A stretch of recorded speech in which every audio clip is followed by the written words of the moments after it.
Hello, everyone. Thank you all so much for joining us here at the International Interfaith Conference, United in Liberty, the Rise of Spiritual Diplomats. My name is Olga Schmidt, and I am so honored to welcome to the stage a world-class opera singer, Miss Maria Maksakova, to perform the U.S. national anthem. Her performance will be followed by the Pledge of Allegiance, led by Chief Joseph Riverwind, the war chief of the Arawak Taino tribe of Puerto Rico and the U.S. Army veteran. And after, Bishop Leon Benjamin will give us the opening blessing. We'll follow it in that order. So please help me welcome Maria Maksakova.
God bless America. It's an honor to me to be here at the home of the great. Amen. Thank you so much.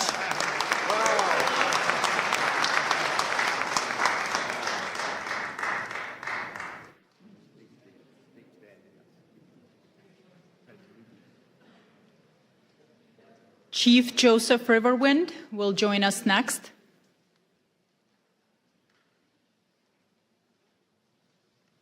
If you will please stand for the Pledge of Allegiance.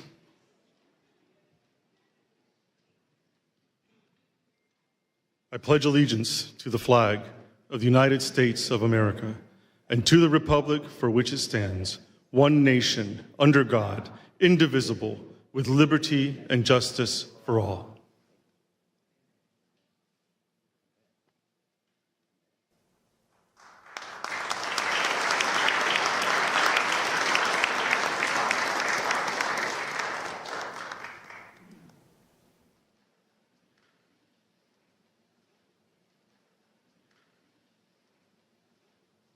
Good afternoon, everyone, and welcome to all of the wonderful faith leaders from across this nation and around the world. We give honor, amen, and to our Lord, and we thank God for Pastor Mark Burns. Can we give God praise for him right now?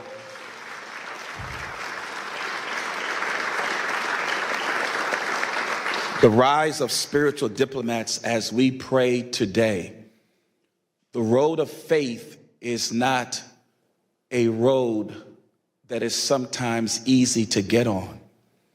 It takes courage, it takes boldness, it takes wanting to lay aside your differences to come together for a common good. What the Lord is saying today is that there are now adults who have turned into children who will walk by faith. Adults sometimes want to have their way, but children say whatever the Father says.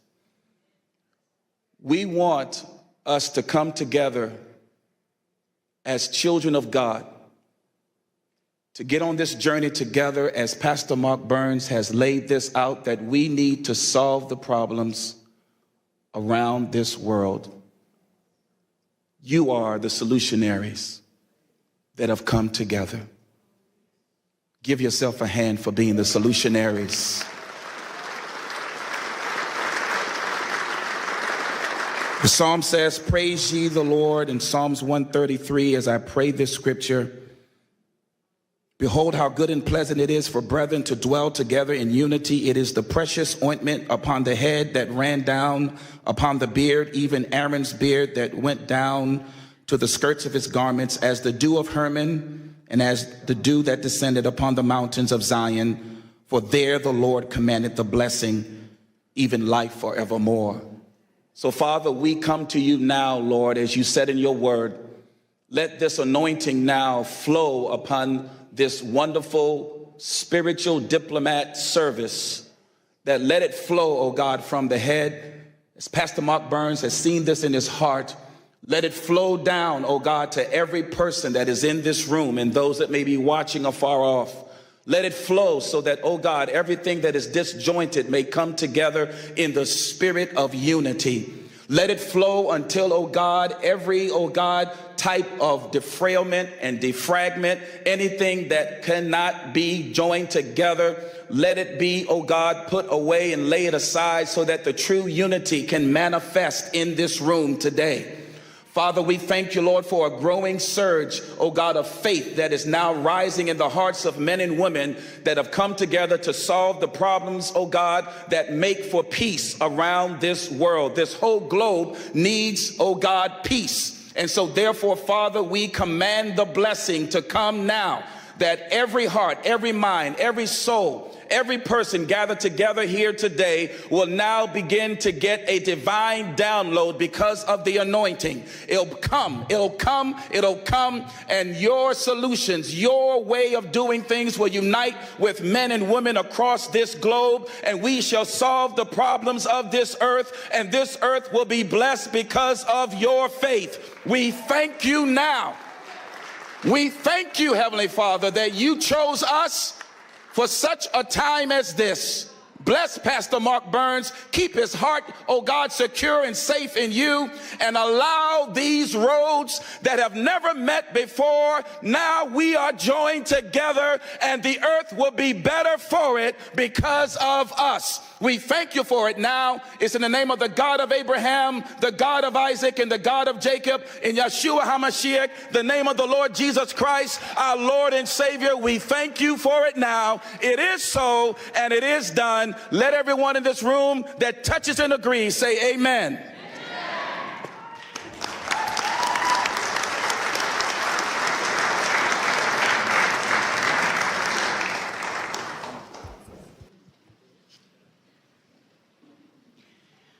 Ladies and gentlemen, it is my profound privilege to introduce a special video address prepared exclusively for this conference from a figure of immense global significance. Please direct your full attention to the screen for a message from the President of the United States of America, Donald J. Trump. I just want to congratulate and thank Pastor Mark Burns. He's been my friend for a long time, and he's been with me from the very beginning, and we very much appreciate it. But on the great job that he's done, so many people believe so strongly in him. So God bless you, Pastor Burns, and keep going forward. We have a world that's very troubled, as you know. It's troubled, I think, perhaps like never before, but we'll solve the problem one way or the other. Thank you very much for the great job you've done, Mark, and keep it up.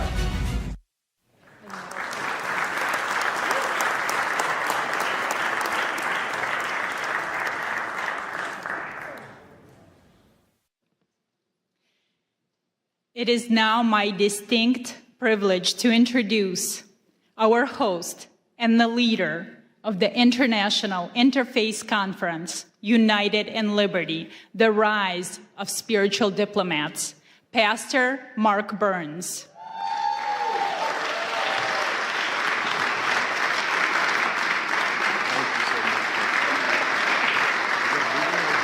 There's more. Pastor Burns serves as a spiritual advisor to President Donald Trump and is the chairman of the Spiritual Diplomats, standing at the vital intersection of faith, diplomacy, and public life.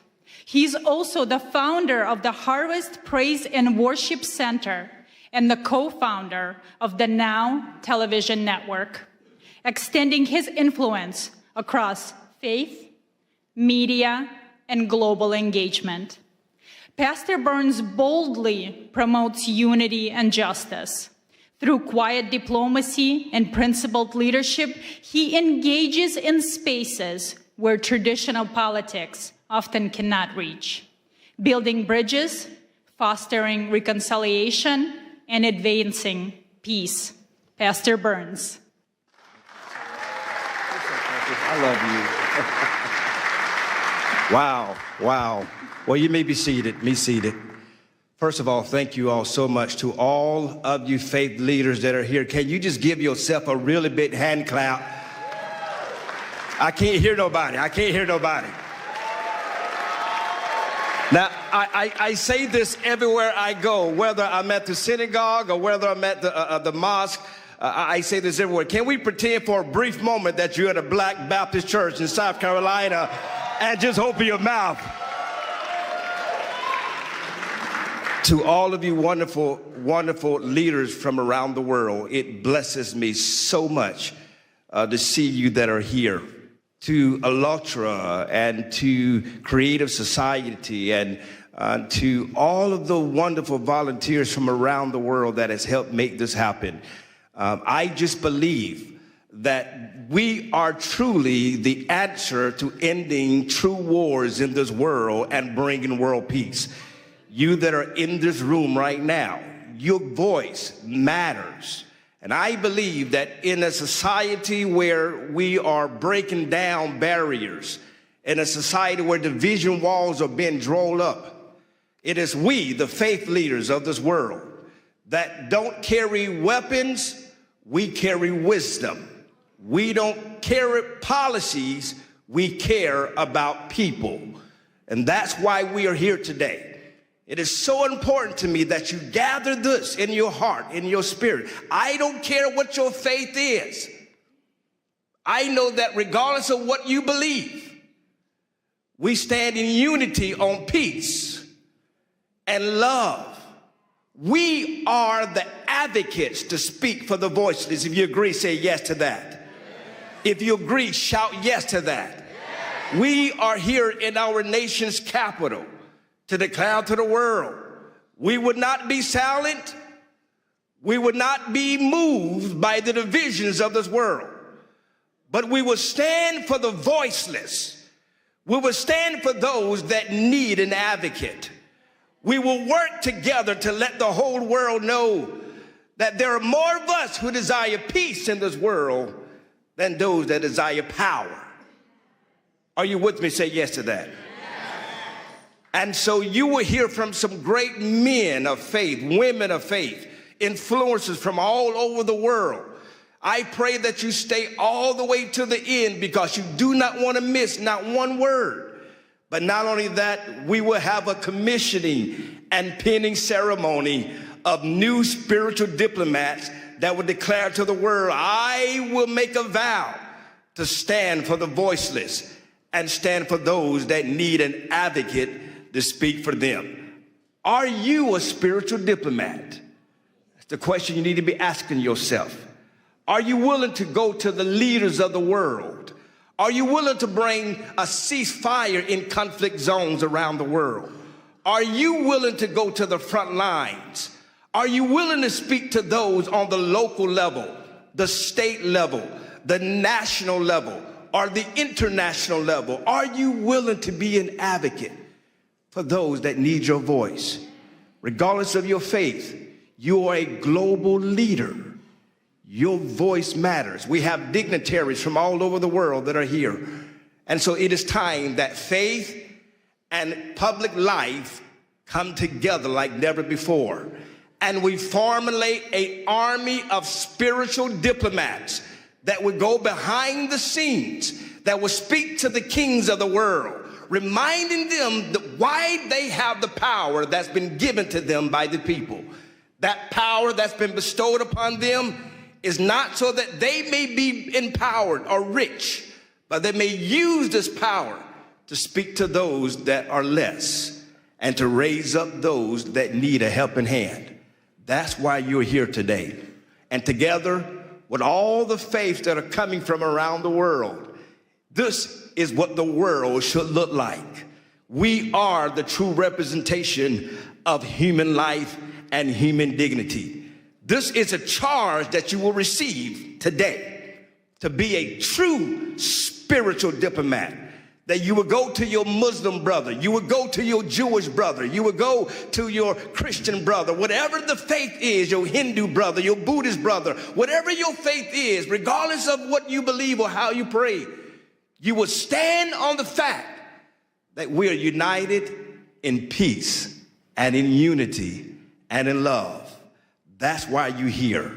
And I pray that you received a mantle, a charge to go out back to your countries, to go out back to your states, to go out to your provinces, to speak to the kings of your world, to speak to the leaders of politics and political world, and to remind them that you will be the voice of moral compass in their life, and remind them when they veer off and they start serving self-interest, you will be a voice to bring them back to the center and remind them who they are and why God has selected them in leadership.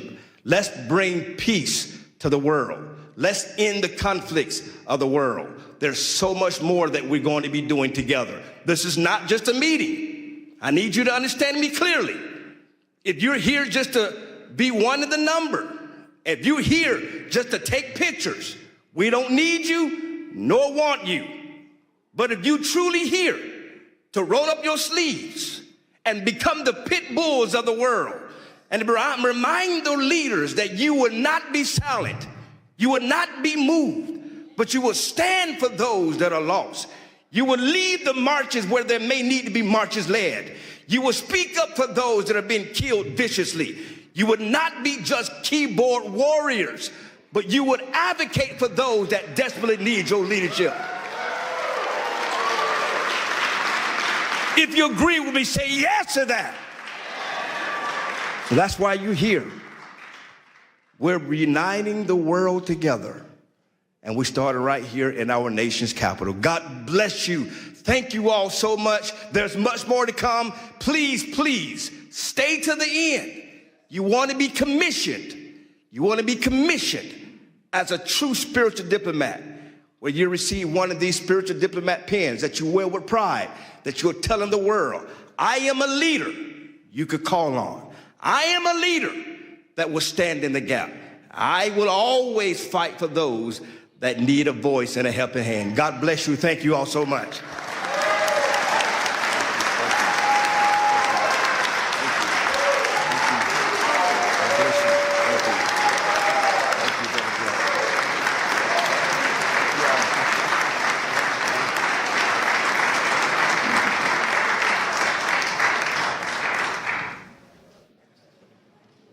We now turn our attention to the screens for a brief presentation on the mission of spiritual diplomats. This video will help us understand who spiritual diplomats are and provide historical examples of them. When most people think of diplomacy, they picture negotiators in suits moving between governments to strike deals. Spiritual diplomats operate differently. A spiritual diplomat is a faith leader who steps into spaces where politics, treaties, and traditional negotiations have failed. They don't carry weapons or political power. Instead, they bring wisdom, moral authority, and a commitment to peace rooted in faith. At its core, the Spiritual Diplomats movement is about advancing peace, protecting religious freedom, and defending human dignity across nations and faith traditions. These leaders represent the conscience of humanity. They include pastors, priests, imams, rabbis, and other faith voices who work together beyond political lines to foster dialogue and reconciliation. Their work is driven by shared values like safety for children, dignity and freedom for all people, justice, and the right to worship without fear. The model of spiritual diplomacy draws inspiration from historical figures whose faith guided them into spaces of conflict and division. People like Reverend Billy Graham, who stood before world leaders with courage and conviction, Sheikh Abdullah bin Baya, who worked alongside Christian, Jewish, and political leaders to foster understanding and protect religious minorities, Archbishop Desmond Tutu, who fought apartheid with faith and moral clarity, Gandhi, whose nonviolent resistance reshaped a nation, Dr. Martin Luther King, who stated that he dreams of a day where you're not judged by your color, but by the content of your character, and other interfaith leaders, who showed that moral courage can change the course of history. But spiritual diplomats don't only focus on big symbolic acts. They engage in quiet diplomacy by meeting with leaders in sensitive contexts, create safe spaces for interfaith dialogue, stand with refugees and persecuted communities, and advocate for religious freedom in global forums. They also work in conflict mediation, helping calm tensions, rebuild trust, and open the door to reconciliation where political solutions have stalled. A spiritual diplomat is not defined by nationality, title, or political office. A spiritual diplomat is defined by moral authority, by the courage to stand in places of tension and say that peace, dignity, and freedom of belief still matter. This movement also brings people together across faith lines. Events like the International Interfaith Conference, titled United in Liberty, the Rise of the Spiritual Diplomats, convene religious leaders from around the world to talk about practical paths to peace, grounded in shared values and mutual respect. This movement is intentionally interfaith. It does not ask leaders to compromise their beliefs. It asks them to stand shoulder to shoulder around shared values: the protection of life, the safety of children, the freedom to worship without fear, justice rooted in compassion, peace built on truth. Ultimately, being a spiritual diplomat means working at the intersection of faith and public life to remind the world that real leadership serves humanity. It is a form of moral engagement that seeks to heal divisions, uphold freedom of belief, and show that peace is possible when faith leaders walk together, not as political actors, but as peacemakers and advocates for human dignity. This is the calling of a spiritual diplomat: to walk into difficult spaces with wisdom, to listen before speaking, and to lead, not with authority alone, but with good moral conscience. Are you a spiritual diplomat?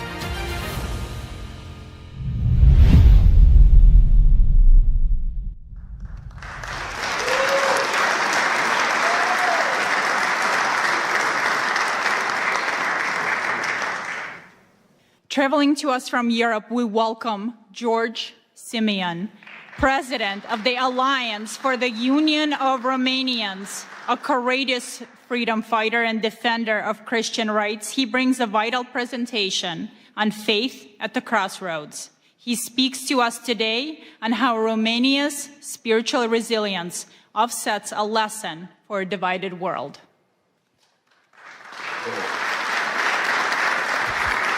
Thank you. It is with great pride that I am part of this movement. It is with great pride that I am the first speaker in this conference. And it is with great pride that I share the same values with Pastor Burns.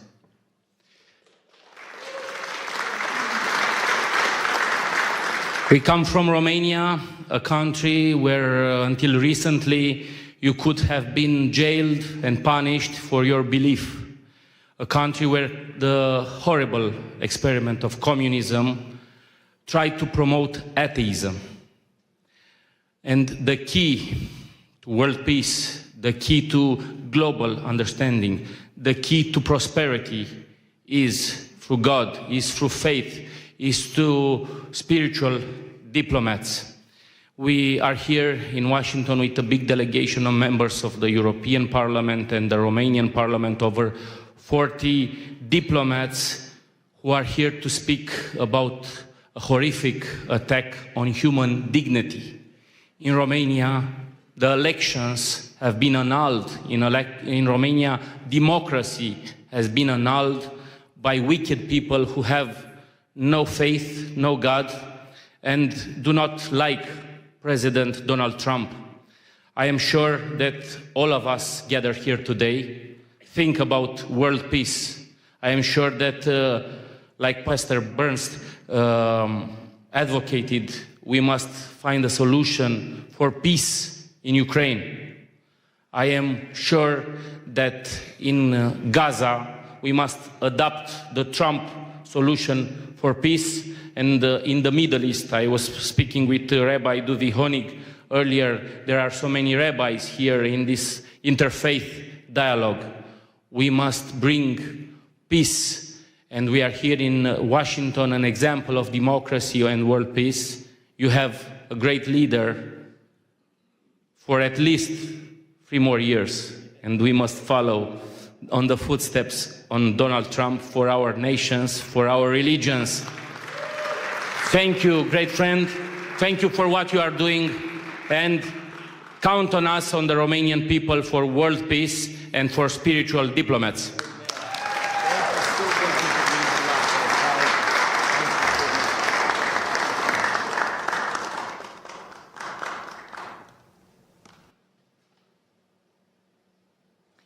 Our next speaker is Brock Pierce, a renowned futurist, philanthropist, and the co-founder of the Tether and the EOS ecosystem. He is a visionary who understands that in times of crisis, action cannot wait for the government. He will speak on the critical role of private citizens and technology in humanitarian aid.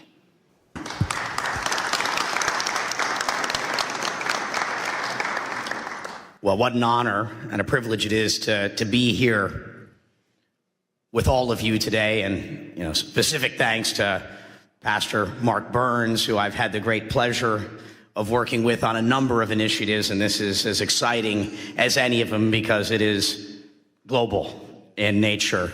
And on behalf of all the Ukrainians that are here, this is one of them. And we've got a few other surprises I think we'll see in the months to come. But what a pleasure.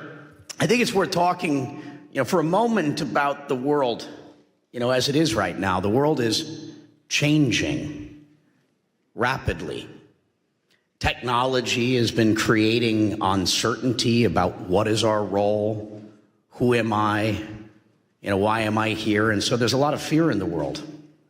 There's a lot of uncertainty in the world and a lot of doubt that's leading to polarization and division from our technologies and tools. And what is the answer to all of that, in these moments? Faith. Faith is the answer to FUD. When you're feeling lost and you don't know where to go, faith is the answer. And that's what's brought us all together here today, is that we all believe in something more than our current moment, our present reality. We understand that there is a plan, that our life has meaning, and that we have a purpose for being here.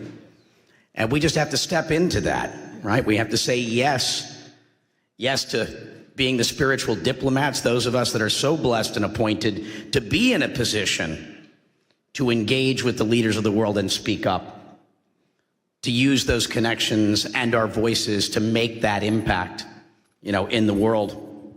And so how do we deal with, the current reality, conspiracies that have replaced trust, tribalism that is replacing dialogue, ideology that has been replacing wisdom, Again, I think the answer to all of it is how do we continue to find our faith to overcome these challenges so that we can find that peace. We'll be doing another trip to Ukraine here soon, and Jordan, Israel, and Bethlehem. And, for those that take an interest in any of these journeys, please, connect with us. And so, what is spiritual diplomacy to me?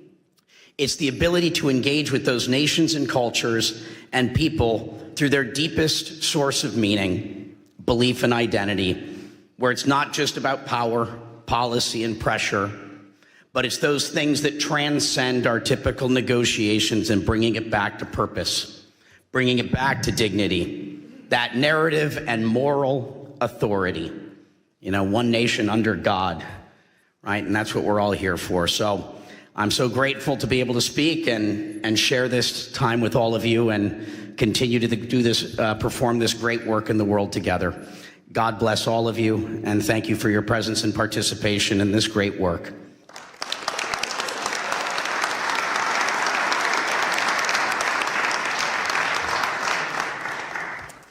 Now it is my distinct honor to introduce a video address by Rabbi Shlomo Moshe Amar, the former Sephardic chief rabbi of Israel and Jerusalem.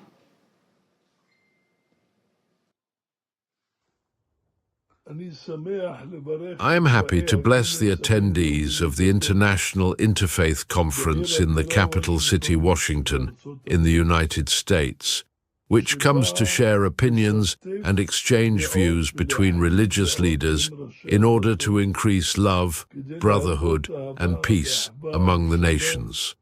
We see that America's been blessed with a dear and important president, the Honorable President Donald J. Trump, a lover of peace and a pursuer of peace. And I'm confident that this initiative also comes from Pastor Mark Burns, who President Trump appointed to lead this initiative.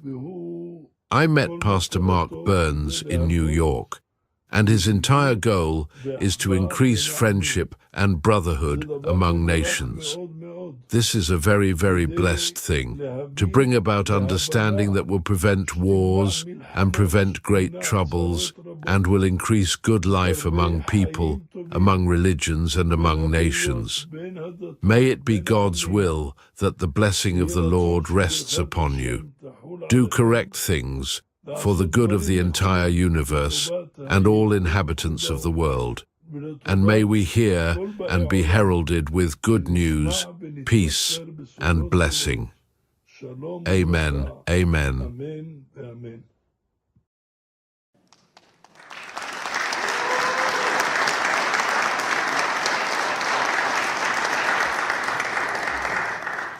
Now we are honored to hear from Rabbi Asher Lopating, a great Rhodes Scholar and the Director of Community Relations at the Jewish Federation of Greater Ann Arbor, Michigan. He has recently led multiple delegations to Syria. A true spiritual diplomat, he speaks today on the new Syria and the religious imperative to build bridges with nations, often deemed adversaries. Thank you.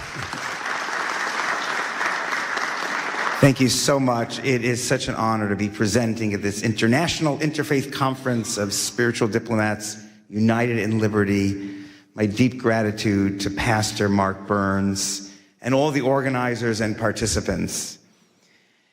There's an old Jewish joke that mixes humor with some warning. If we don't heed the word of God, a man's house is caught in a great flood. He sees a large piece of wood floating by, but instead of grabbing it, he says to himself, I'm going to wait for God, for the God that I pray to. Then miraculously, someone from a boat throws him a life jacket. The man says, no, I'm waiting for God to send me God's relief. Soon a helicopter swoops overhead and sends down a ladder, and the man refuses to get on because he says, I'm waiting for God to save me. Well, eventually the water swallows him up. He dies, goes to heaven, and at the pearly gate he demands of God, or St. Peter, if you're Christian, where were you, God? I prayed to you for salvation, you ignored me.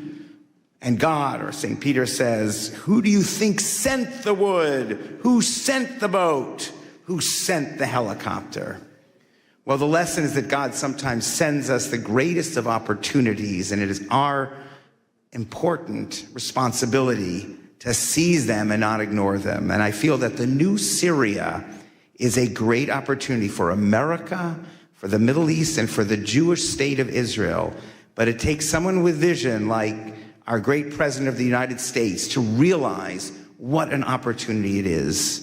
Weeks after Ahmad al-Sharaa, Abu Jalani defeated Bashar al-Assad, the Syrian dictator who killed 1 million of his own people, I got a call from my good friend, Dr. Yahya Basha, a Syrian Muslim doctor whose family had been murdered by the Assad regime. It was clear to Dr. Basha, and he said clear to many Syrians, that it was Israel's defeat of Hezbollah and weakening of Iran that gave the Syrian rebels the ability to oust Assad. And Dr. Basha was celebrating. Dr. Basha is a spiritual diplomat who, in addition to building MRI clinics all over Detroit, has dedicated himself to building bridges with the Jewish community over the decades and trying to lead the Muslim community in the direction of peace. So with Dr. Basha's influence and perhaps an awareness that the new Syria owed Israel for their success, the Sharia government invited Jews to return to Syria for the first time in 30 years. Dr. Basha told me I needed to go just 2 months after the new government came to power. Yes, the government understood that good relations with the Jewish community meant good things for Syria. Sanctions relief, business opportunities, the ear of President Trump. Good for the Syrian government, recognizing how the Jewish people can be allies and not enemies. And that took a lot of vision and independent thinking. Syrians were always taught that Jews in Israel were the enemy. Now we had a leader of Syria who understood exactly the opposite. And we were welcomed by everyone in Syria as Americans. But even more impressive, when people saw that I was Jewish by seeing my kippah coming out of a synagogue in Damascus, they celebrated. Jews returning to Syria meant that Assad was truly gone. Since this first February trip, I have returned twice, leading 2 Jewish delegations, one with an Israeli reporter, David Horowitz. I wore my kippah everywhere and received the same joyous welcome from teenagers, from kids to older adults, and even armed guards who wanted to take their picture with me. At our visit with the president of the University of Damascus, I openly told faculty, students, and administrators that yes, I am a Zionist, and I hope that Syria and Israel will become best friends. And while some were surprised, most understood. And I believe sincerely that the Sharia administration understands. For over a decade, Syrians were tortured and killed by Assad's allies, Hezbollah and Iran and Russia.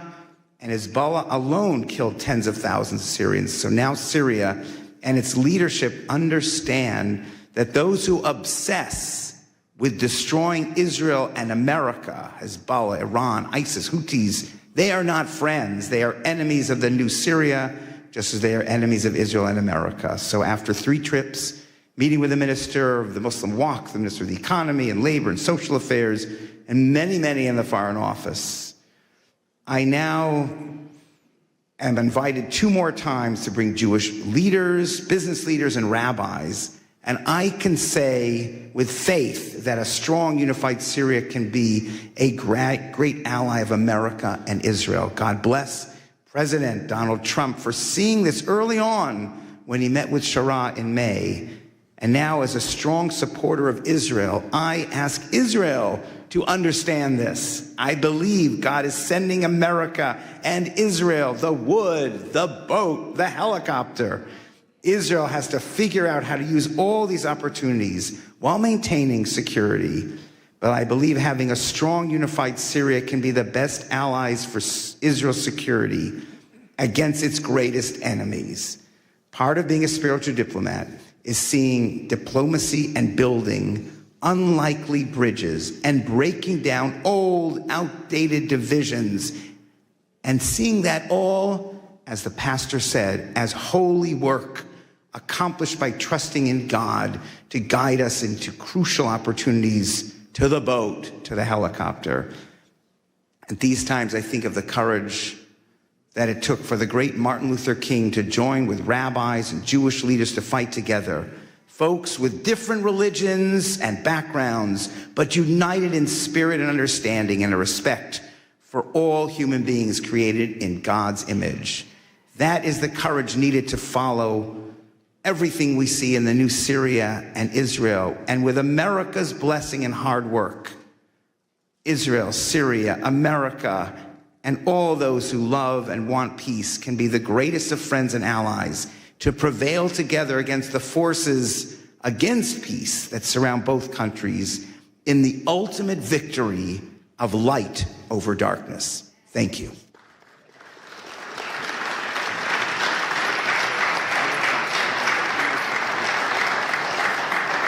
Thank you. And next, please welcome His Excellency Sheikh Ashraf Effendi, a distinguished Sufi master from the Naqshbandi order and a global peace ambassador.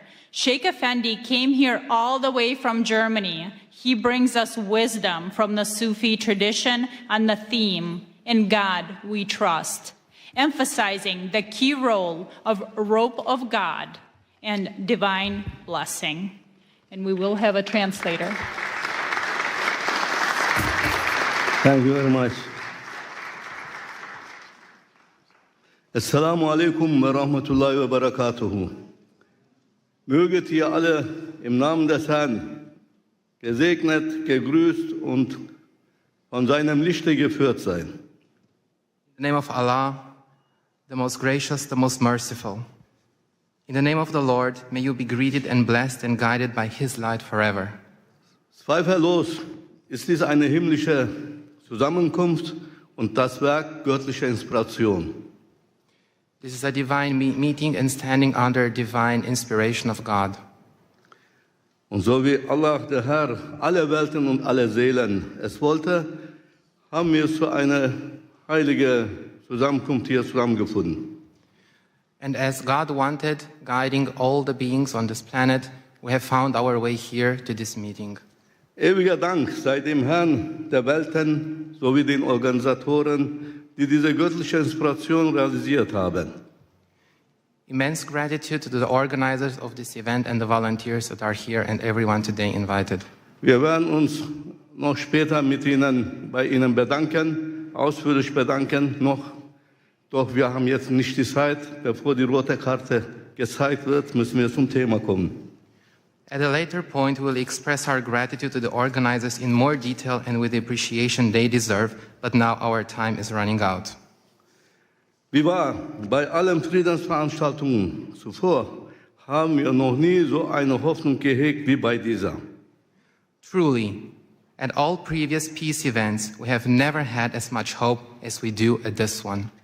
Denn eine Veranstaltung dieser Art, die Politik und Spiritualität miteinander verbindet, findet zum ersten Mal statt und dies ausgerechnet an einem Ort, von dem aus die Welt politisch, wirtschaftlich, sogar militärisch beeinflusst und geführt wird.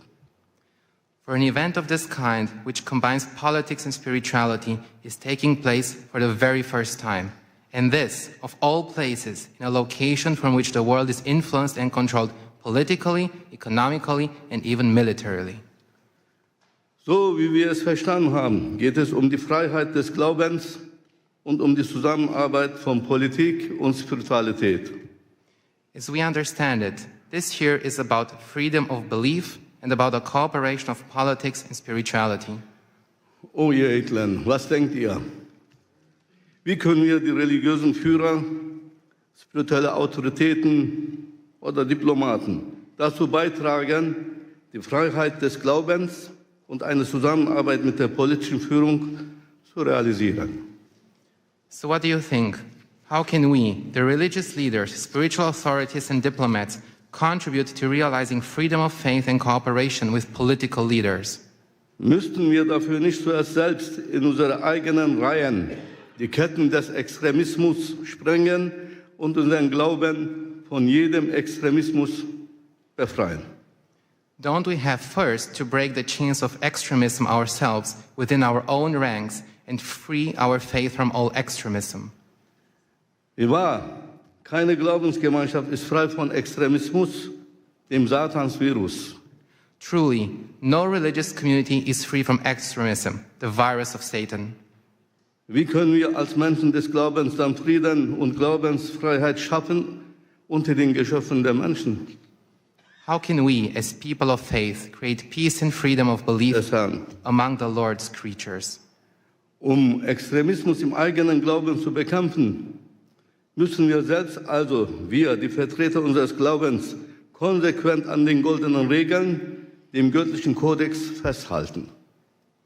So in order to combat extremism in our own faith, we ourselves, we, the representatives of our faith, must consistently adhere to the golden rules, the divine code. Zum Beispiel im Islam. Wer einen Menschen tötet, ist, als hätte er die gesamte Menschheit getötet.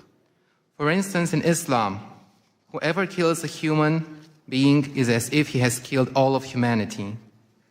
Zum Beispiel im Judentum. Du sollst nicht töten und du sollst nicht begehren, was dem anderen gehört. For example, in Judaism, thou shalt not kill, thou shalt not covet what belongs to another. Zum Beispiel im Christentum. Liebe deinen Nächsten wie dich selbst. For instance, in Christianity, love your neighbor as thyself. O ihr edlen Diener des glorreichen Herrn, wisset, nur wenn wir die Kodizes der Religion des Glaubens ernst nehmen, sie an höchste Stelle setzen, achten und als das Seil Gottes festhalten, können wir eine gute Beziehung zu unserem Schöpfer aufbauen, dem einen und einzigen Herrn. O noble servants of the glorious Lord, know that only when we take the codes of the religions of faith seriously, put them first, respect them, and hold tight to them as to the rope of God, can we build a good relationship with our Creator, the one and only Lord. Ohne Zweifel, nur er kann uns den Frieden schenken. Moreover, only He can gift us peace. Denn nur er, der Glorreiche, ist der Herr des Friedens. Natürlich bedient er sich stets eines Werkzeuges für alles, was auf Erden geschieht, auch für einen wahrhaftigen Frieden in der Welt. For only He, the glorious one, is the Lord of peace. Of course, He always uses a tool for everything that happens on earth, including for true peace in the world. Möge Präsident Trump derjenige sein, der dazu berufen ist, Frieden in die Welt zu setzen, da er auch die Macht besitzt, dies zu realisieren. May President Trump be the one called upon to bring peace to the world, as he also has the power to make this happen. Möge er dafür mit einem himmlischen Friedenspreis vom Herrn des Friedens selbst gekrönt werden. Eine Auszeichnung, die niemandem zuvor zuteil wurde. And may he be crowned with a heavenly peace prize from the Lord of peace himself, an honor that has never been bestowed upon anyone before. Mr. Trump don't need Nobel Prize. Doch zurück zum Thema. Für die Freiheit des Glaubens müssen die Religionsgemeinschaften zunächst in Aufrichtigkeit zusammenkommen und füreinander Sorge tragen. But back to the topic at hand. For the freedom of faith, religious communities must first come together in sincerity and care for each other. So dass wir innerhalb unserer jeweiligen Gemeinden Buddhisten, Juden, Christen, Muslime, Indogene und so weiter sind, uns jedoch in der Öffentlichkeit nicht entlang dieser Zugehörigkeiten voneinander abgrenzen. So that within our respective communities, we're Buddhists, Jews, Christians, Muslims, indigenous peoples, etc., but in public, we do not separate ourselves from one another along these lines. Nein, für uns selbst sind wir die Buddhisten, die Indigenen, die Christen, die Juden, die Muslime. Doch in der Öffentlichkeit müssen wir uns zeigen, Hand in Hand als Allianz der Gläubigen. No. For ourselves, we are Buddhists, indigenous people, Christian, Jews, Muslims. But in public, we must show ourselves hand in hand as an alliance of believers. Titel und Namen der Religion in der Öffentlichkeit, wie Judentum, Christentum und Islam, werden uns nur voneinander trennen und entfremden, und das darf auf keinen Fall mehr geschehen. Titles and names of religions in public, such as Judaism, Christianity, and Islam, will only separate and alienate us from one another. This must not be allowed to happen again. Lass uns daher laut und deutlich dieses Verständnis der ganzen Welt zu erkennen geben und stark betonen, wir sind die Rabbaniun, wir sind die Gottergebenen. Let us therefore make this understanding known loud and clear to the whole world and emphasize strongly, we are the Rabbaniyun, we are the God-devoted. Und mehr noch, erheben wir von diesem Ort aus unsere Stimme, von jenem Ort, von dem die Geschicke der Welt politisch, wirtschaftlich und militärisch gelenkt werden. Wir richten unseren Ruf an die politischen Führungen und Regierenden, alle Länder und Völker dieser Erde und sagen, and more than that, let us raise our voices from this place, from the place where the fate of the world is controlled politically, economically, and militarily. We address our call to the political leaders and rulers of all countries and peoples of this earth and say, so wie auf dem US-Dollarschein die Worte in God we trust geschrieben stehen, möge auch das Gebäude der United Nations jene Worte tragen. Worte, die das Vertrauen der US-Bürger geprägt und ihre Währung zur wirtschaftlichen Weltgeltung geführt haben. In God we trust. Just as the words, "In God we trust," are written on the US dollar bill, may the United Nations building also bear those words. Words that have shaped the trust of US citizens and led their currency to global economic significance. In God we trust. Und mehr noch, im Gebäude der United Nations sollte unbedingt ein House of Believers errichtet werden.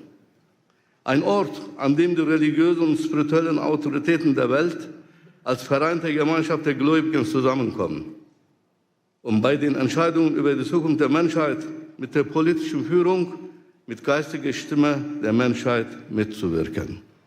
And furthermore, in the United Nations building, a house of the believers should definitely be established, a place where the religious and spiritual authorities of the world come together as a united community of believers, where they come together to participate in decisions about the future of humanity with political leaders as a spiritual voice of humanity.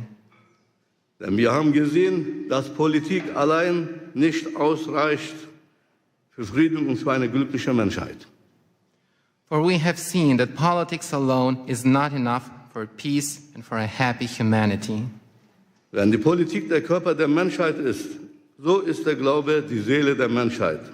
Der eine kann ohne den anderen nicht existieren. If politics is the body of humanity, then faith is the soul of humanity. One cannot exist without the other. Möge Allah der Herr alle Seelen, diese Konferenz und ihre Organisatoren, Teilnehmenden segnen und mit seinem Licht führen. May God bless this conference and all the participants in this conference and hear all of us with his ears. May Allah Almighty bless and guide you. Assalamu alaikum.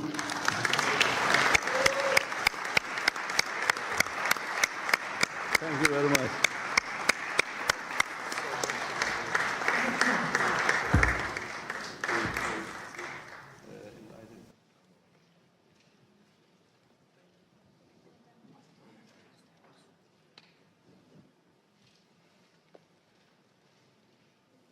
Thank you very much.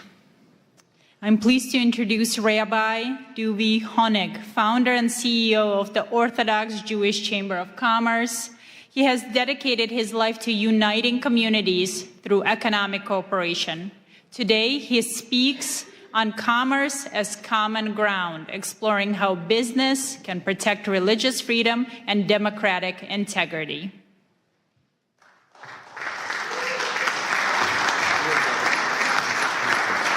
Thank you. Thank you all, thank you all, thank you all. Before I begin, I want to thank Pastor Mark Burns for his leadership, partnership, and tireless efforts in bringing today's International Interfaith Conference together. Thank you.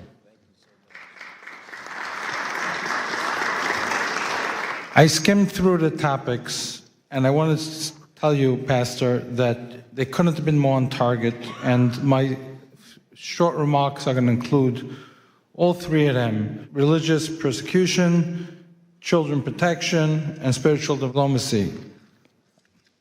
This past Sunday, I attended a concert, the largest Jewish concert on the Northeast, that left the entire room silenced.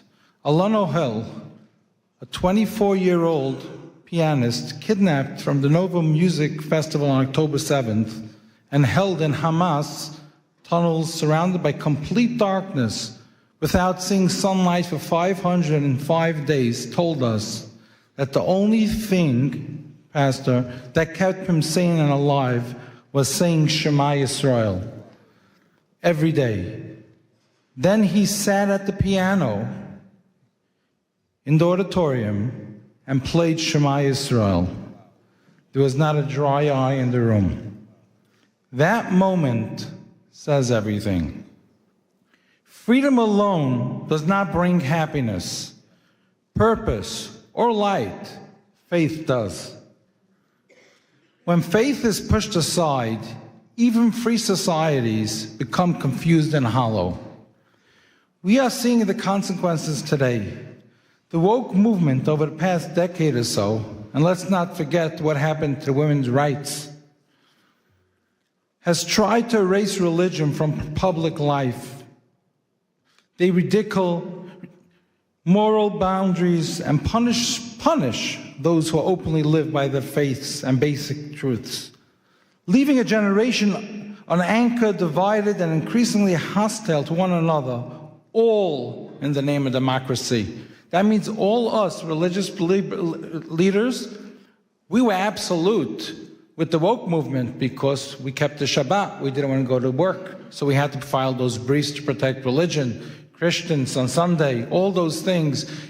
A man, a woman, who's a man, who's a woman. Would you believe that today the Supreme Court's using our taxpayer dollars to decide if a man's a woman's a man? Come on. And I want to go on a little more over here, okay?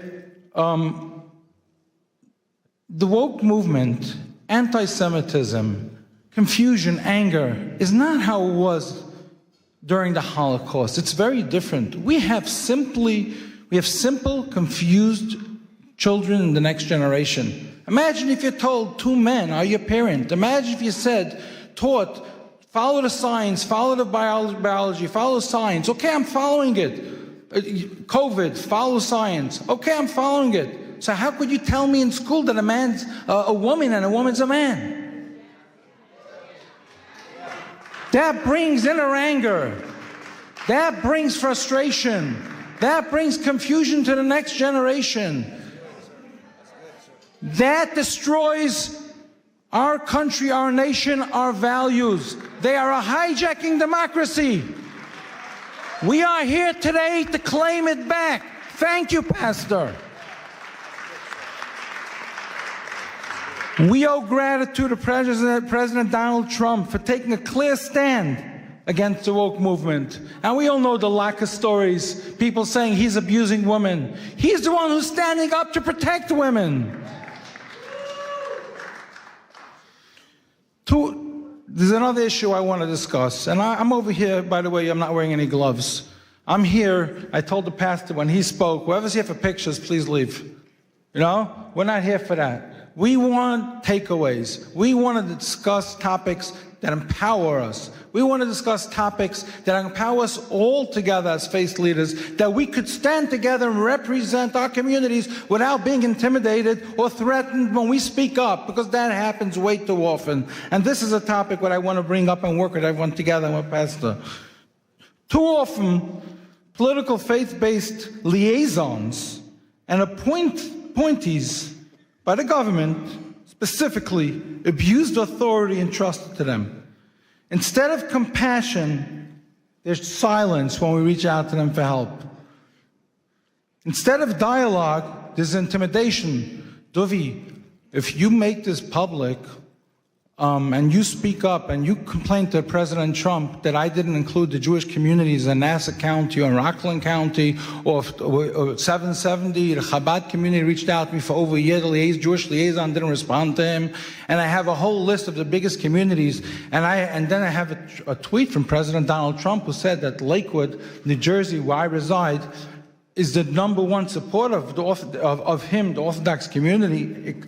And we built it. 2016, Donald Trump, the Trump organization was a sponsor by my event, and we built his network with him. And still our community goes ignored. And I spoke up against this, and I got threats from the Jewish liaison from the White House, and he blackmailed me and cut me out of the Hanukkah party because I spoke up.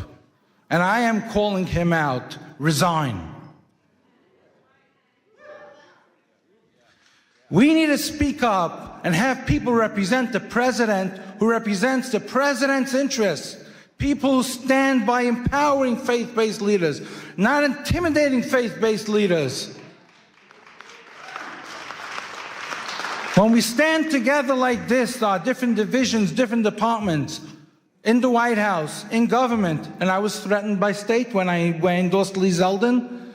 I was threatened by state liaisons because of the crash, smash, and grabs, and they said you won't have any place with the new administration because you stood up for them.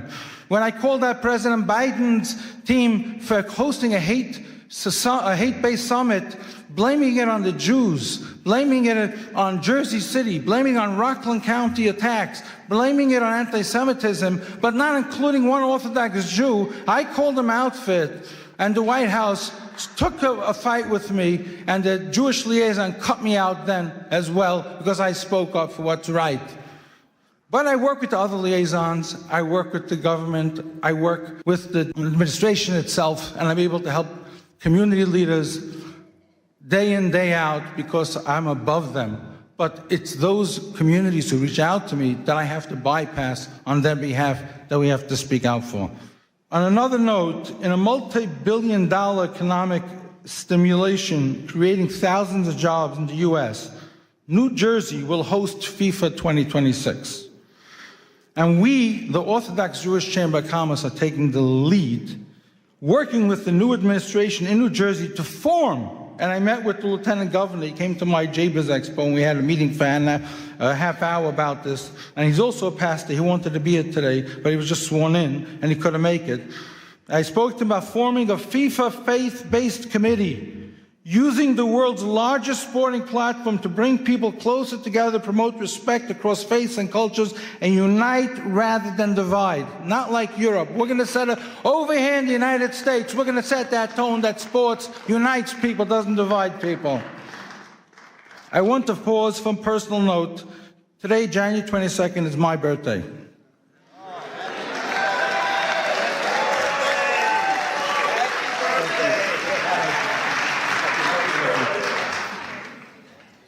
And it is also the 21st wedding anniversary of President Donald Trump and First Lady Melania. On behalf of our community, the Orthodox Jewish Chamber of Commerce, Pastor Burns and his team, we extend our warm congratulations and wishes and continues strength and leadership. Our chairman, J. Morton Davis, who couldn't be here today, he's close to 100, the close friend of the president, for half a century, sends his congratulations to the president.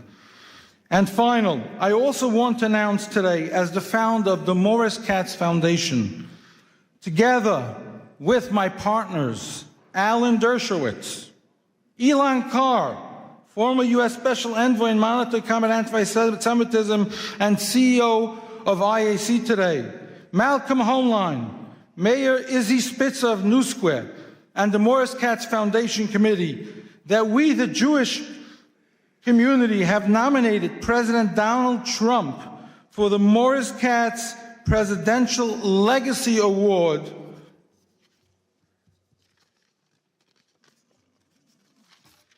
for President's Day 2026.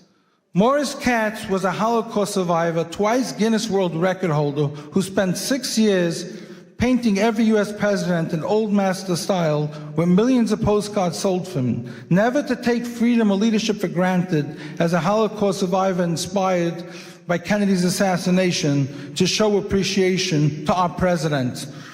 In that same spirit, after efforts to diminish President's Day just 2 years ago, amid renewed threats to religious freedom, we proudly advance this nomination following prior honorees Ambassador Mike Huckabee and President Isaac Herzog from Israel, who took leadership stands putting American democracy first, carrying the artist's presidential collection message of appreciation to all. This is Newsmax President's Day article, and this goes to the children of the next generation to teach them what appreciation, what patriotism stands for. And I finish over here.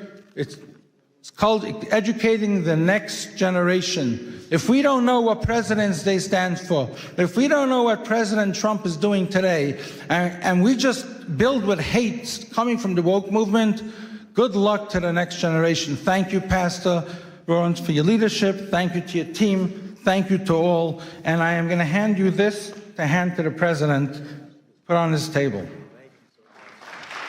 Thank you.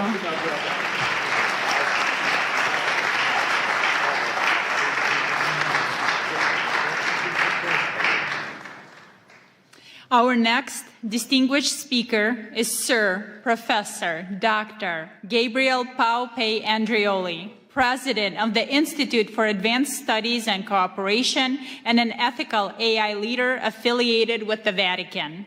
A polymath in medicine and ethics, he addresses the shift from law to conscience, discussing the future of global governance.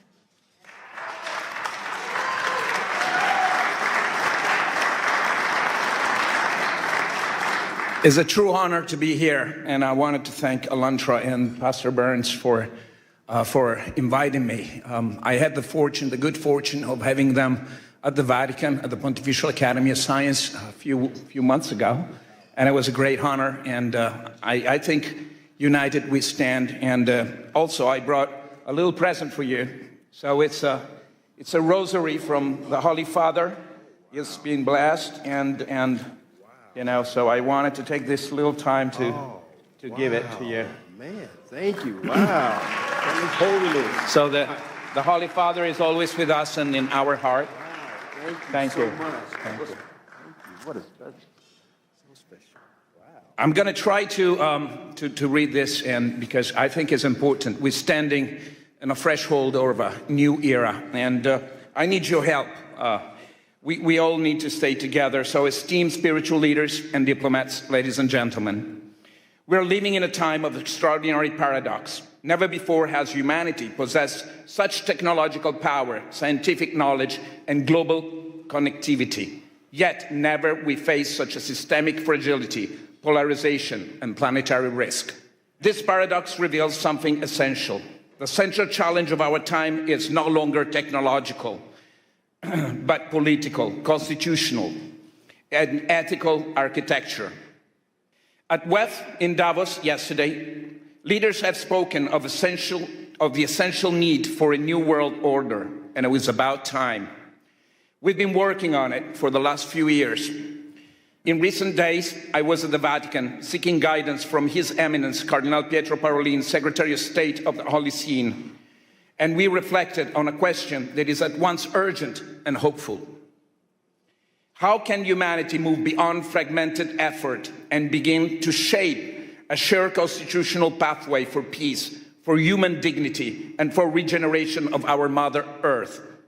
And by the way, I think Kathleen Rogers is here with us, and she was a great inspiration. Kathleen, are here? Or maybe she's... Oh, okay, great. Thank you for being with us. How can we transition from sustainability to flourishing? The conclusion was clear. We must work together through institution, through commitments, and through technological guarantees, because what humanity needs today is not merely a better tools, but a new framework of trust. A framework capable of translating ethical intention into credible, verifiable, enforceable cooperation across borders, systems, and generations. For many years, sustainability has guided political discourse. To sustain is to hold, to resist, to maintain balance, and balance, when treated as an end rather than as a phase, becomes stasis. In living system, biological, social, and civilizational stasis is not life. The challenge we face, climate instability, geopolitical conflict, inequality, and the concentration of technological power, cannot be solved by containment alone. This is why we must move from sustainability to flourishing. Flourishing is not theoretic. It's a principle of governance. To flourish means to design economic, political, and technological system that generates more life, more dignity, more trust, and more shared prosperity over time. Sustainability asks, how do we survive longer? Flourishing asks, how do we harmonize and strive together? Flourishing is generative, and the pathway to flourishing is harmony. The alignment of freedom with responsibility, innovation with ethics, sovereignty with cooperation, and progress with protection and trust.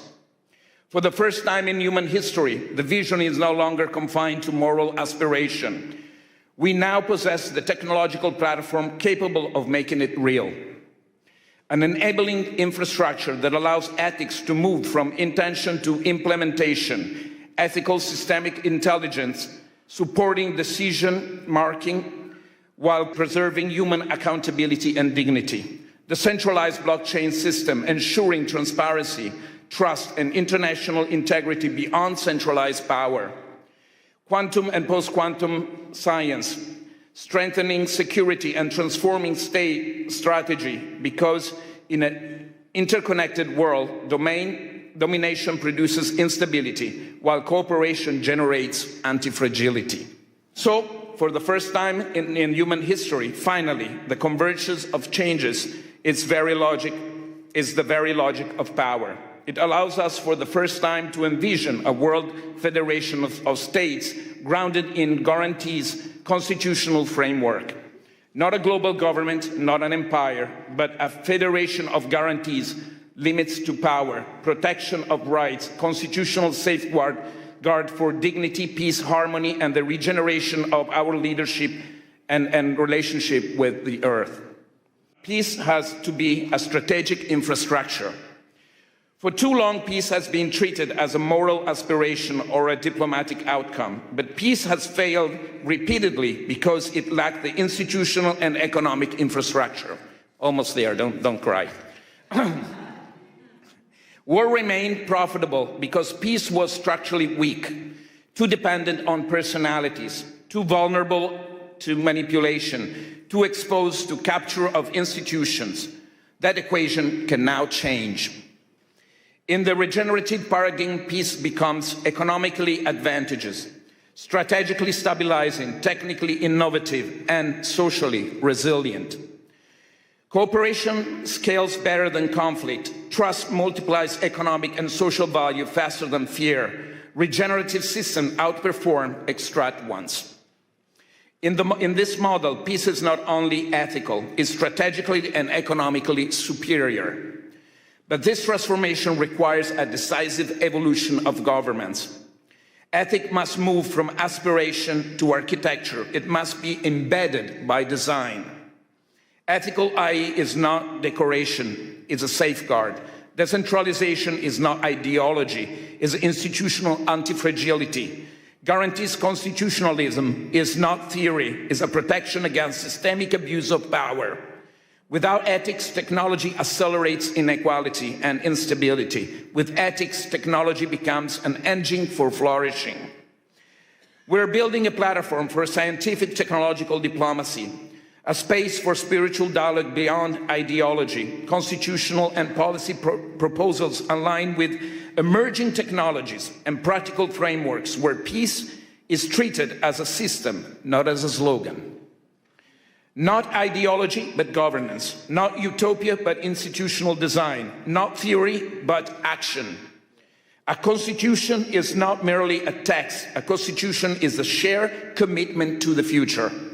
We believe that time has come to give momentum to a new guarantees constitutional pathway for peace, one that can be endorsed, undersigned, and advanced by institutions, leaders, and citizens of conscience.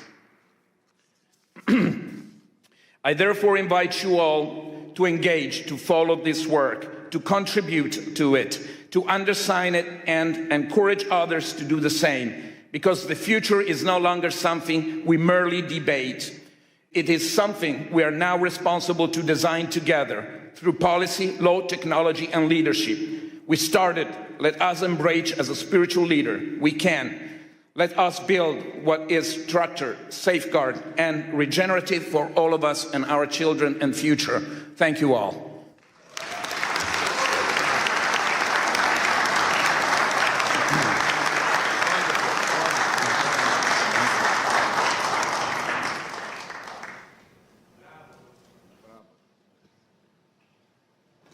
From Nigeria, we welcome Reverend Biodun Fadoyinbo, the Global Senior Pastor of the Commonwealth of Zion Assembly, impacting millions across Africa and the globe. He will share his experience on using spiritual diplomacy to end conflicts, drawing from his vast experience in Nigeria and beyond.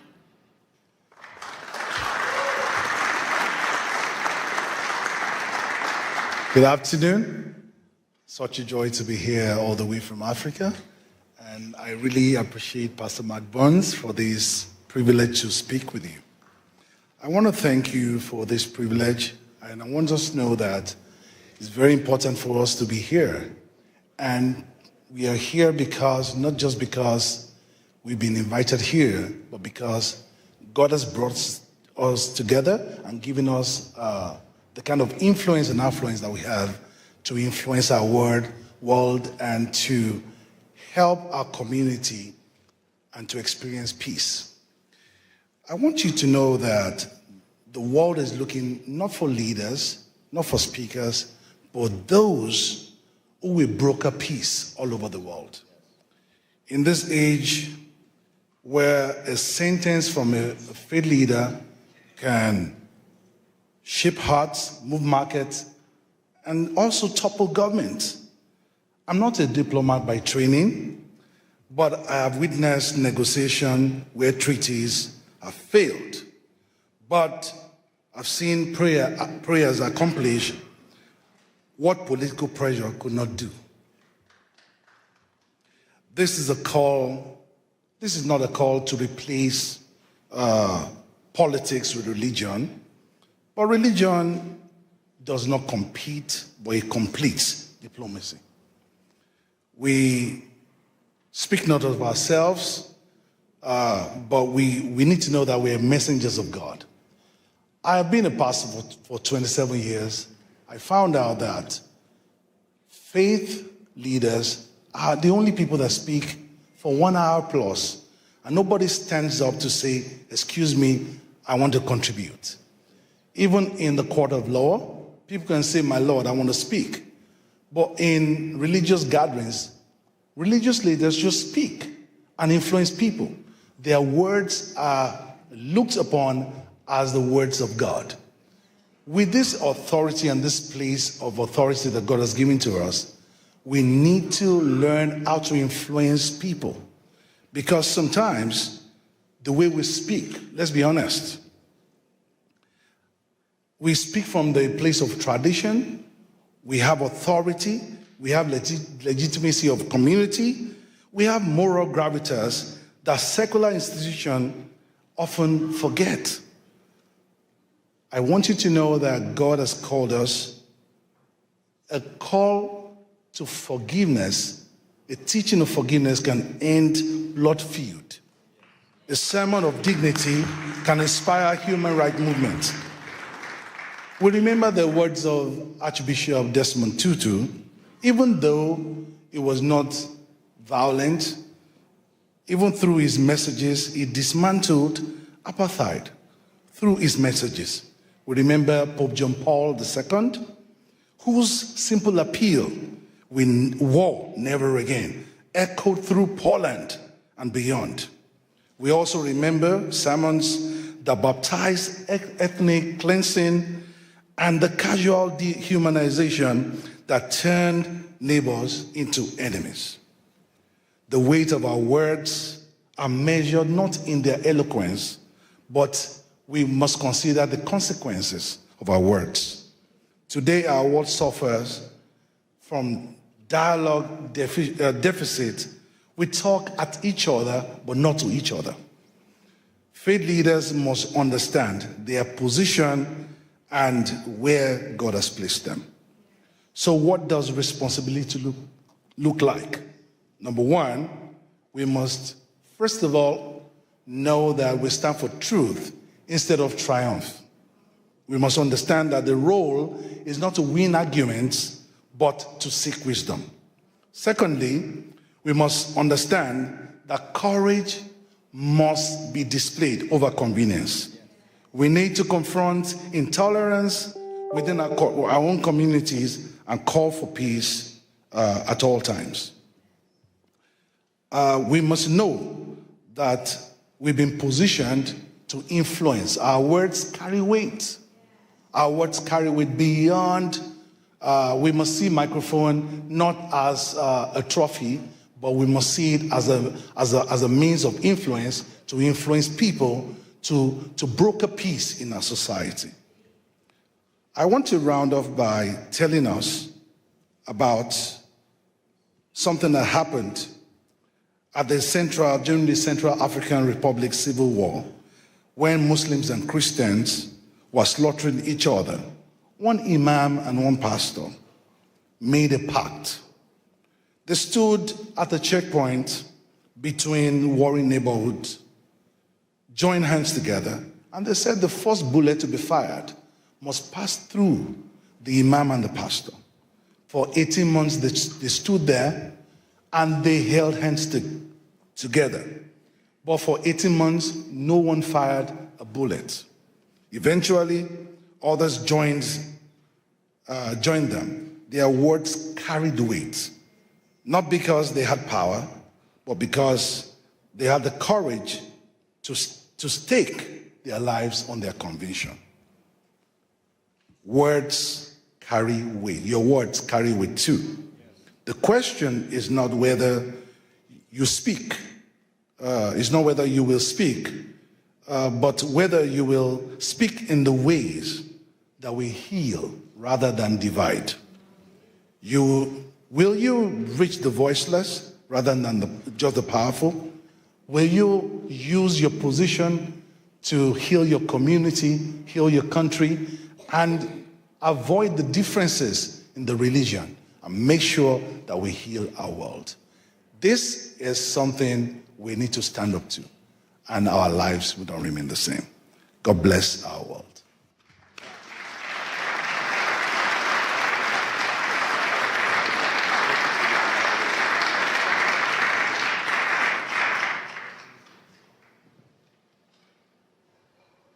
It is my honor to welcome Ms. Marina Ovtsinova, the president of the ALLATRA International Public Movement, and a specialist in global risk strategy who pursued her studies at Harvard University.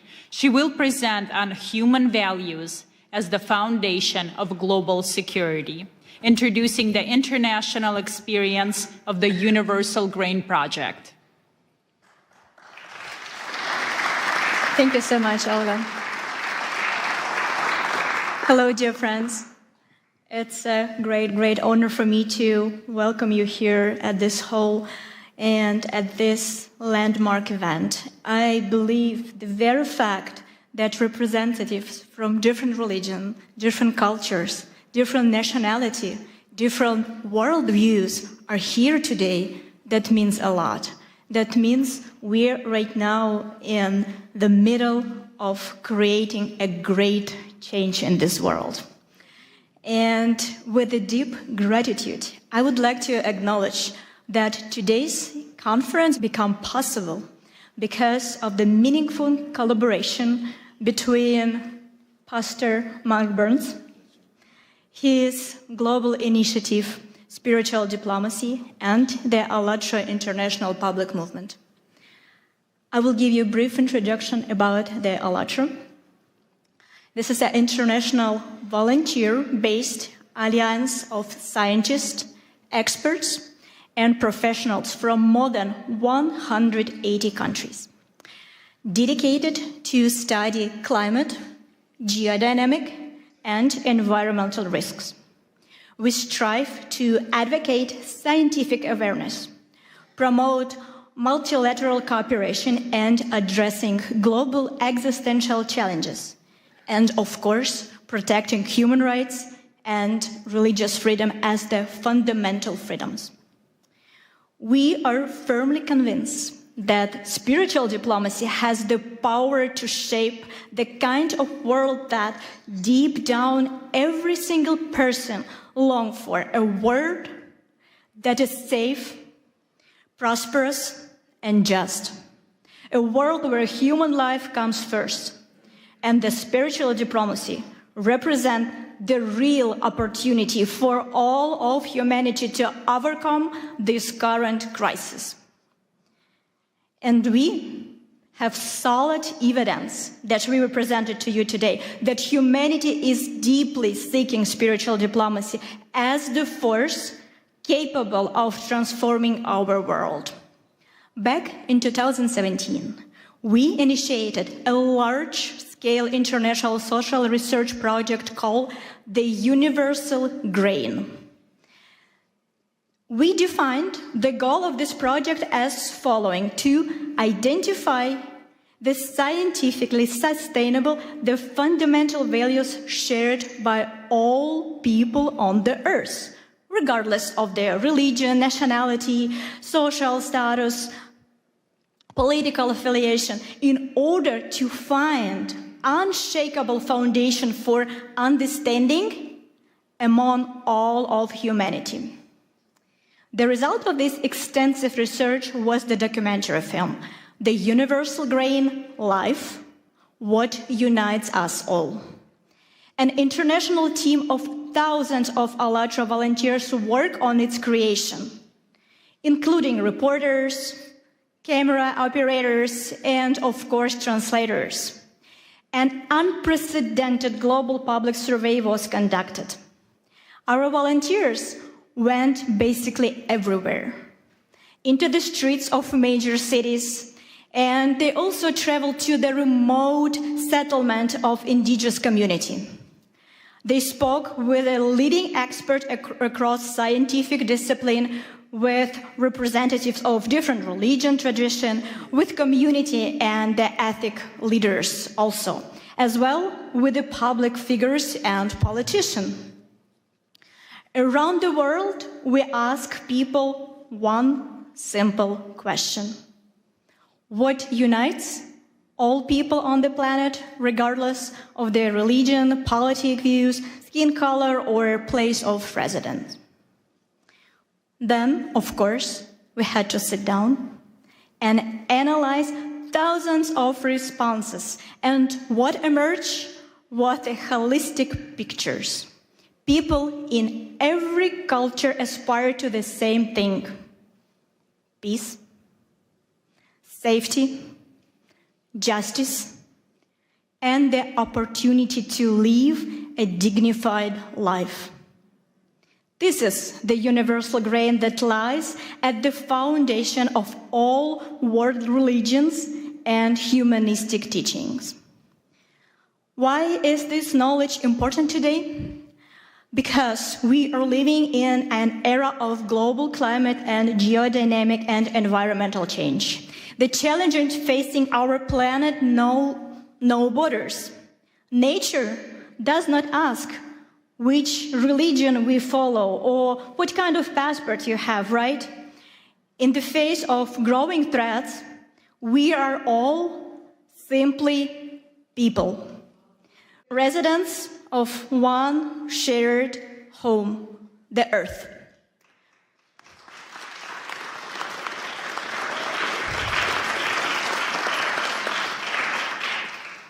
And we know for sure that civilization can survive global changes only if we are able to rise above our disagreements, to welcome our differences as the source of richness, while standing firmly on the shared moral foundation.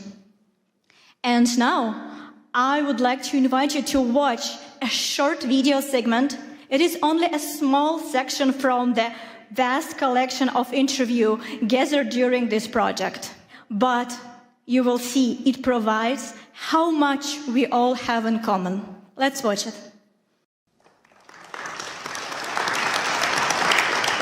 Life on our planet manifests itself in an amazing diversity.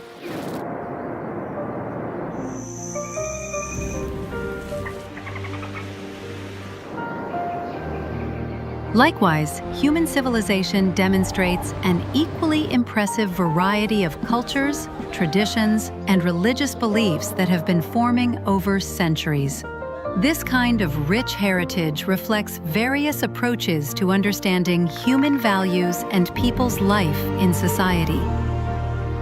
Within the framework of the Universal Grain, the unique social research project of ALLATRA International Public Movement, the volunteers addressed people worldwide with question, what do all of us have in common? And their answers show what unites us all. Siamo partecipanti volontari di un movimento internazionale che si chiama ALLATRA. And we're conducting a research, the Universal Grain. And the purpose of this project, we want to find out what unites all people across the world internally. En todos los países del mundo nosotros hablamos con la gente. We ask certain questions and people on the streets and famous people, like everybody. Apa yang mempersatukan manusia di planet ini tanpa melihat agamanya? Unabhängig von der Religion, Politik. Co właśnie robi człowieka człowiekiem, co jednoczy właśnie wszystkich ludzi. As one unified world community. We are all human beings here. Aside everything, aside the colors, we are all human beings. So it inspires and it unites all of us here. I think people feel love and care for other people in the same way, despite whether from their religion, their beliefs, anything like that. So I definitely think we all have that in common, definitely. I think that love unites all of us. When this feeling fills our hearts, you know life becomes very happy and beautiful. And you're happy. Love is something what connects us. Love to other person, love to everybody. Everyone feel it. I think everyone feel it. We are all human beings. We are all made by the one creator. So we have to live in harmony with each other. We can change the world by giving love to others so that as each one of us receives love, then we have more love to give the next person. You deposit love in yourself, so you can give that love. Humaneness is the most important thing, because people shouldn't do evil. A human being should do good. It is love for life in all its manifestations. God has endowed us with many qualities. We need to be able to fill them with our hearts. Humaneness, mercy, being caring towards everything that surrounds you. We should all be like this. The greatest commandment is love. Love your God with all your heart and all your mind. And then he said the second of this is to love your neighbor as you love yourself. I live my life not based off of theology, but based off of the greatest example of Jesus Christ. And that's love. So when you do that, it doesn't matter who you pray to. I will still feed you. It doesn't matter who you call God. I will still love you. I will still come to your aid if you have been persecuted for your religious freedoms. Does that make sense? And that's become my rallying cry to the world. I just want to see people have a right to do what they have a God-given right to do, and that is to worship God in freedom. The first thing is to forgive, to love, to create, to be a honeybee. Yeah, a bee builds everything, right? We should create, and then we'll be fine. What unites us all on the whole planet Earth, regardless of where we live, who we are by nationality, and what our religion is? Heart, smiles, joy. We should open up. Life is very short. We should live. You have to wake up, open your eyes with a smile and live. That's it. You don't know when the heart will stop beating. So you need to be happy. Humans have to love each other because they are human and they came from one place. We need our good thoughts and every situation, peace and love, it's everything. I may be Malawian, someone would be Zambian, someone would be from Germany, but we are all human beings. We are all united in the spiritual aspect because we are all human beings created by one creator. You have a spirit, I have a spirit. It doesn't matter, the outside skin is different, but we all have one spirit. People, they are all the same, despite the fact that they are from different cultures and have different backgrounds. And the most important thing that unites us is love. The ability to love and the need to be loved. The need to communicate with other people. If humanity is first, then we will know how to develop one another and how to care another. What each of us does, and more importantly, how we go about doing that, can and will, in fact, determine the future of mankind. Working together, we can forge a more promising future. You know, I'm a diplomat, but above all, I'm a human being. And as a human being, what I want peace and reconciliation. We are all human beings, so we have different culture, we have different religion, but we believe in life, we believe in love. We want a better life, we want a better world, and that's why we need to be united. No matter the religion, no matter where you come from, no matter the color, we are one. Of course, we want the good part of a person to dominate. We have peace, we have friendship, we have kindness. And those are the things that the world really needs. Whatever our color and shape or beliefs may be, we are all human beings. We are all here together to do something together. Love is what unites all inhabitants of this blessed earth, given to us by God. It is love, heart. It is joy which may be radiated through a look or a smile. I think each of us has to remember that we should treat everyone as equal, treat everyone the way we would like to be treated ourselves. Humans are humans. You know, everyone, even it's from the India or even from America, everyone's emotions are same. All humans are same. So respect each other, respect the individuality with them, and serve others, helping whatever way you can. That's fine. That's the way you can find the purpose in your life. People around the world share so many common values and ideas. They dream of a better future, and so many people, even when they are in terrible situations, they all still have hope. Every person is like that drop in the ocean. And the more drops you have, it suddenly becomes a tide and it becomes a wave of change. So every drop in that ocean counts. Doesn't matter how small it is. You know that the situation in the world now is not so safely to live because of this war, conflict everywhere. But you know that love can fight for these things, yeah? And friendship, no border for friendship. We can friends each other. In the era of informations, we can change the good informations, not bad informations. Thank you very much for this moment, because however that you can spread this the good things to the world, and how people thinking about what is the importance of living together, living in the peaceful, in the situation. So thank you for this TV, yeah.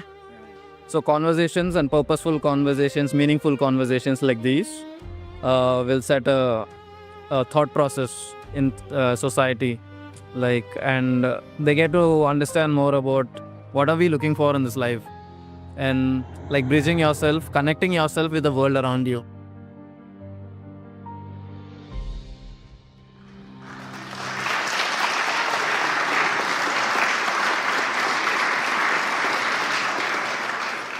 And remember, this is just a short excerpt from the huge work that our volunteer did for the benefits of the entire humanity. And what you have seen is the powerful evidence that the spiritual diplomacy is not an abstract idea, but a vital necessity, capable of answering humanity's shared demand for a world where goodness and humanity prevail. And we have another example that vividly illustrates the power of spiritual diplomacy. It is the living story of one person. You know, unfortunately, we live in such a world where we need to pay a very high price for the desire to say a truth. We often are persecuted for that. And that's what happened to ALLATRA International Public Movement in Russia. The reason why Russian authority persecuted us because of our uncompromised scientific position and our open position for support of Ukraine. And the Russian authority, they did not forgive us that, of course, right? For telling the truth. And we become the target of their propaganda and their persecution machine. Our participant, in order to have the ability to continue their work, continue to spread the truth, had to leave their homes and leave very, very rapidly. So, sorry.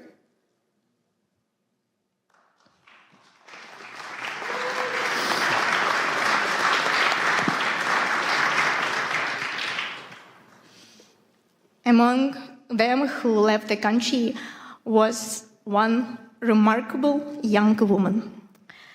She is a very, very talented scientist, geophysicist, and she has a unique ability to present a very dense scientific information and present it this way that millions of people are able to comprehend the very difficult topic. And she was loved, appreciated, and really followed by millions of people because of her honesty, her desire to stay and say truth without making compromise and little adjust the truth that it will be digestible. She was able to present everything as it is, and she became the main target of Russian authority. So, and her way was very, very difficult. Immediately after the threat, she had to leave the country with one suitcase of her, pack her entire life there, and leave the country. And we were not able to communicate with her for several years. So, and she was not able to present publicly her scientific research, of course, because of the understanding that she needs to protect herself and, of course, protect her family. But today, she is here.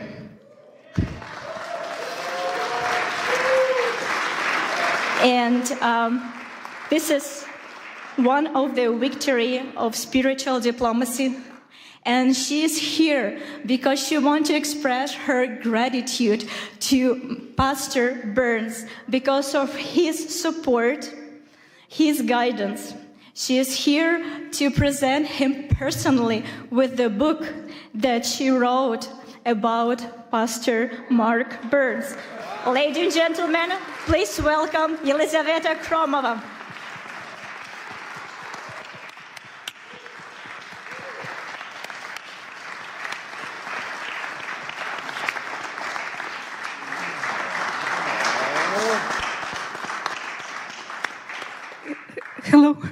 Hello everyone. Hello, dear Pastor Mark Burns. My name is Елизавета Chromova, and I am a volunteer for International Public Movement ALLATRA. I came here to the conference which you organized to personally express my gratitude to you. It is a great honor for me to speak those words looking you in the eyes. First, let me share a brief backstory. As you already know, in Russia, ALLATRA International Public Movement has been banned. I endured persecution along with my friends. I lost my homeland, my home, my life's work. And at one moment, I even lost my hope that I can even find the reason to believe in humanity again. Then one of the darkest days of my life, everything changed when I saw your interview. I didn't know you, but when I watched it, I felt as if we had known each other forever. And in your interview, I didn't saw judgment or desire to lecture someone. It was just disarming sincerity. You said, I am neither left nor right. I stand for human rights. Wow. And you spoke of a God who loves people. And your words reach the deepest part of my soul. I'm really sorry. I'm so nervous. I'm so sorry. You showed by your example that there are people who don't stay silent, who choose what is right, but not is popular. There are people who build bridges between people, cultures, and beliefs. And in these bridges, we can meet each other face to face and see in each other the dearest and the closest one another. I saw in you the ministry of Jesus Christ in action. As Christ sit at the table with the despised and outcast, he said, I see you, I am with you, and you did the same. You reached out to those whom others tried to destroy. And your words reminded me that our rights, granted not by people or laws, it comes from God. Yes. And we have protected in every corner of this world for all people and for all faiths. And this is why I wrote this book about persecution, about my path back to home, to hope and faith, and I dedicated this for you, because you became a voice for me in the darkness. And this book is called Pastor Mark Burns, The Man Who Restored My Faith. You didn't just help me find my faith back, but you also showed me that faith can unite, heal, and lift us up. My God.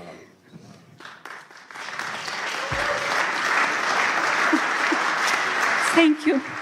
Thank you, dear Pastor Mark Burns. Thank you for who you are. Thank you for your courage, for your bravery, for your love, for your service to people. Thank you for your sincerity and truly for your inspiration, which your faith in action gives all of us. This book is for you and for all of us who believe that one honest voice can change everything. Thank you so much.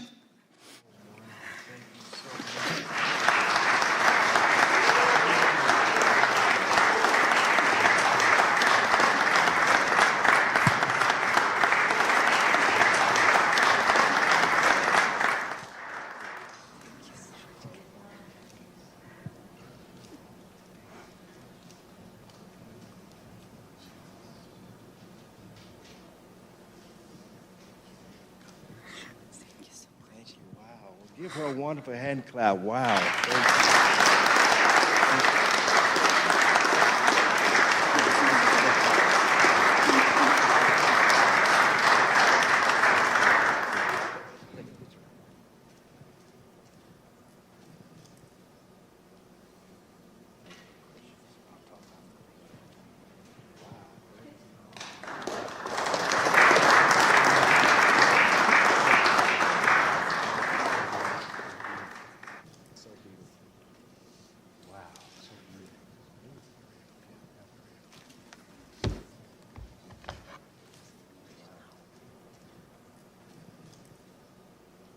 Thank you, Yelizaveta, for sharing your sincere testimony. We're so happy you're here with us today. It's definitely an honor and a surprise.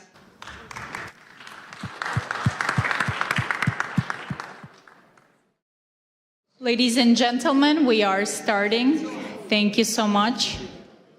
And we are honored to welcome Congressman Mark Harris, representing North Carolina's 8th District, to the podium to open the second session dedicated to the critical theme of religious persecution and human rights.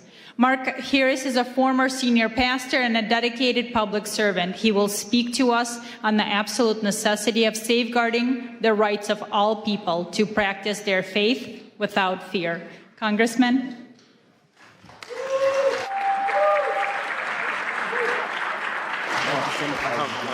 Thank you so much for having me. Well, good afternoon. It is great to see you. I'm sorry for being just a little bit late, but I literally just ran out of Judiciary Committee meeting today that we were holding, and we had a pretty big hearing going on today with a special guest there that we were dealing with. So, but I am so honored to be invited to be with my friend Mark Burns and to have the opportunity to address this International Interfaith Conference.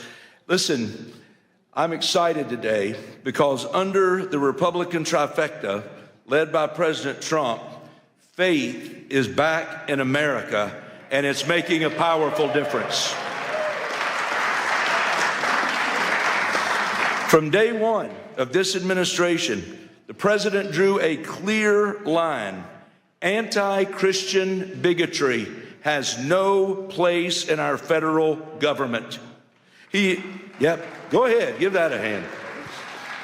Listen, he boldly affirmed that the United States recognizes only two God-given genders, male and female. He stepped in to protect the most vulnerable minors from irreversible body-mutilating surgeries that the radical left once celebrated. And he restored fairness, safety, and dignity for young girls in sports, ending the painful experiment that allowed biological males to compete against them, shattering dreams, causing injuries, and leaving too many girls feeling unsafe and sidelined in spaces that were meant just for them. And President Trump said, that will not stand any longer. We all know that deep in our bones, that the soul of this nation is inseparably tied to our Judeo-Christian heritage and the timeless truths of the Western tradition. Our founding fathers didn't just mention God, they wove Christian justice, natural law, and biblical principles into the very fabric of this republic. For decades, those foundations were chipped away by an aggressive secularism and left-wing ideology. But praise God, the tide is turning. It's turning in the halls of government, it's turning in communities across the land, and it is turning in the hearts of everyday Americans. Government works best when it gets out of the way, when it respects the sacred space. When it respects the sacred space of parents to raise their children according to their convictions, for entrepreneurs to be able to build businesses without endless red tape, and for churches to be able to preach the gospel and biblical truth without fear of reprisal from any source, come or shine. Listen, that's the limited, accountable government our founders designed. Yet for far too long, unelected DC bureaucrats have overstepped, intruding into schoolrooms ahead of moms, ahead of dads and local teachers, and even casting shadows over the pulpits of our pastors. Consider the IRS's chilling overreach, threatening to revoke a church's tax-exempt status if a pastor would dare to apply scripture to the moral issues of our day. Ladies and gentlemen, the First Amendment was written to protect exactly that kind of speech. That's why I am so thankful to have been able to introduce in this 119th Congress the Free Speech Fairness Act, which is legislation to shield pastors and churches and nonprofits so they can speak freely according to conscience without the constant threat of IRS intimidation. It's frankly absurd that we even need this bill in the first place. Imagine having to explain to George Washington that the government he helped forge would one day try to muzzle Christian voices in their own sanctuaries. But I'm standing before you today because I believe you're a group that understands that there's still urgent work that must be done. This very week, as thousands march the streets of Washington for the National March for Life, celebrating the Dobbs victory while pressing forward to protect millions of unborn lives still at risk, I believe we've all got to stand shoulder to shoulder and arm in arm, and we've got to recommit ourselves to that fight. And we've got to do it together. Listen, the Supreme Court got it right in the Dobbs decision, returning the issue to the people and their elected representatives. Tragically, as I stand here before you today, the total number of abortions has actually risen since that time, fueled by the explosion of chemical abortions delivered by mail through telehealth and shield law loopholes. That's precisely why I've introduced legislation to shut down abortion by mail, effectively criminalizing the practice and closing the deadly back door. Ladies and gentlemen, legislation is essential, but even that is not enough on its own. As conservatives, as people of faith, it's our calling to keep sounding the alarm. It's our calling to keep holding our leaders accountable. And it's our calling to persevere until we end this grave evil once and for all in this nation. House Republicans step into this new year, I believe, with great optimism and real resolve.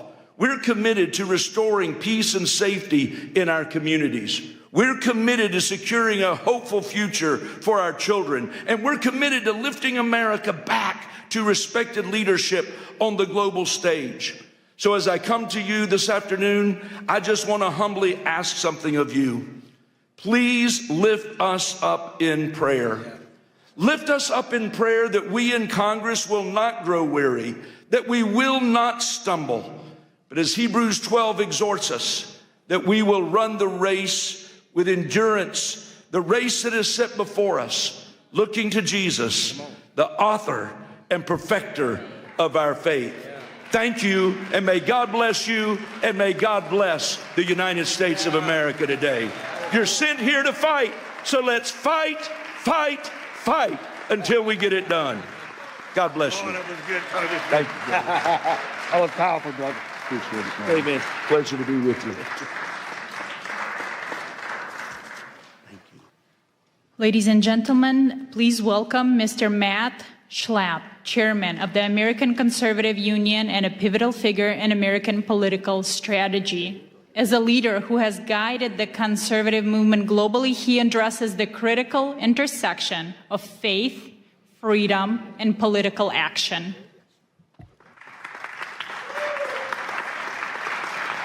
Thank you. Hello, everyone.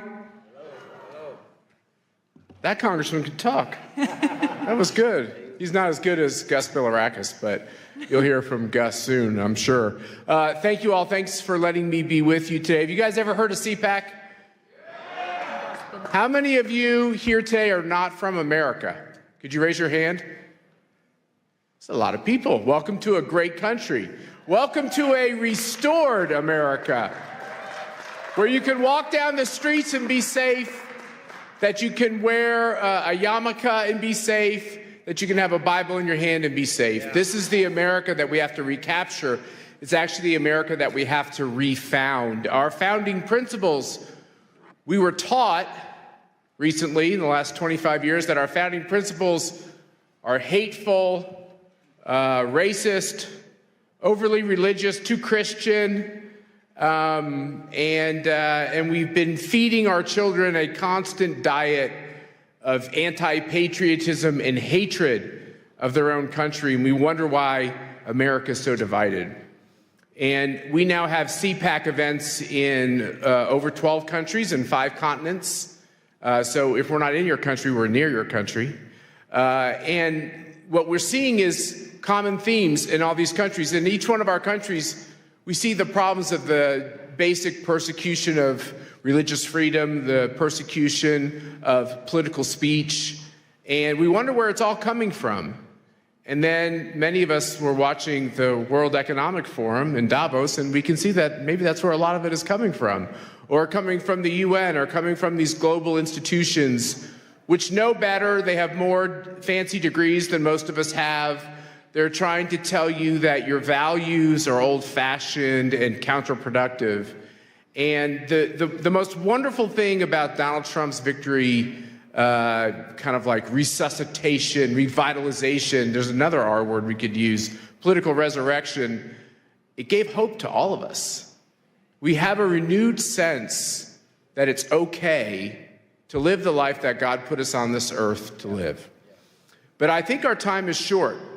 In basketball, they have a shot clock. In football, they have a clock. You only have so many quarters to score and everything else. There's an end time to all this. We don't know when it is. The Bible tells us we don't know that exact time. But America also has an end time, and freedom has an end time. And maybe we can extend that time. You all know how many times in the Bible God is mad at people, and he wants them to turn from their wicked ways, and they don't want to. And then he finds a good man, and that good man negotiates on behalf of the people who are kind of mediocre to bad and tries to earn them more time. And, I fear that we're in this kind of a situation where we're trying to get more time. And so what I say to all good people, and boy, it sure gives me great joy to be with all of you because you look like just a room full of good people, is think about the time and the days you have left and how you can impact the situation that we're in your country, in America, around the globe. Like I said, I run this group called CPAC, and we have an event, Pastor, with a lot of talkers. There's a lot of talkers. The conservative movement is so good at talking. Guess what? It's time for the conservative movement to do some doing. And Donald Trump has showed us that, by the way, he's a good talker too, so there's nothing wrong with being a good talker. Being a good talker is great. It's just not sufficient. It's not enough. So our theme at this CPAC is going to be actions, not just words. And there's only so much time, as I said, to make a difference. So my wife, Mercedes, and I, we think a lot about this as I comb gray hair, less and less gray hair, by the way.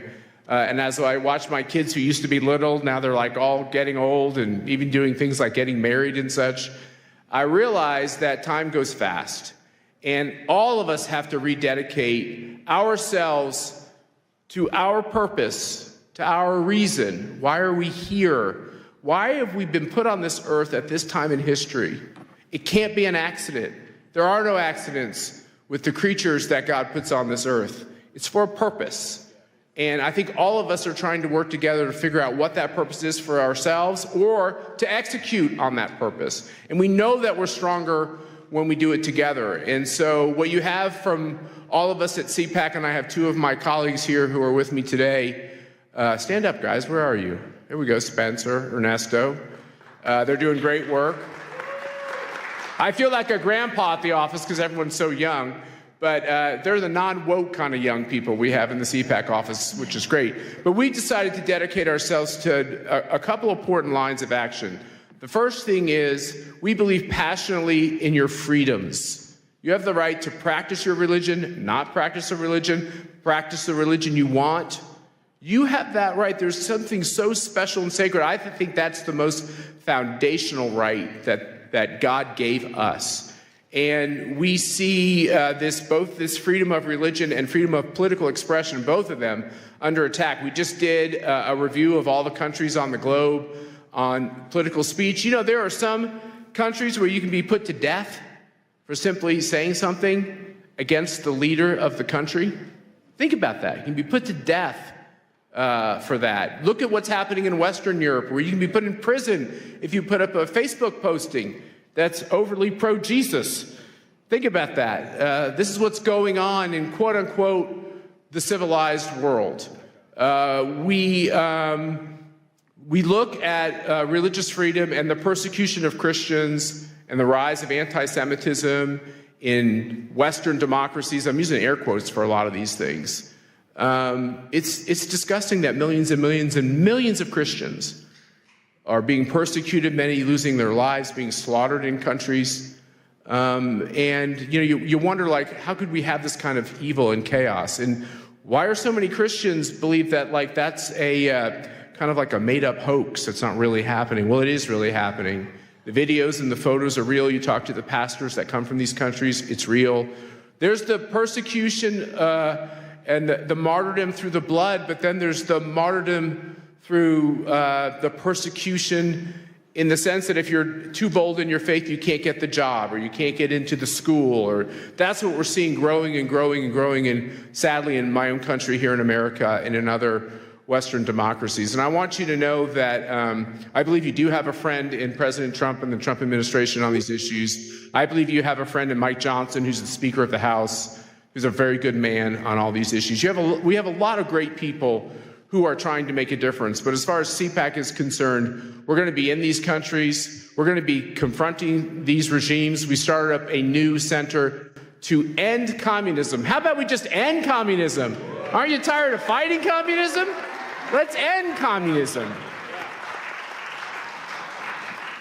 What China is doing to destabilize the globe, there's kind of a cozy conformity with China because they're rich and they're powerful, and a lot of countries need support. It's a dangerous game they're playing because really at the end of the day, what a communist totalitarian regime wants to do is they want to take away all of your freedoms, your promise and your hope, and really turn you into a slave of the state. And it happens every time, everywhere, always. My wife's father tried to stop the Castro regime in Cuba, which looks like the end of that regime could be coming pretty soon. That'd be good for the world.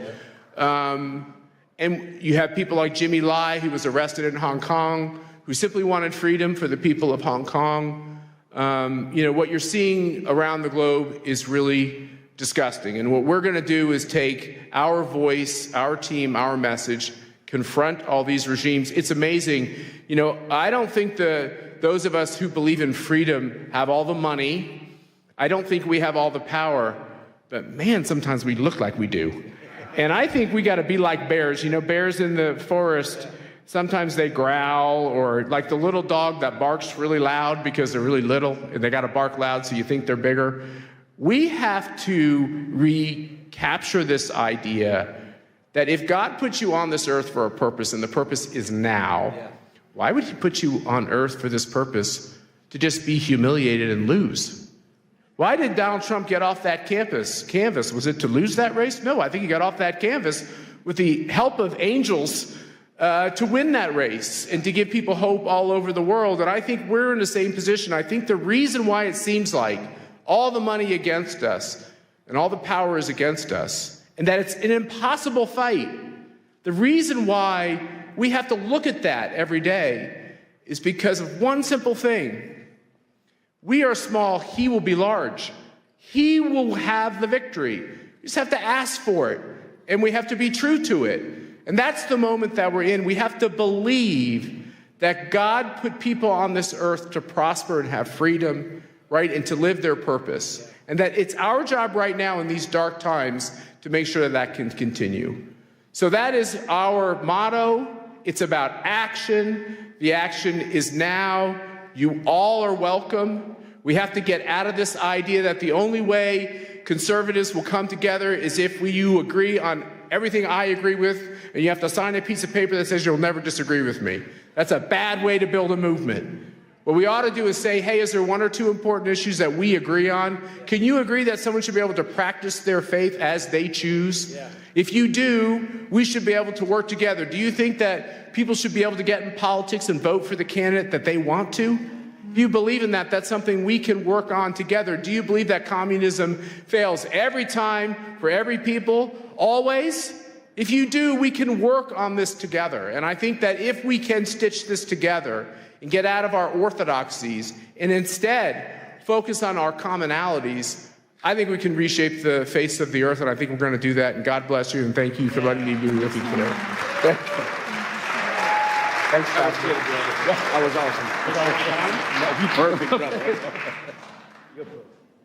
Now it is an honor to introduce Congressman Gus Bilirakis of Florida, recognized as one of the most effective lawmakers in Congress. He's a steadfast champion for international human rights and will speak on the importance of protecting religious freedom against discrimination worldwide.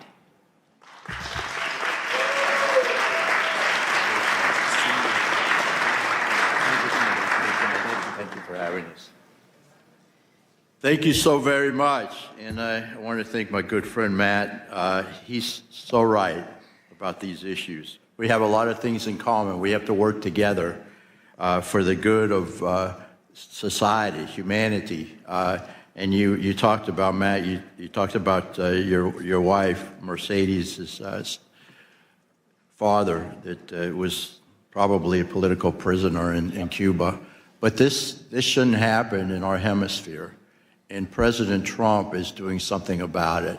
We have hope now. And, Cuba is 90 miles from just south of Miami. And that's in our hemisphere. Venezuela, same thing. We need to take care of our people and make sure that they have freedoms and opportunities to succeed. So we appreciate President Trump as well. We gather here today, folks, on Capitol Hill for a truly remarkable occasion. The International Interfaith Conference, the Rise of Spiritual Diplomats. Thank you so much for attending. Please, again, before I begin, I want to extend my deepest gratitude, Pastor Burns.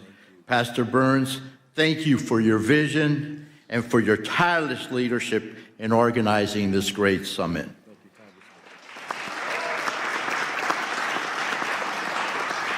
You have called us here to recognize a new era of spiritual diplomacy, where faith leaders don't just shepherd their own flocks, but step into the breach as mediators, peacemakers, and defenders of the innocent, where traditional politics often falls short. And I will tell you, people like Matt and the Speaker of the House, who's not here right now, but Mike Johnson, he cares so much. He really does. And he's genuine, he's sincere, he's a godly man. And we are making a difference, folks. We are making a difference. We're making a lot of progress. So I chair the Congressional Caucus on International Religious Freedom. I see the first freedom not as mere legal concept, but as the heartbeat of human dignity. Yet as we meet on today, January 22nd, that heartbeat is under threat, folks.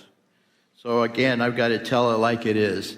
The data from this year's 2026 report is staggering. We are witnessing government restrictions on religion at their highest global levels in decades, unfortunately. We are so very fortunate here in the United States of America. And I know there's some bumps in the road, but we have religious freedom. And we should never, ever take that for granted. But in Nigeria, folks, the crisis has reached a breaking point. Statistics from the start of this year show that over 3,400 Christians were killed for their faith in the last reporting period alone. In this day and age, it's happening around the world, folks. I have fought to ensure Nigeria remains a country of particular concern, because we cannot stay silent while thousands are slaughtered. Do you agree? Yeah. In China, the CCP continues to target Falun Gong practitioners and Uyghur Muslims with high-tech surveillance and arbitrary detention. This is happening, folks. It's happening every day. China currently leads the world in the arrest and sentencing of believers. I mean, they're not spreading it. They're just practicing their faith, their religion. And in some cases, it's meditation, what have you. But they should be free to do so. In Pakistan, The shadow of blasphemy laws still hang over Muslim minorities. The Ahmadiyas and Christians turning private faith into public death sentence. Unbelievable. Global anti-Semitism. We must confront the reality that Jews are facing a resurgence of hate that we once promised would never, ever happen again. But it's happening now, folks, before our very eyes. We must stop it. The challenges we face are not only legal, in which regimes weaponize the laws to crush dissent, but also social, as tolerance breeds in the vacuum of silence. We must not stay silent. We must act, folks. And that's what we're doing in this Congress. This is where the spiritual diplomat comes in. You are the ones who can reach the places a secular envoy cannot. You speak a language of universal values, justice, peace, and the sacredness of life that resonates deeper than any treaty. You're the ones. We can do this together. I'm Greek-American, and we say, Oli mazi, all together. We can do this together if we stick together.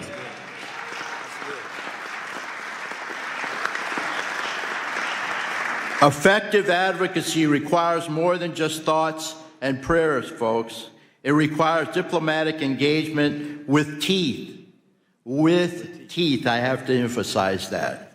We must continue to use the Global Magnitsky Act, I know how to pronounce it, but I'm sorry about that, to target those who profit from persecution. We must elevate religious freedom. This issue must be a permanent pillar of our foreign policy. Do you agree? Yeah. It has been under this administration and under Marco Rubio as Secretary of State. And we must always be present. When faith leaders and members of this caucus speak up for the persecuted, it sends a message. We are the greatest country on the face of the earth. People listen to us. We must take advantage of that. The world is watching, folks, and you are not alone. You are not alone. Pastor Burns, you often say that spiritual leaders, and I quote, carry no weapons, they carry wisdom, right? I'll repeat that. Pastor Burns says, spiritual leaders carry no weapons, they carry wisdom. Today, let that wisdom guide our policy, whether it is Christians in the Middle East who are being persecuted, a Muslim in China, or a Jew in Europe. And I will tell you that the Orthodox Christians are also being persecuted in the Middle East. Syria in particular, and of course in Turkey as well, there's not religious freedom for Orthodox Christians in the country of Turkey. We must speak up, folks. We must not be afraid. Let us leave this conference, not just as observers, and I know you won't be, but as diplomats of the Spirit, committed to ensuring that every child of God can worship without fear. That's our goal. Thank you very, very much. God bless each and every one of you, and God bless America. That was powerful. That was good, Congressman. Thank you so much.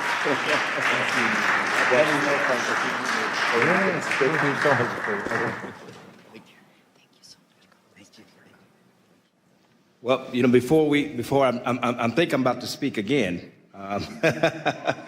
But before Matt Schnapp leaves, this man, again, you all know who he is. He does so much for America. He does so much for the conservative movement in America. He literally, him and his wonderful wife, Mercedes, bring millions of conservatives all over the world to bring a message of unity and peace. And it's a great honor for me as he have to slip out. But as you know, we're going to be pinning everyone who takes the commitment of becoming a true spiritual diplomat. And here I am going to pin my brother Matt right here in front of everybody with this wonderful spiritual diplomat pin. He's taking it very seriously. Now, I told him I'm hoping I would be called up to the varsity league and be invited to CPAC and speak for the next time. But hopefully I'll get called up to the big league next. But I want everybody to witness here today as I pin on my dear brother, Mr. Matt Snap, for all the wonderful work that he does as a spiritual diplomat around the world. And I want us to realize, yes, that it's because of leaders like Matt we have a safer world and a safer place for our children to grow up. Thank you so much, my brother. Thank you, thank you. I have to just say, you heard it here. He called me on the carpet. He's coming. You're speaking at CPAC, whether you like it or not. There we go. Thank you, brother. God bless you. Thank you very much. It was great to hear from the congressman. And now it is my honor again to welcome Pastor Mark Burns back to the podium as he addresses the key topic entitled From Pulpits to Peace Tables: Why Faith Leaders Must Engage the World. Wonderful. Well, first of all, I'm going to tell you, you should give yourself a big hand clap of all the wonderful people that are here today. Come on now, you can do better than that. Come on now, come on. We're here at the nation's capital to take back this nation, take back the world, and we're here to protect faith of all people around the world. Do you believe that? Say yes to that. Hurrah. Listen, the Bible says that violence taken by force. We're here to make a loud declaration to the world.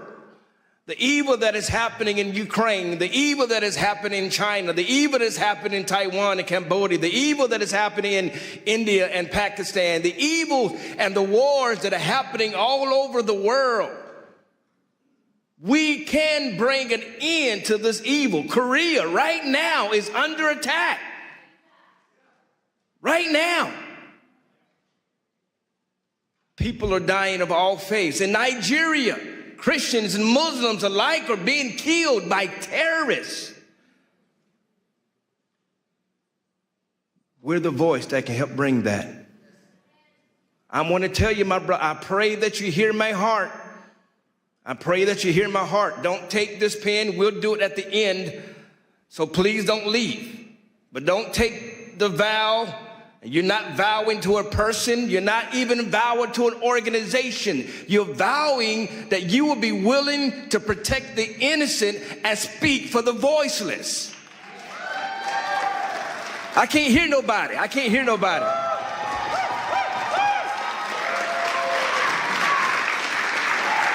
That's why you're here. And so many of these great leaders that are on this podium that you're hearing from, these are thought leaders. These are real spiritual diplomats. These are people working behind the scenes that are working to to protect children, to protect religious freedoms. We're going to talk about it a little bit later, but the young girl that was raped in Tanzania, we have His Excellency that is here right now, all the way from Tanzania to talk about it, to discuss about it. It's not always about the things you see on CNN. I'm not here to play games with you. I was recently at an embassy, and I'm not going to mention the name of the embassy, but I was sitting down with the ambassador, and we were sitting down, and everybody was eating, and everybody was loving on each other and patting each other on the back, and I put my hand down, and I said, "Don't you understand why we're here?" I said, "I'm here because people are dying right now in your country. We don't have time to be sitting here drinking champagne. People are dying. We're coming and assembling ourselves to bring peace, to be willing to speak to the kings of the world, to speak to the leaders of the world, Brother Jack, to speak to those that are voiceless." I'm going to keep repeating it. I want you to get up and leave and exit yourself out of this room if you just want to get a lapel pin, just to say, I was there. I don't need you, nor do I want you. I am not here to play games. There are too many people that meet in this building, and all they do is talk, talk, talk, and nothing ever happens. I need people who are going to go to the front lines with me. I can't hear nobody. I can't hear nobody. I am in a room full of leaders, am I not? I am in a room full of real warriors. I can't hear nobody. I dare you to open your mouth up and say, I'm one of the people. I'm ready to go to war. Somebody say yes to that.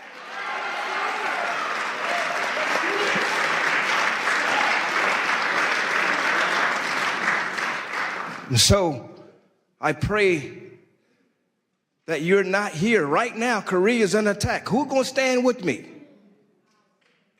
Right now, Pakistan is under attack. Who's going to stand with me? I'm going there in April. Who's standing with me? I am going to Iran. Who is standing with me? I can't hear nobody.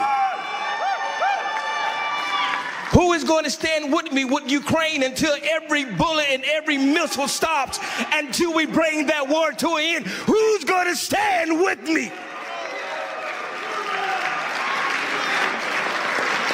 I don't need cowards, and I don't need people who are just here to be here. I need people who's willing to go to the front lines, who's willing to risk your name and your reputation to stand with somebody who may pray to a different God, who may believe different than you, but you're willing to stand on the name of peace. Who will stand with me?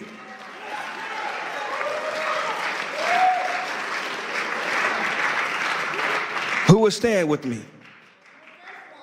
Who will stand? Who will stand?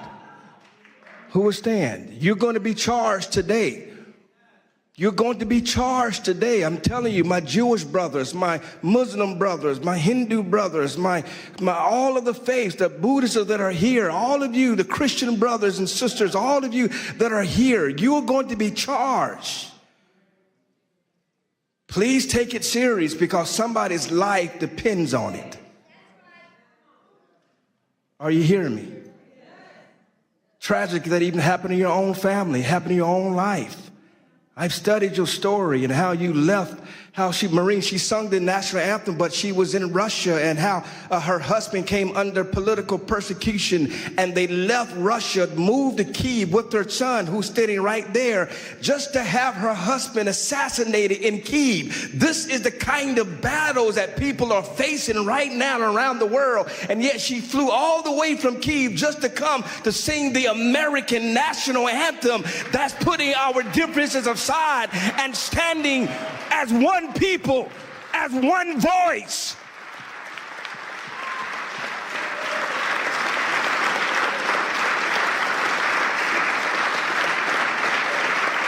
ALLATRA, even right now, who is under attack by Russia, by Ukraine, and yet they're standing. Creative Society of Russia is attacking them for standing with Ukraine. But yet they got volunteers all over the world. I'm telling you right now, every faith leader, you need the organization of ALLATRA and Creative Society. You need them. You need people like them that will go to the trenches. They are not just talkers, and they don't do it. They don't do it. And I'm talking about Olga here and Marina here. Olga is the head of a Creative Society, and Marina is the head of ALLATRA. And they have volunteers all over the world. When I'm at the Vatican, they got volunteers that are there. When I'm in Korea, they got volunteers that are there. When I am in Africa, they got volunteers that are there. These people don't just talk the game, they do it. And they don't need no presidential invitation. Quit waiting for the White House to invite you. You don't need an invitation. I can't hear nobody. You don't need an invitation, Valerie. You show up and fight. You show up and fight. You do it faithfully, consistently. So these leaders that are up here, they're not here to waste your time.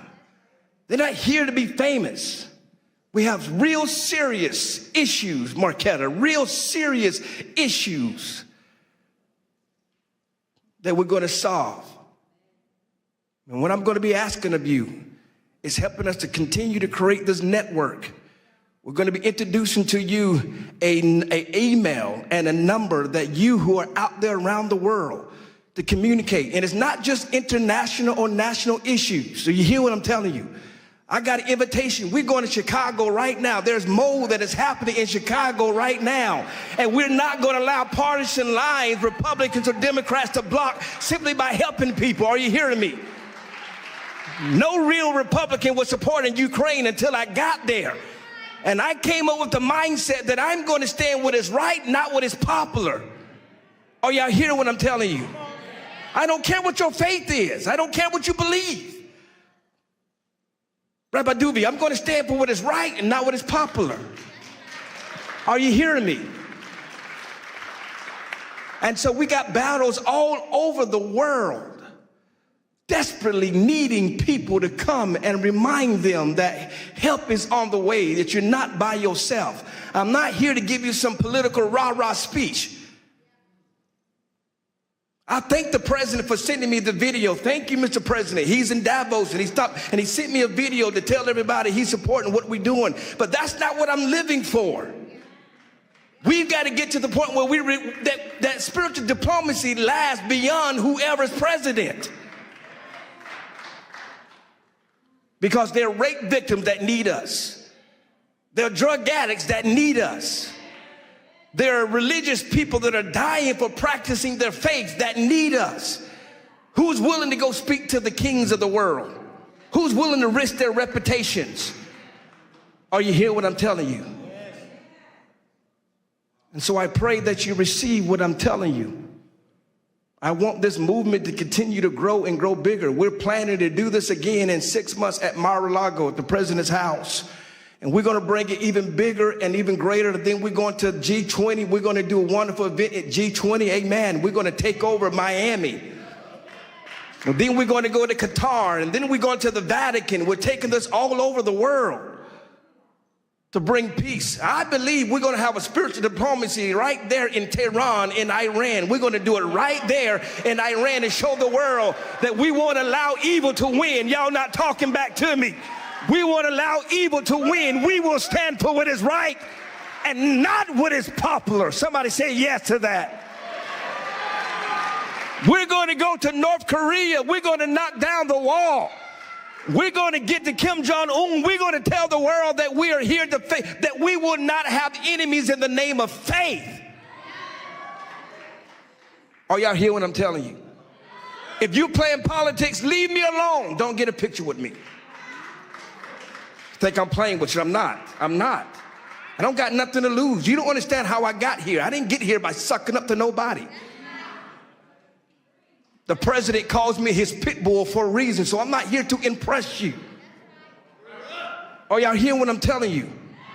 But I'm going to be here after President Trump. But I'm going to be here to be in the next president face, and the next president face, and the next president face, to tell the world that we will unite the communities around the world. We will stop being divided by who you pray to, and we will stand on the principle of peace and love for the whole world to come together. Whether you're black, whether you're white, whether you're young, whether you're old, whether you're Jew, whether you're Christian, whether you're Muslim, Buddhist, it doesn't matter. If you're a human being, we shall stand until we reach the promised land. God bless you all.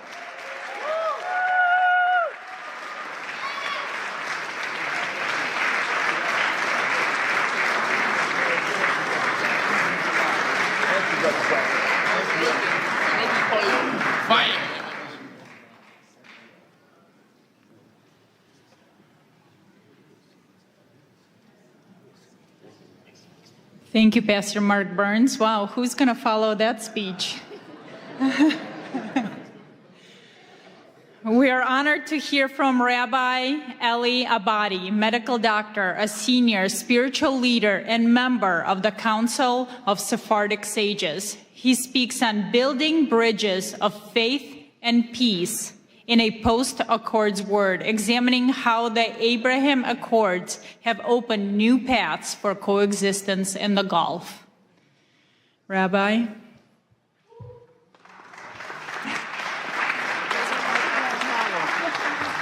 Pastor, that's a very hard act to follow. I was the lucky one. First of all, Pastor Burns, I want to thank you very much for the privilege and the honor that you bestowed on me in coming and addressing this illustrious audience. And secondly, for pinning me today and inducting me in the cadre of spiritual diplomats. I shall carry this with great honor and duty. Together, inshallah, God willing, we will fashion a better future for the next generation of humanities. Thank you. And now I start my official speech. Your Excellency, Pastor Dr. Mark Burns, President Marina Otsenova, Honorable Congressmen and Parliament members, Honorable Ambassadors, esteemed rabbis, imams, pastors, reverends, bishops, and religious leaders, distinguished speakers, and dear audience. The great Mahatma Gandhi once noted, if we were to respect others' religions as we would have them respect our own, a friendly study of the world's religions is a sacred duty.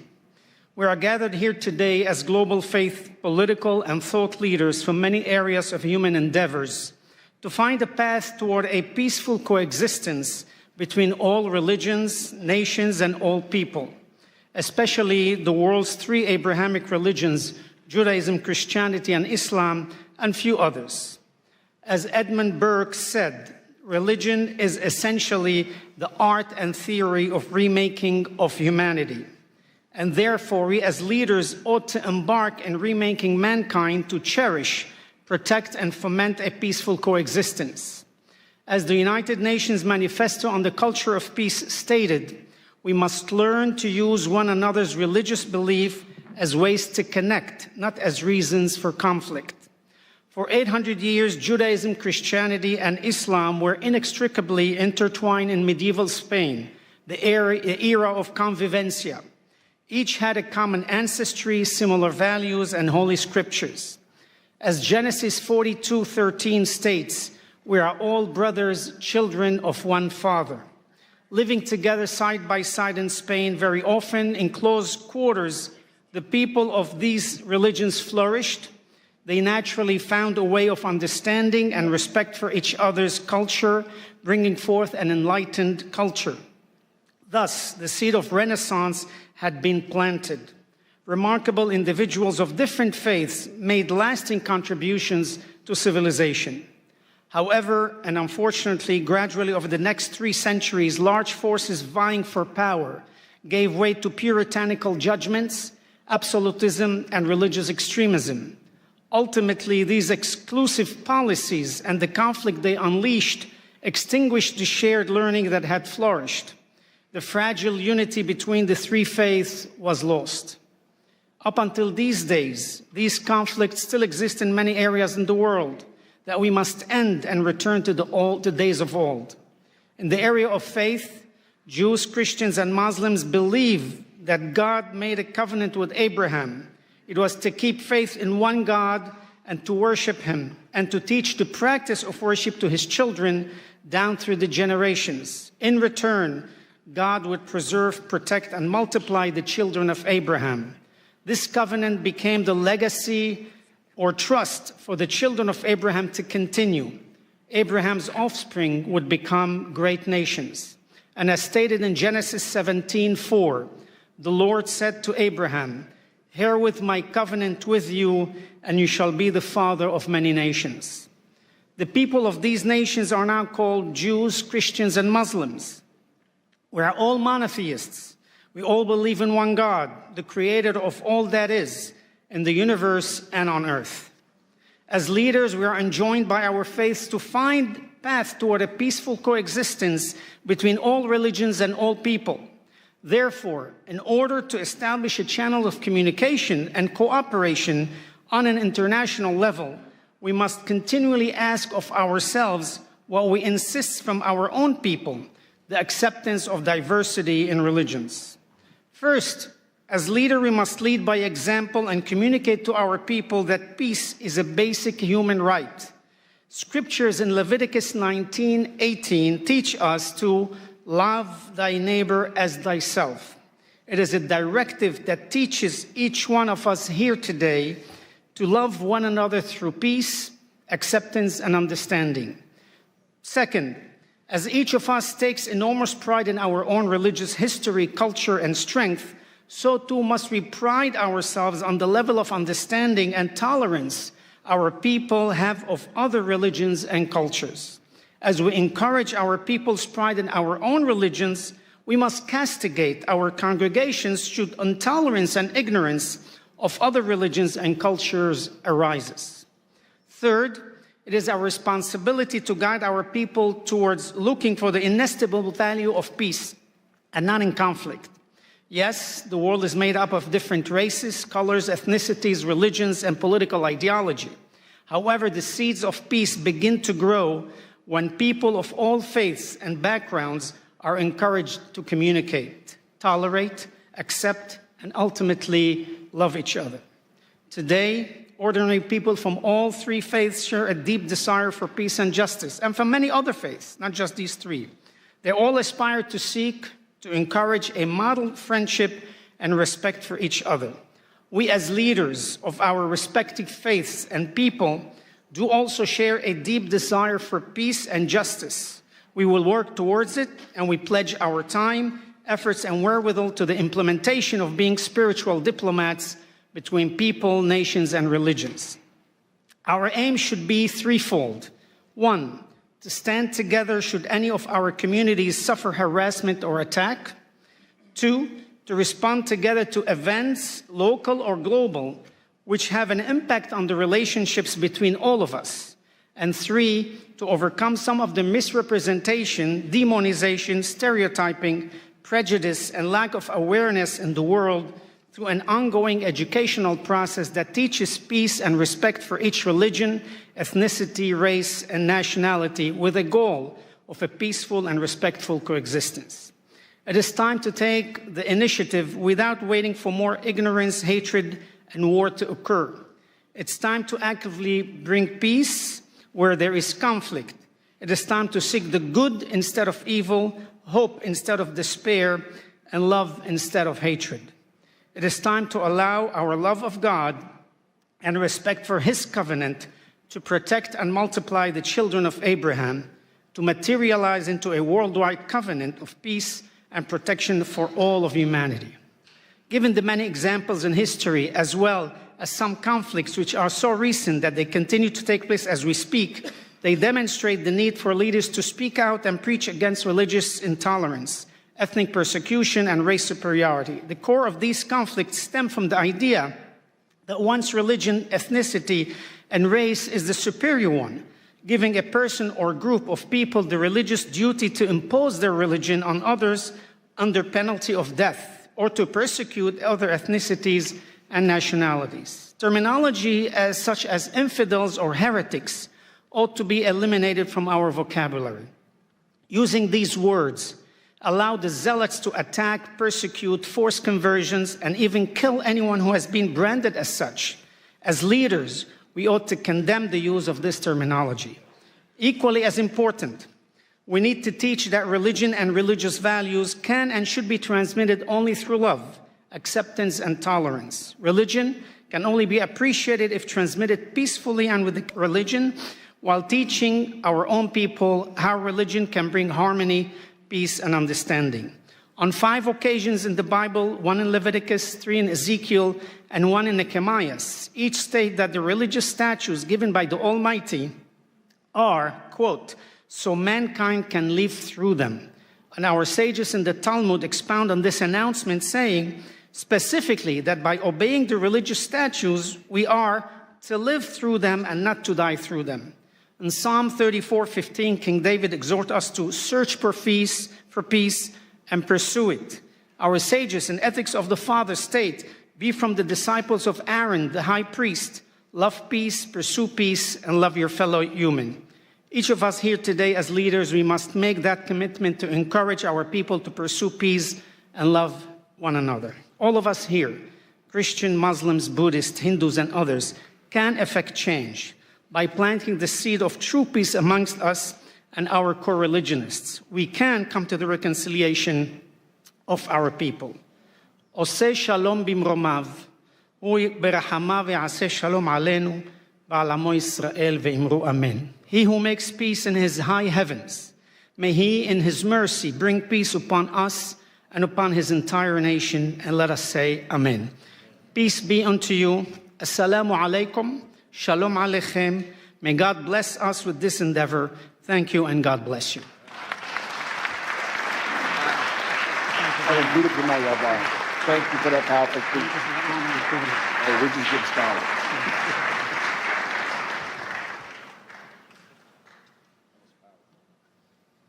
Very much.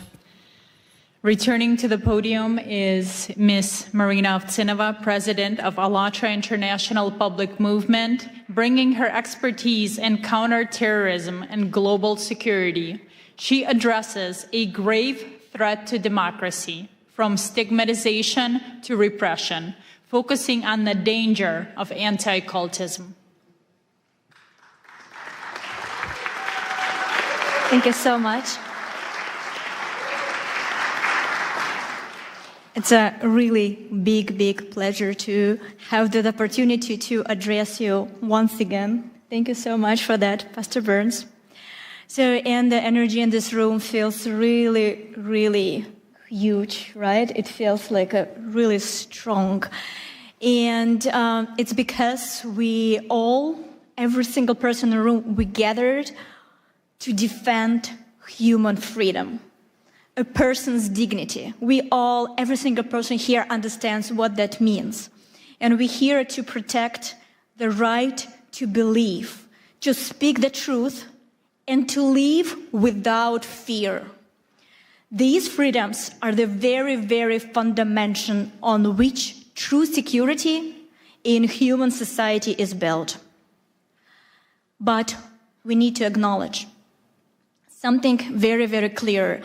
That foundation, that really important foundation for the human freedom is now in danger. Because today there is a well-organized structure at work, deliberately attacking that very foundation. And many of the deep, tragic stories that you will hear today from our speakers from this stage are direct result of the action of this transnational structure and its destructive manipulative techniques. So let me educate you a little bit. So what is that, and why does it pose a threat to every person and to society as a whole? The transnational anti-cult network is the highly coordinated international system made up of individual organization, activist, pseudo expert, and biased journalist. Their goal is to systematic dehumanization and destruction of targeted group of people and the incitement of hatred and hostility within the society. What this network does is often described more simply as anti-cultism. But in reality, anti-cultism is the technology of dehumanization and repression. Let me be clear right away.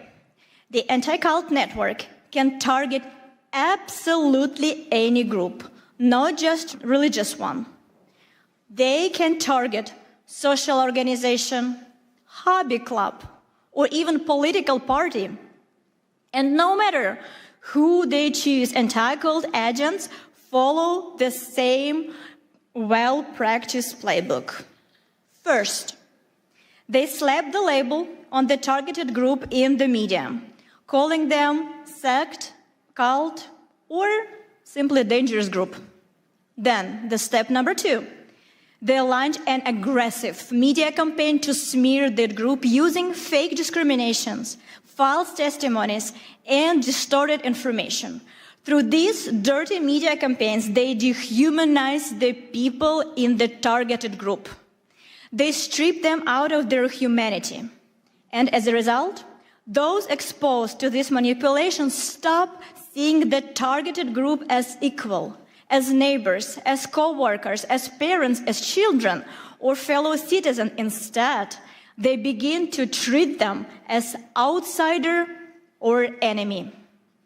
And after this stage of dehumanization, society is effectively giving, quote unquote, permission to persecute. People are fired from their jobs, pushed out of the public life, silenced through the pressure and intimidation, dragged into court, and even subjected to violence. And in the end, the very foundation of democracy collapses. Freedom of consciousness, the right to speak freely, the rights one's face, and the right to human dignity. If these step-by-step patterns feels historically familiar, you're not mistaken. This is the very same mechanism Nazi Germany used to dehumanize the Jewish people, one step at a time, through the language of hatred, lies, and systematic propaganda. That process led to the tragedy of the Holocaust. And while the Holocaust itself is condemned by the international community today, the method that made it possible never truly disappeared. The tragedy of our time is that the world unequivocally condemned the outcome, genocide, but did not eliminate the tool itself. The technology of hatred survived, and it is still being used by the anti-cult network to this very day, in a different form, but with the same destructive consequences.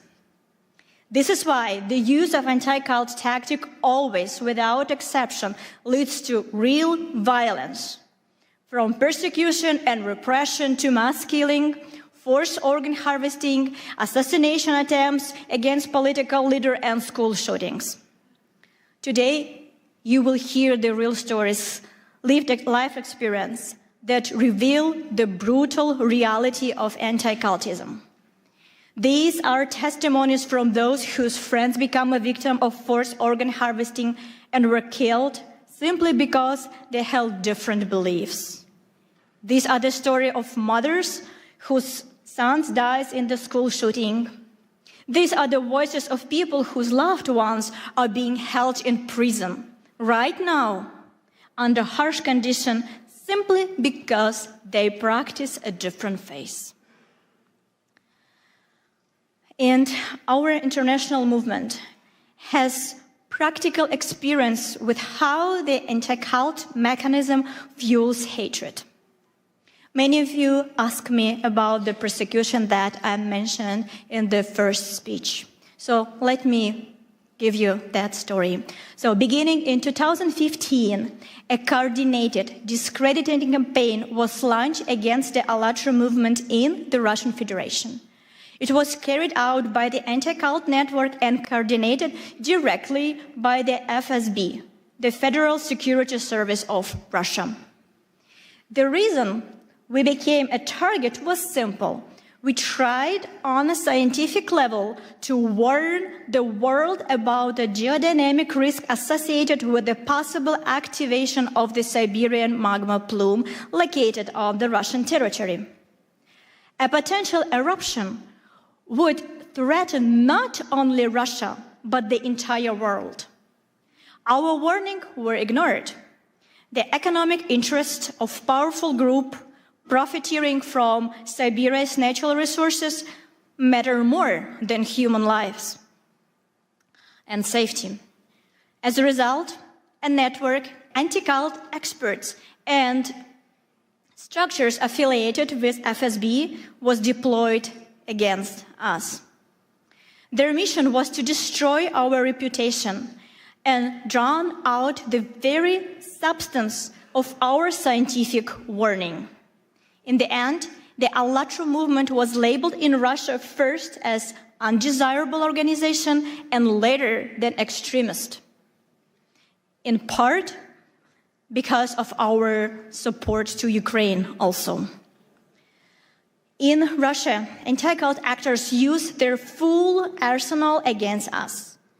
the media, courts, and the full machinery of the state. They believed that by putting us on the blacklist, they could force us into the silence.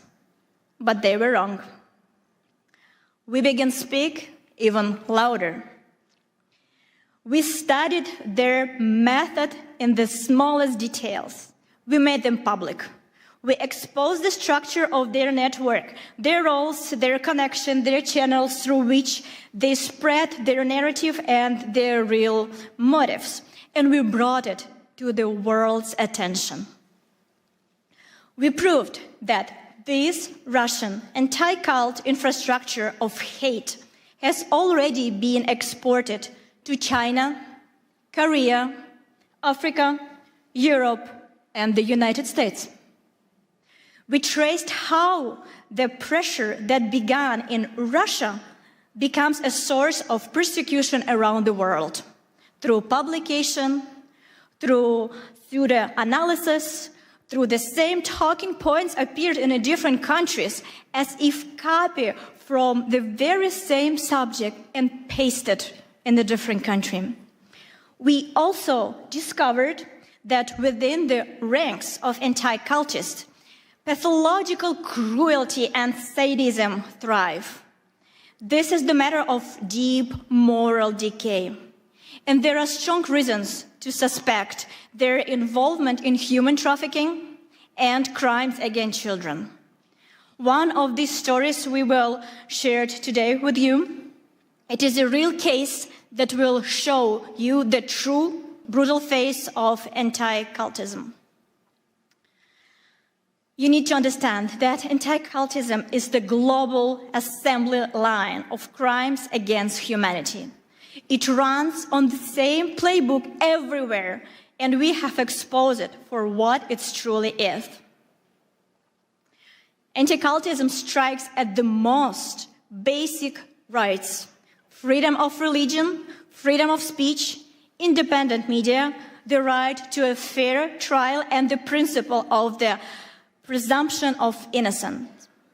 So today, I want to deliver one simple and clear message.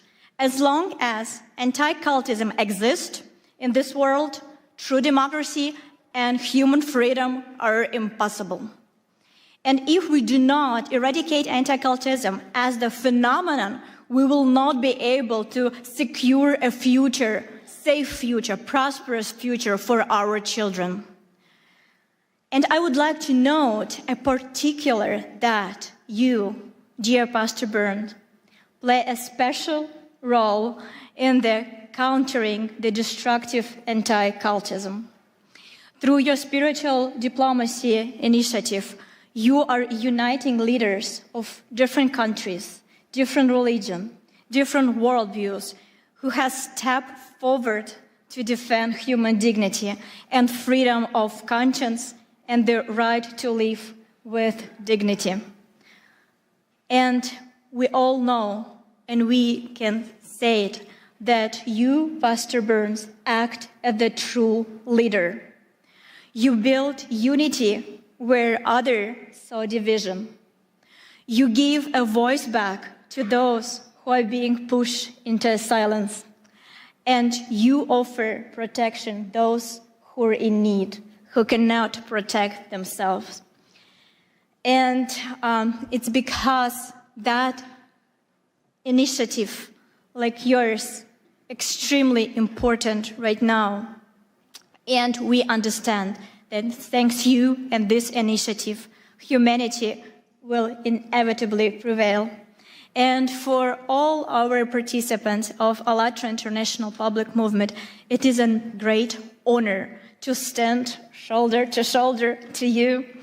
And for decades, the anti-cult network acted with impunity. But today, thanks to you, Pastor Burns, the situation has been changed.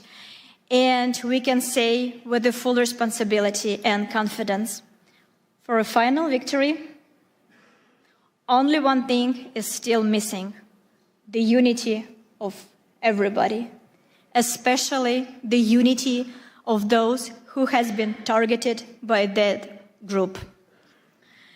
To stop the threats and killings and the destruction that anti-cult network brings, we need more than words.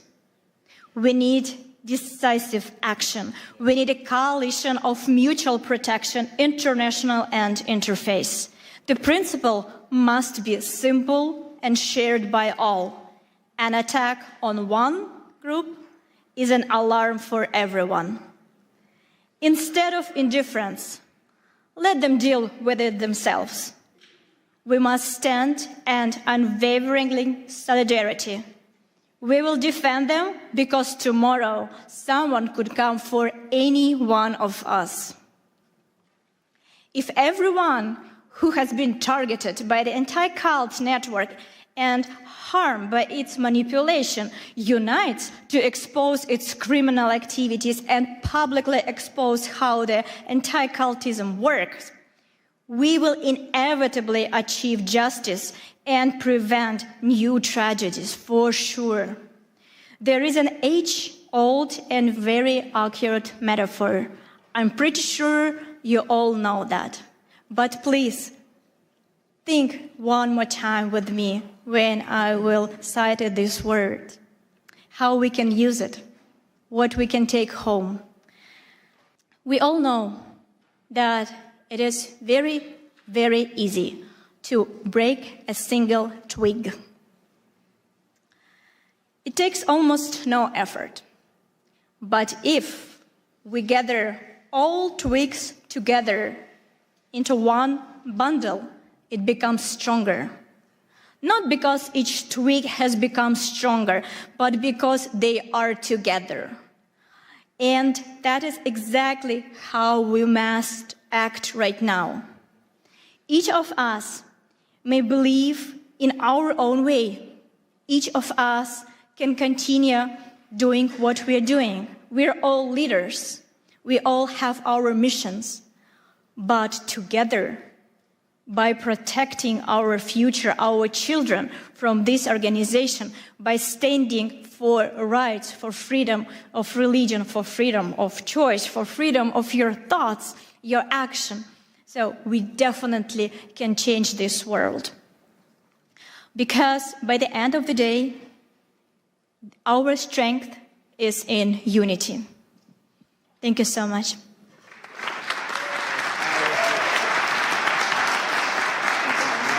Oh, that was wonderful. That's so powerful.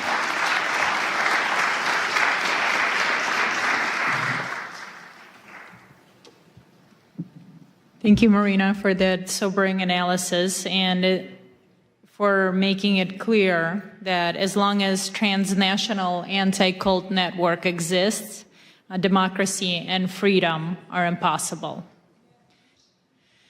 And right now, please welcome Dr. Michael Jenkins, President of the Universal Peace Federation and the President of the Washington Times Holdings, with decades of experience organizing peace initiatives in the Middle East and Northeast Asia. He speaks to us today on the urgent issue of global religious persecution. Thank you very much. Thank you. Thank you, everybody. To our distinguished panelists and outstanding audience and delegates, it's great to be here with you. Pastor Mark Burns is really doing a great job for freedom, religious freedom and all freedoms. I want to give him a hand with my heart. Thank you. Thank you. United in Liberty. Also want to thank President Trump, who's doing an excellent job with religious freedom, forming the White House Faith Office with Paula White, and Pastor Burns is also leading that effort throughout the world. We are in a global war right now. There's a global war against God, and it's hitting every faith, every community, and also people of conscience. What are we going to do? Nigeria, Christians are dying there, being persecuted for their faith. Muslims also. The Uyghur Muslims in China are being held in, a massive place with over 1 million people. And many are dying under persecution. India, also many nations of the world. And I really want to say, how will we stop this? How are we going to turn this around? We have to bring the faith communities together. That is the number one thing that will help the most. And then the political leaders will be enlightened, and they will follow the lead of the faith leaders if we love one another. I really believe that right now we see that there is an urgent situation, and that is with our Jewish family.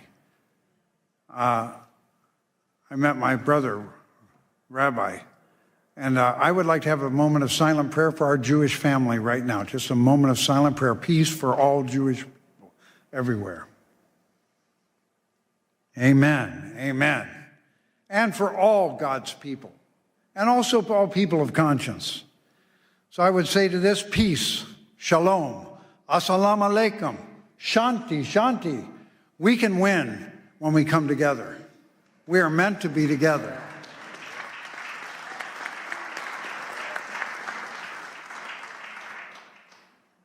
I was fortunate to be called for the Middle East Peace Initiative for many years, and I went over there dozens of times to Gaza, to Jordan, also to Lebanon, all the countries around that area. And I found interfaith dialogue can do more to heal divisions than anything else. Other things are important too. Economic development, all kinds of friendship, education, economic investment, but interfaith dialogue can bring hearts together. Suddenly, your Muslim brother or your Jewish sister or whoever it is, your Christian friend, are no longer strangers that we have images about. They become family. They become family. So even as miserable as it has been for the people of Gaza and Israel, interfaith dialogue has to rise, Pastor Burns, right away. Right away. You need to lead it, too, because you're so much fun to be with. This man loves everybody. One thing about interfaith dialogue, if you love people and you really appreciate how God is working through their faith, it changes you. That's why America has such a central role to play, because there is an understanding that all faiths are welcome here, even though we mess up a lot of times. All people are welcome in America, all faiths. How are we going to make that happen? We need leadership. We need the spiritual diplomats. Spiritual diplomats are not political leaders, but they can help lead the way for political leaders. Our congressman who came here, how great it is that they support. But they're also, the lead of spiritual diplomats is something that's not restricted. We don't have to worry about a lot of protocols, right, Doc? That's right. You just go and start engaging with love and wanting to heal. So I just want to highlight a couple areas in the world that are shockingly going the wrong direction. We usually see countries that are unstable or countries where there's kind of a strong leader, a strong man leading that oppress other people. But how about democracies? How about democracies? We never imagine democracies. No, they really follow the will of the people. When Japan, a terrible thing has happened. Matt Schlapp talked about communism. Why is communism a problem? Fundamentally, it denies the existence of God, and it sees religion as the enemy. So earlier on, Father Moon and Dr. Han developed a movement in Japan in the late 70s, and it was so effective at stopping communism. Prime Minister Kishi brought him in together, and then Prime Minister Abe, and they all worked together. And communism did not take over Japan. They were trying very hard in the 70s. It was possible it could happen. But then those same communists formed lawyers groups that have been against this movement of family federation. And they've been against it for years and years and years. And then finally, a more liberal leader came as the Prime Minister of Japan, and he kind of caved into them and said, we got to get rid of this group. And he announced, we can't. They haven't broken any law. So somebody came up with the idea, we don't need a law. If they've just made some disturbances or they've had lawsuits, we can use that. So they used that. Fortunately, there's a new prime minister now, so I think a new history is about to be written. But why do we bring this up? Because when a democracy like Japan goes the wrong direction, a domino effect occurs. So last year, Rwanda and Kenya cited Japan's example of closing or dissolving a religion without breaking any law. They got excited about it. This happened in 23 and 24. Rwanda has now closed, shut down, or destroyed 10,000 Christian churches in 2 years. And they cited Japan's example. They're a world democracy. And then also Korea. Now the leader of Korea is really not supporting the faith traditions. He's more of a left-leaning person. That's why President Trump challenged him when he came to the Oval Office. He said, what's going on in Korea? Looks like some kind of a revolution or purge. You're persecuting churches. They went after Yoido Full Gospel Church. They went after Billy Kim, who was the translator for Billy Graham. On July 18th, this last year, they raided thousands of organizations, or thousands of people came out and raided many churches, including the Family Fed. And they went to Sagero Church, a Presbyterian church, and because that leader is standing up for family values, marriage in the image of God, and freedom of speech, he's now in jail now. He's been in jail for almost 137 days, right? And Mother Han of the Family Fed, she's been put in jail now for 125 days. She has not been convicted of anything. So we're just calling your attention to that, because when you come together, we can move our faith communities together, and then the nations can move. God bless you all from your nations, your faith. God bless your family, and God bless America. You're so good.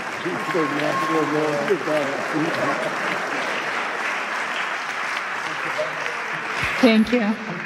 Thank you, Dr. Jenkins, for your leadership. Now it is my pleasure to introduce Reverend Damian Dunkley, President of the Family Federation for World Peace and Unification, USA. He brings a critical report on religious persecution in Korea. Thank you. Thank you, thank you, thank you. Good to be with you up here, Mark. Dr. King said, I've been to the mountaintop and I've seen the promised land.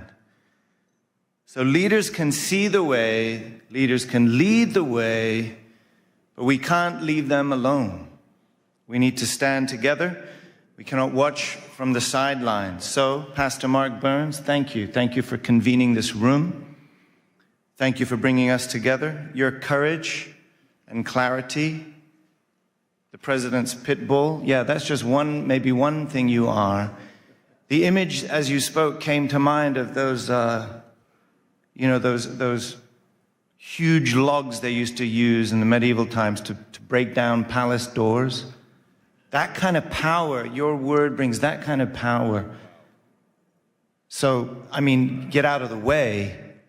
Better to stand with this man than stand against this man, I say. Thank you, Pastor Burns, for bringing us together. Bless you. So, as well as all of you incredible leaders, it's a real honor to stand with you today. I'd like to share just a short personal story. I've lived all over the world. It's crazy how many places, all over Europe, Southeast Asia, Northeast Asia, and I've visited all kinds of places, Oceania, Central Asia, Central and South America, Middle East. But America is the only country that I've ever truly cried for. I want to explain. I was 10 years old.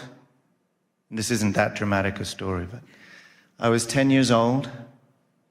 I was in London, beautiful city, and two young men ran up on me to attack me and take my bag.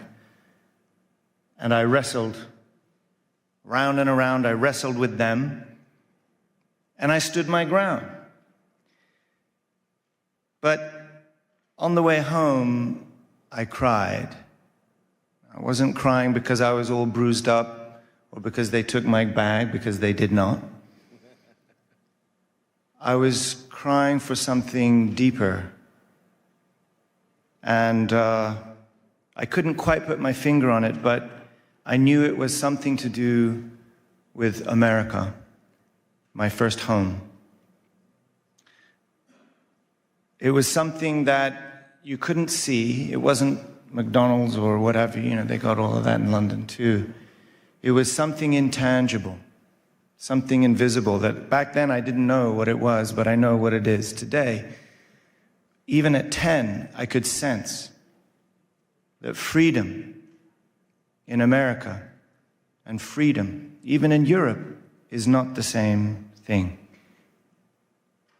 We use the same word in England and America to say freedom. We translate that word into many other languages, and we think that when we, Mark, as an American, use that word and it enters the ear of a foreign speaker, that they understand what we mean. But I promise you, it is not the same. It is not the same. Now, we can lose it here. Thank God we haven't yet. But there's something I just wanted to testify to you about this concept of freedom. And it has something to do with what our founders built here, right? Our Constitution says that our rights are inalienable. This is endowed by our Creator. This is so unique. So our freedom is rooted in this because government does not grant it. Government is realizing it, honoring it, accepting it, and protecting it. Protecting something not that the government gave, protecting something that God has already given. Freedom is our birthright from God. And freedom of religion is the freedom to worship God. There's a lot of folks that may think that's just important for religious people. But I've been experiencing through many of these stories that you're hearing about, when you go to these places firsthand, you realize whether it's a democracy or not doesn't mean necessarily anything anymore. Because there's no democracy without freedom, and there's no freedom without God.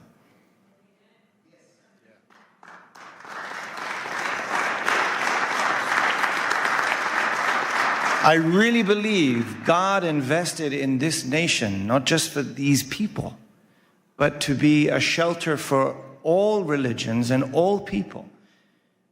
And the world is crying.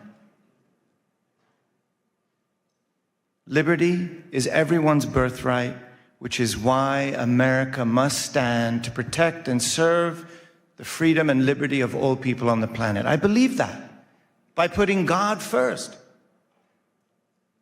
And the world is crying. Recently, I was in Korea. We just heard mention of this, Dr. Jenkins.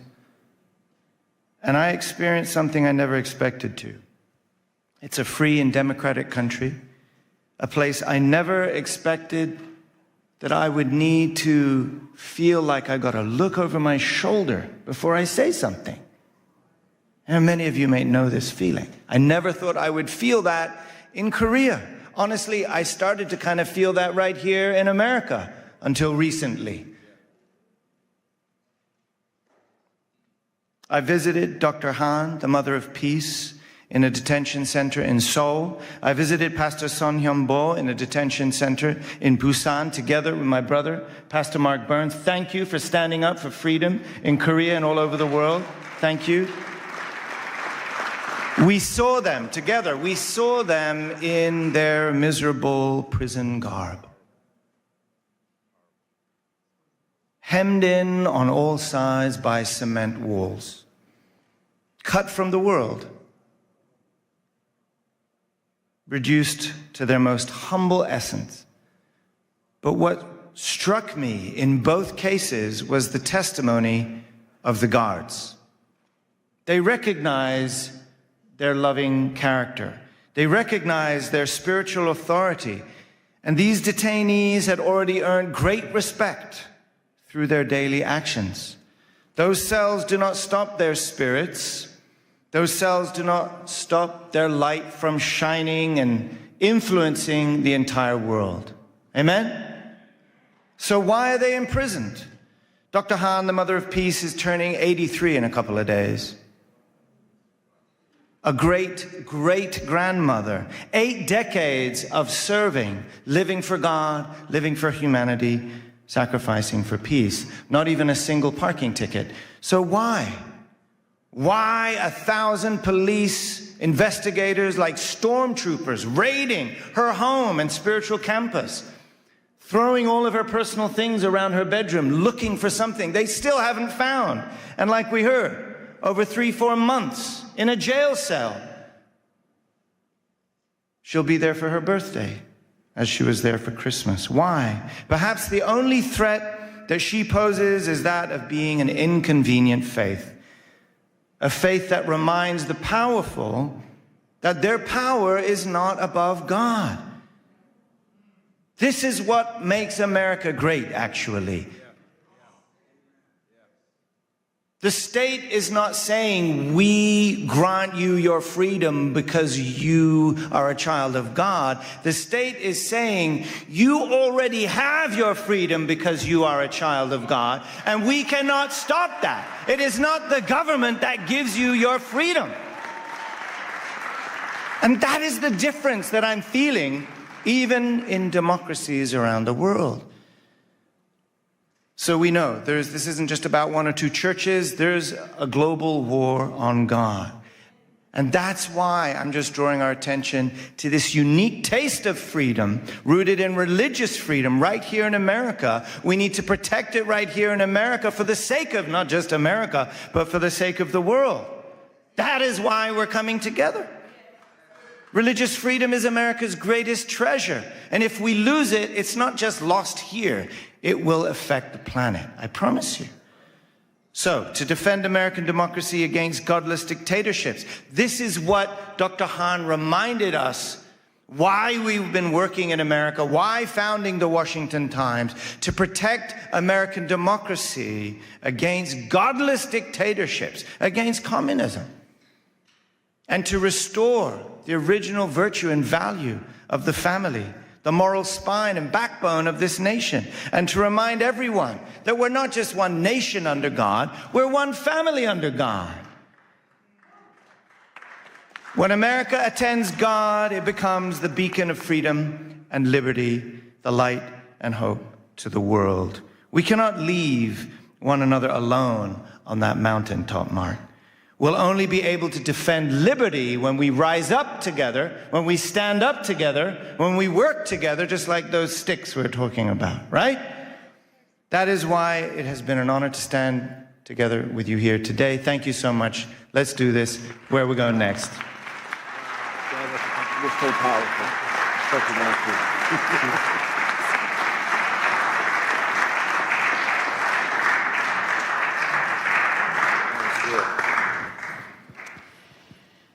Our next speaker is a courageous voice for truth.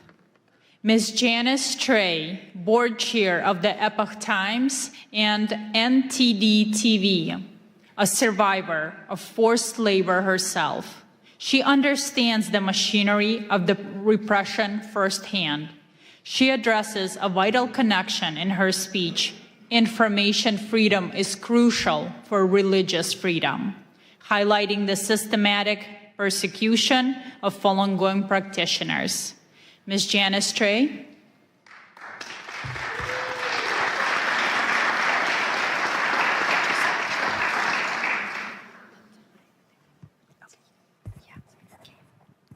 Thank you, Pastor Burns, for having me here in this magnificent Cannon building, congressional buildings. I would never have imagined I would have this date, because I could have killed during the forced labor camps as a child laborer, first grade, second grade, third grade, carry fertilizers to the top of the hill heavier than myself, pick up crops from the cornfield every day after school during harvest seasons. And I could have been killed during the Tiananmen Square massacre, June 4th, 1989. The fact that I am alive in front of every one of you, in front of all the spiritual diplomats, we all should give a voice to the voiceless.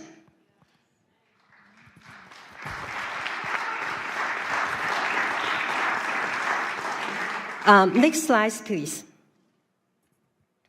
Today, we honor the Creator.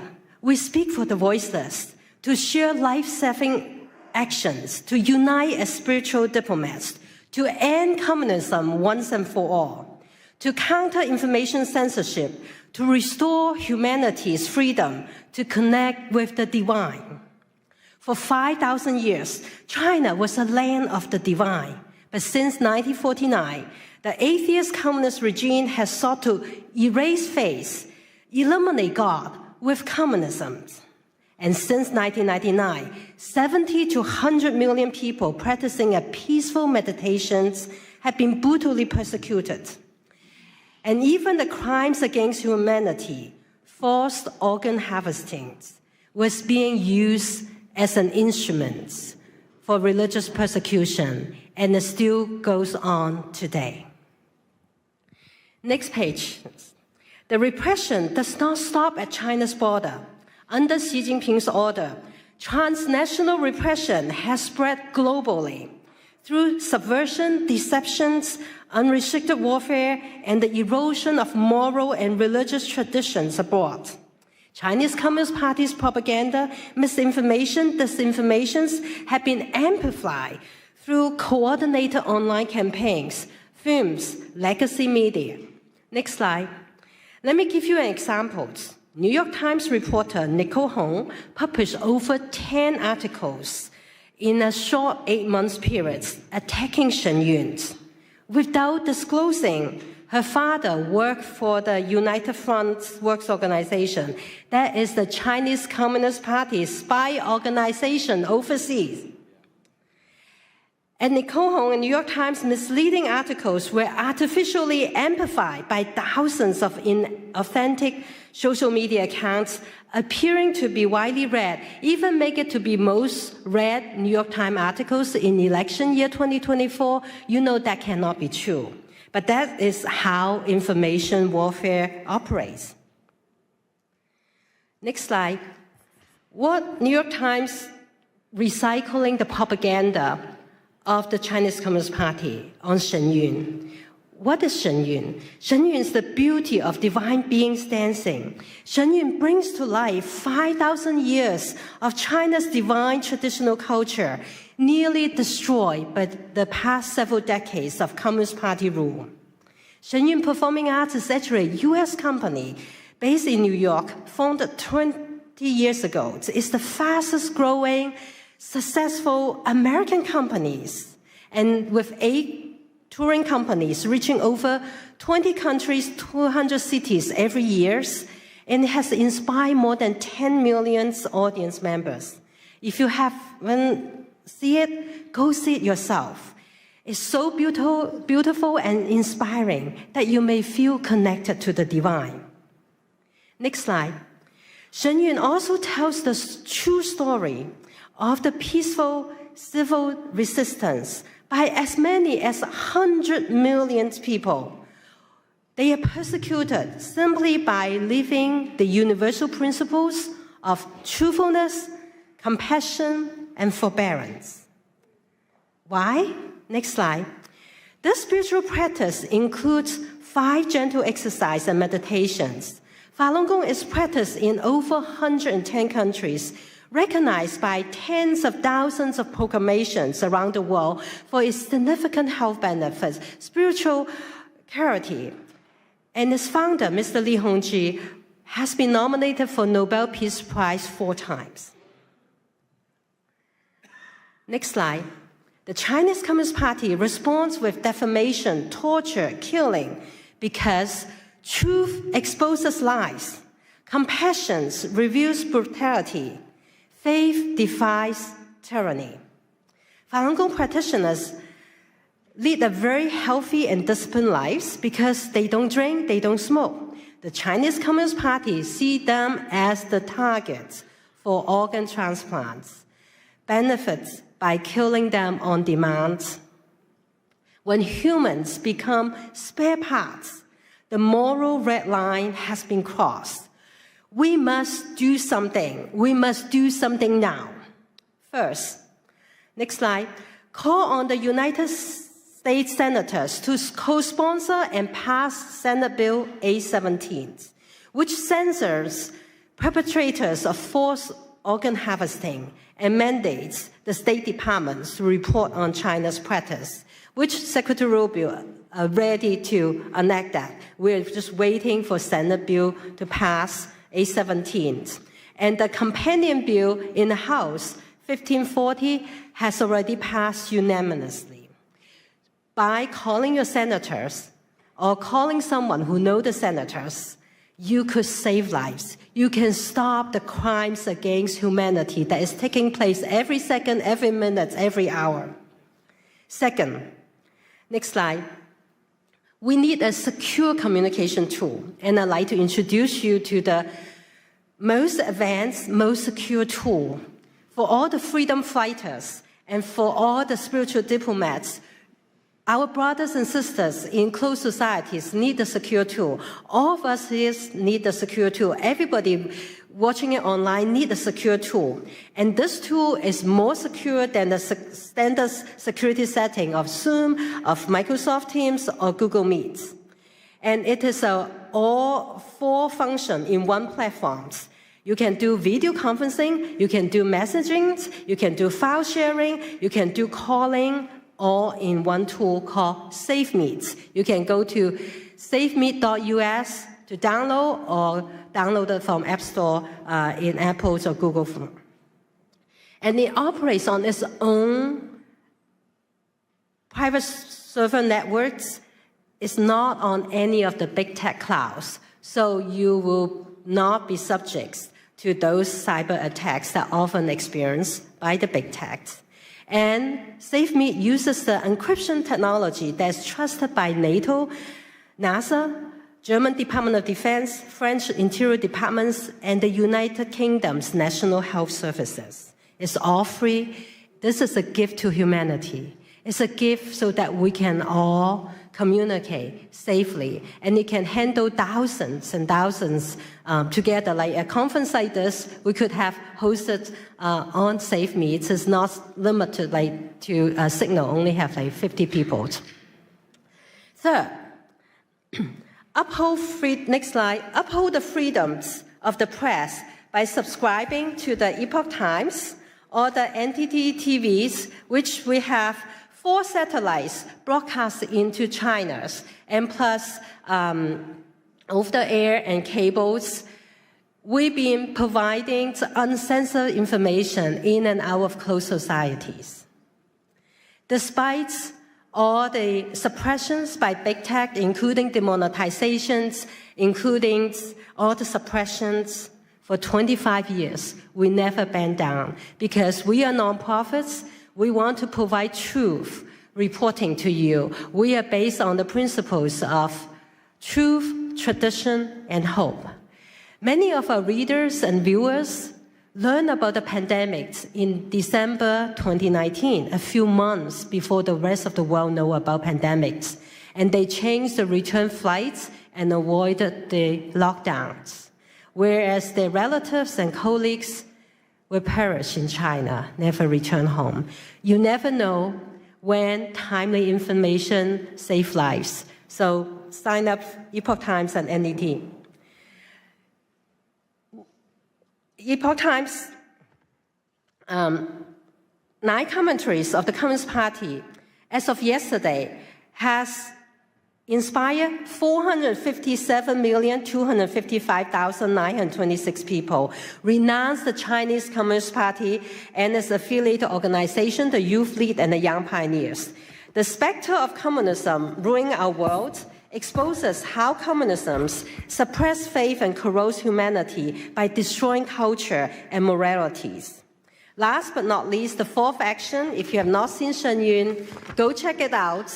Tell communism, no, we are not listening to you. We want to see communism before China, before communism. We want to learn the 5,000 years of wisdoms that God has given us. All of you are courageous. You stand up for religious freedom and human rights. It's critical today that we all join hands to face down this evil, as our courage is stronger than brutalities. We can accelerate the fall of communism. We can dismantle censorship, and we can all reclaim humanity's sacred connection to the divine. May God bless you, bless everyone who walked the path of truthfulness, compassion, forbearance, and may God bless the United States of America. Thank you all. Thank you so much. That was so powerful. Thank you.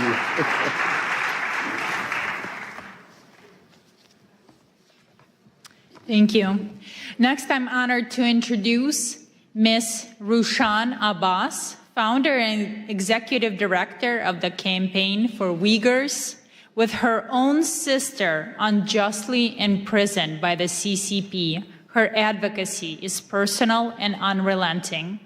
She presents unbroken Uyghur voices calling for a united interfaith response to the atrocities facing the Uyghur people.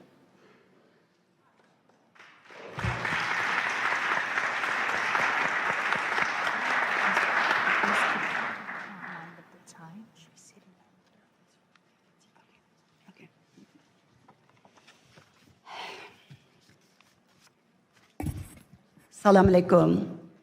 Good afternoon, everyone. It's a privilege to join you all here to this wonderful conference, an extraordinary initiative led by brave Pastor Burns to advance peace, dignity, and the freedom of belief. I speak as first-hand witness to China's religious persecution. My people, Uyghurs, in East Turkestan, also known as Xinjiang Uyghur Autonomous Region, under China's occupation. They're enduring an ongoing genocide right now because of their identity and religion. The Chinese regime brands Uyghur Muslims as extremists, criminalize normal practice, and disguise mass detention of millions of people as re-education centers. And where the Uyghurs' faith is erased and replaced with enforced loyalty to the communist Chinese government. For them, the faith is a threat to absolute control. Surveillance technologies track people who pray, attend religious gatherings, and Uyghur mothers are sent to the jail because they are teaching their children the culture and the religion. Some of them are sentenced for more than 10 years. Over 1 million Uyghur children are taken from their families, sent to state-run orphanages, were being raised with Chinese communist ideologies, forsaking their religion and religious and their cultural identities. Uyghur women are subject to forced sterilization, forced abortions. Because of that, the Uyghur birth rate dropped down to 0% to some of the Uyghurs' mostly populated areas. And the Chinese embassy is not hiding that. They're publicly, Chinese embassy here in the United States, publicly celebrated those genocidal efforts by saying Uyghur women are no longer baby-making machines. And this persecution is not just limited to the Uyghurs. As my sister Janice just reminded everyone, they started in our homeland with surveillance technologies and they using our homeland as a testing ground. And then Tibet, Southern Mongolia, Falun Gong practitioners, they all endured the same fate. The democracy in Hong Kong demolished in front of all of us and our eyes, and the world stood silent. Now Taiwan is under threat. Next, it will be all of us, unless if we speak out and hold the CCP accountable. If we don't speak now, the only voice left will be one of regret. CCP has destroyed churches, removed crosses, jailed pastors. Beijing publicly announced that they are going to rewrite the Bible and the Holy Quran to make it compatible with Chinese communist ideologies. How in the world any religion can be compatible with Chinese atheist ideology? Just the last month, right before Christmas, over 100 pastors were detained. And also Pastor Ezra Jin from Zion's Church is still in detention. The same machinery of repression is long used against those who speak the truth, expose China's crimes, including China's transnational repression Janice just explained. And I am one of them. In September 2018, I participated in a public panel at Hudson Institute talking about the mass detention of the Uyghur people and outlining fate of my in-laws, 24 members of my husband's family, my parents-in-laws, all of his siblings, their spouses, 14 of his nieces and nephews disappeared.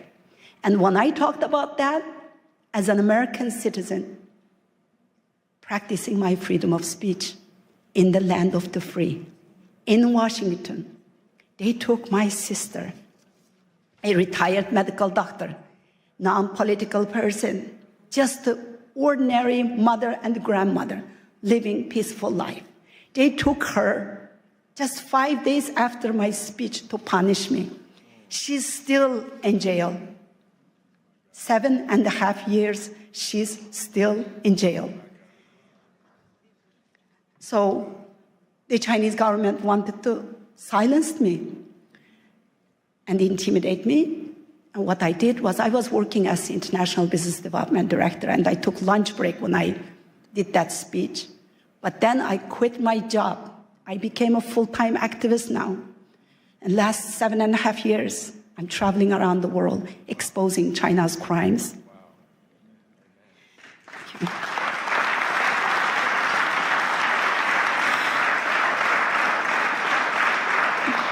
Our religion, our language, even our names, our identity, our faith, everything is being erased.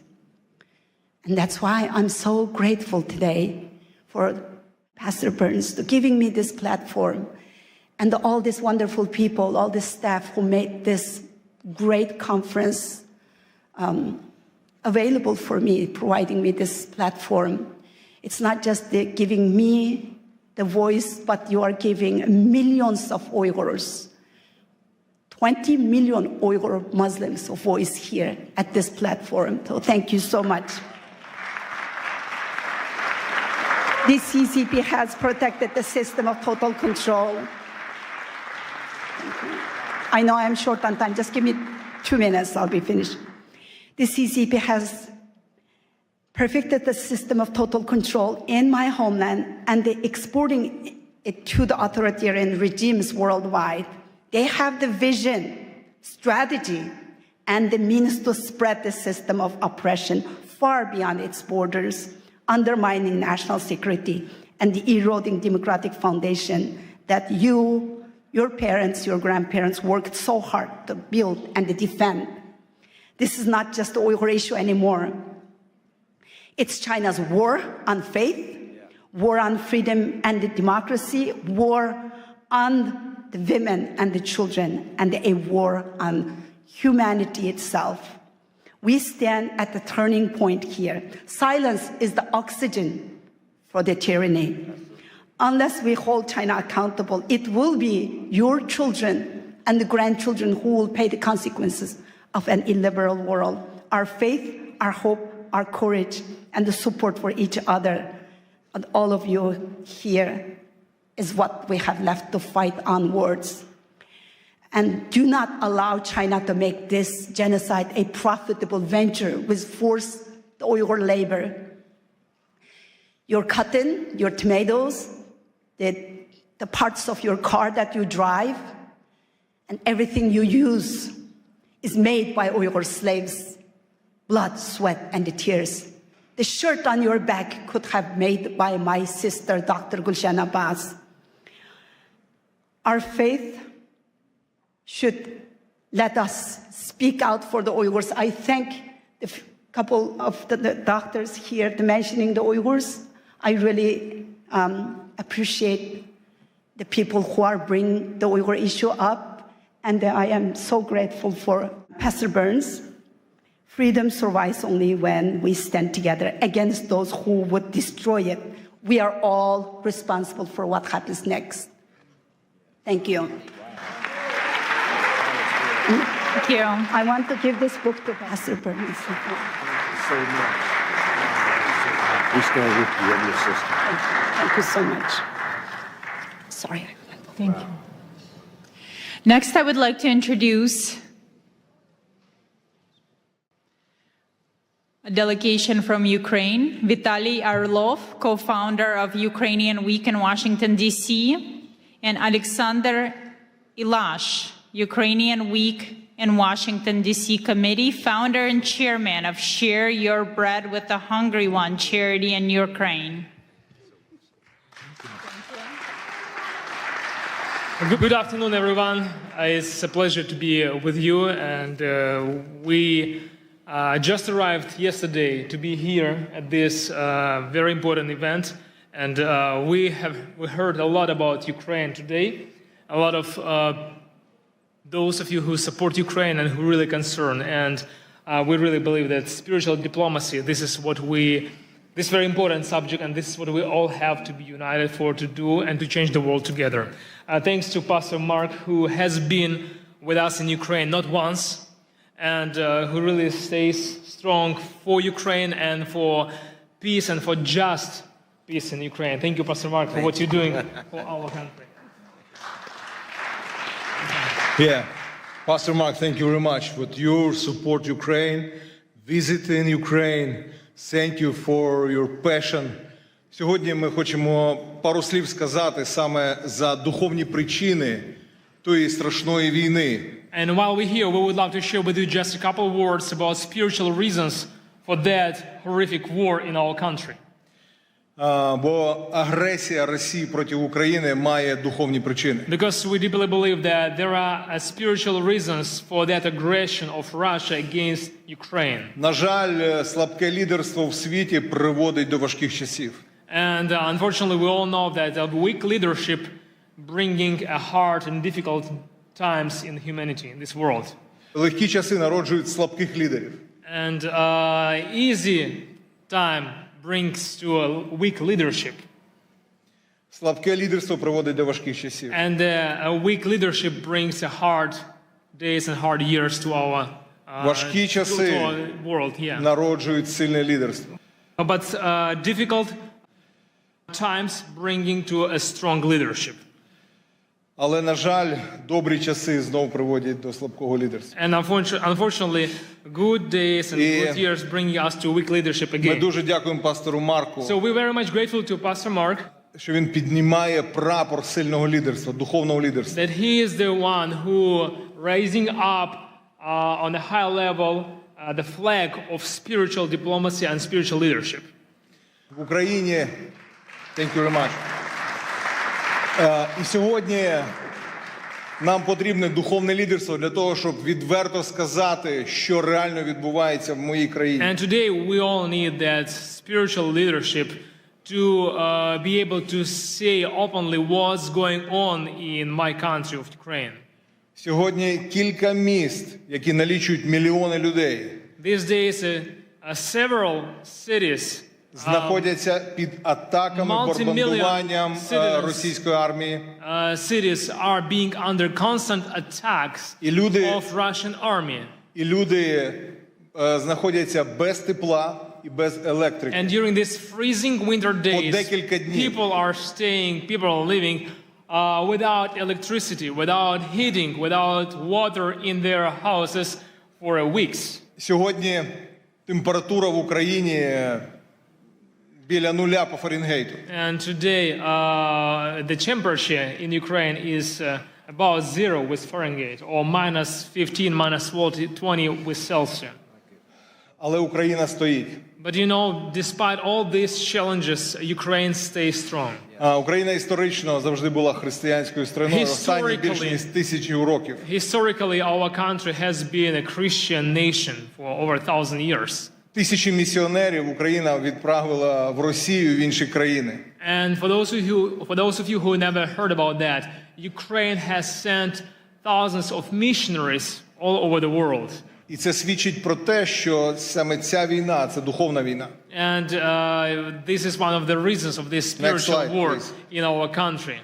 Сьогодні іранські дрони бомблять Україну і Ізраїль. Today, Iranian drones are bombing Ukraine and Israel. Сьогодні північна корейська зброя бомбить християнську країну Україну. And today, Northern Korean soldiers and weapons also bombing Ukraine. І Україна знаходиться зараз в християнській цивілізації. And these days, Ukraine is a country in a Christian civilization. А все, що на схід, це диктаторська цивілізація. And down to east, there is a lot of dictatorship civilizations. Де немає свободи для проповіді Євангелія. Where there is lack of freedom for the preaching of the gospel. Де Росія знов ставить комуністичні пам'ятники.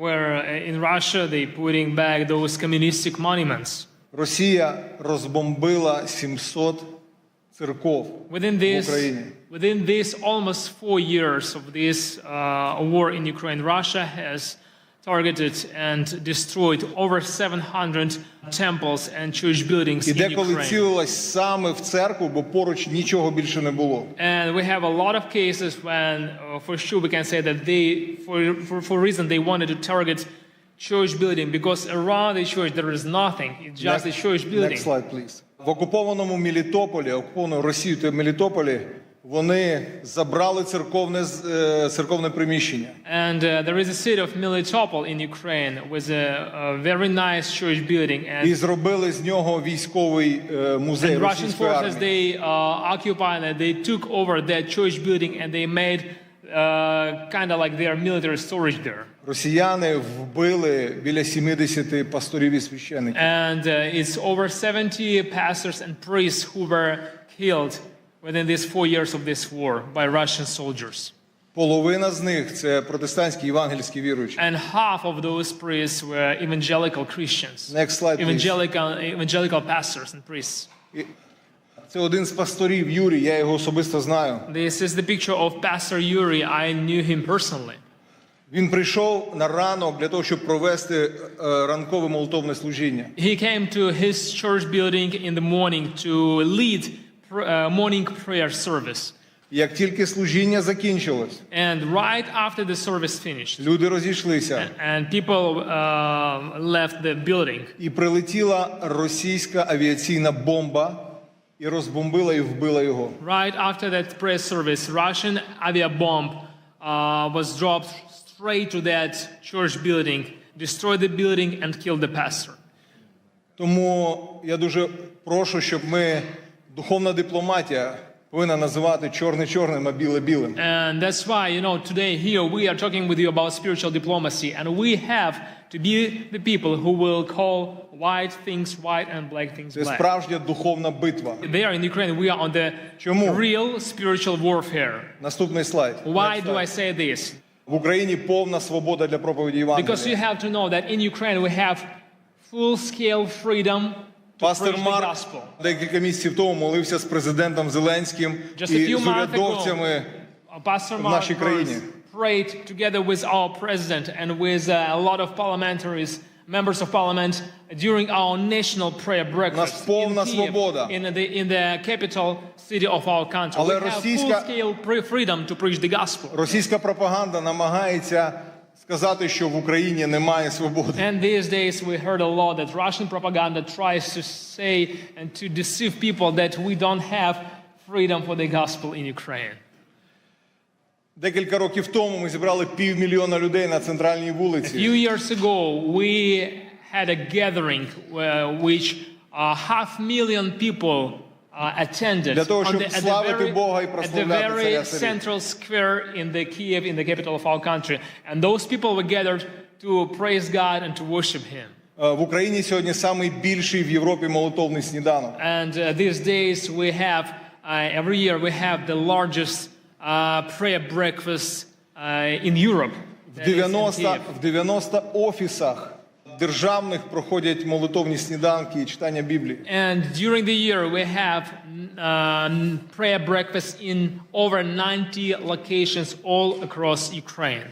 Диявол хоче все це зупинити. And the enemy, he tries to stop all of this. І дуже часто він розв'язує війни, коли відбуваються якісь стратегічні речі на And цій very землі. often we can see in the history that when some strategic things are developing for the sake of the gospel, then the war came to that place as a weapon of the enemy. Коли народився Мойсей, вбивали хлопчиків. When the Moses was born, the Pharaoh tried to kill all the boys. Коли Ісус народився, When Jesus вбивали was хлопчиків. born, they tried, Herod tried to kill all those boys. Коли 500 років тому в Європу пішла реформація, була війна 30 років. And 500 years ago, when Reformation came to Europe, there was a war for over 30 years. Коли 100 років назад було декілька пробуджень, Азуза Стріт, Уельс. And 100 years ago, when there was a few revivals, Azusa Street and Welsh revival, прийшла Перша світова війна і Друга we світова got війна. First World War and then Second World War. Тому, друзі, ми просимо вас That's why, friends, підняти голос молитви we want to ask you to keep us in your prayers. і підняти голос духовної дипломатії. To raise up your voice of prayer and to raise up your voice of spiritual diplomacy. Для того, щоб зупинити цю комуністичну російську навалу. For the one reason, to stop this communistic Russian aggression. І ми хотіли би кожному з вас подарувати мою книгу. And we brought this book. This is my book that we brought to give to each of you. На ваших рядах вони є. You probably have seen it on your chair. Ця книга про саме духовні причини This is a війни. gift for you from Ukraine, and this is a book about spiritual reasons for the war in Ukraine. І купа свідоцтв, що сьогодні Бог надзвичайно робить в And there Україні. inside you will see a bunch of testimonies what God has done through these 4 years of the war in Ukraine, what kind of miracles we have seen. В цій невеличкій брошурі 3 трагічних історії. And also it has a small brochure with 3 stories of 3 families. У трьох чоловіків 3 men від російських бомбардувань. 3 men who lost their families because of Загинула Russian дружина bombings. і майже всі Some of діти. them lost their wives, some of them lost their wives and kids. І якщо ви хочете більше про це все знати, If you want to get to know more about this, ми запрошуємо вас на Ukrainian Week, який we буде через invited тиждень you тут у to DC. visit, to attend Ukrainian Week here in Washington, D.C. just 1 week from now. It will be here from February 2nd till February 7th. Пастор Марк буде кей-спікером And Pastor на Mark is нашому going to be українському our тижні. keynote speaker at our Ukrainian Week in Washington, D.C. So you all invited. Yes. And Edward Graham, many congressmen and senators. We're going to have Edward Graham. We're going to have a good number of congressmen and senators who are going to be with us. So you all invited. Please register and get to be with us and support Ukraine. Thank you very much. Духовна дипломатія Spiritual піднімається. diplomacy raising up here now in the United States, and it's going to spread all around the world. Thank you, Mark. Thank you, God bless you, brother. Героям слава. Thank you very much to Vitaly Orlov and Alexander Milash. Thank you so much. Now we shift our focus to the protection of the most vulnerable among us, our children. Please welcome His Excellency Ambassador Lazaro Nilandu, a distinguished Tanzanian diplomat and former cabinet minister, who will discuss the critical work of protecting children in Tanzania and securing their future. Thank you so much. Thank you. Thank you. Thank you. Good afternoon, everyone. Pastor Mark Barnes, God bless. It was a pleasure having a chance to speak with you over the phone the other time, and I can see you now. I wish to recognize congressional leaders, some of whom had spoken before, spiritual leaders who are here. Ladies and gentlemen, it is indeed my great honor and singular privilege to speak before you on the subject of shared responsibility which we have before God and humanity, which requires all of us, one, to take care, to protect, and above all, to give the most love to the most vulnerable. And these are children who, some of them may be in harm's way anywhere in the world. As a diplomat myself and as advisor to my president, Dr. Samia Suluhu Hassan, it is befitting that I bring to you greetings from Madam President and share with you her deep belief that the safety of children anywhere is our God-given responsibility and a noble duty upon which our humanity and our human conscience and belief are measured. Coming from Tanzania, a land that stands as an enduring symbol of peace, beauty, and stability in Africa, and a country whose children have grown singing, and if there is anybody from Tanzania here would attest to me, we grew up singing a love song, all of us. It said, Tanzania, nakupenda kwa moyo wote, ninapokwenda safarini kutazama maajabu. And it was speaking rather about people and children who had no home, who had no place to go. Tanzania would be a country that welcomes them all, give them home, give them refuge. And these melodies and lyrics have defined who we are as a nation, spoke then and now that suffering children are safe in God's hands. And we the people remain his instrument of sharing his grace, his care, his protection, and enduring love for all of the children of our world. Currently in Tanzania, and I wanted to give this perspective so people understand where we are currently today in Tanzania. We are hosting around 231,000 to 232,000 refugees. This is according to UNHCR, mainly from the country of Burundi and DRC. This number was estimated to have reached 1 million during the peak of the Rwandan genocide. Thousands of children, mostly those escaping brutal reality of harm, wars, and fear, have crossed into our country, into our borders, to find a home, to find love, and to find families. Tanzania has continued its open arm policy in shielding children and persecuted persons from neighboring countries and allow them to share in our endowed heritage, the hospitality of our warm-hearted people. And if you ever come to Tanzania, you find love in the street. You find joy in the street. There is something in the air when you walk the nights in the cities like Dar es Salaam and other places. The vast opportunity brought by our beautiful country, we have opened the door and arms for those that are in harm's way. Ladies and gentlemen, sometimes, and of course it does happen, bad actors have taken advantage of this generosity and access given to people from all around the world who wish to extend a helping hand in support of children in need across our land and, of course, across our continent. We had a story recently that Pastor Mark and I shared. Yes. This was a story of a man who was not a native of Tanzania. He had come from another beautiful country, and his name was Jakub Jahal from the Czech Republic.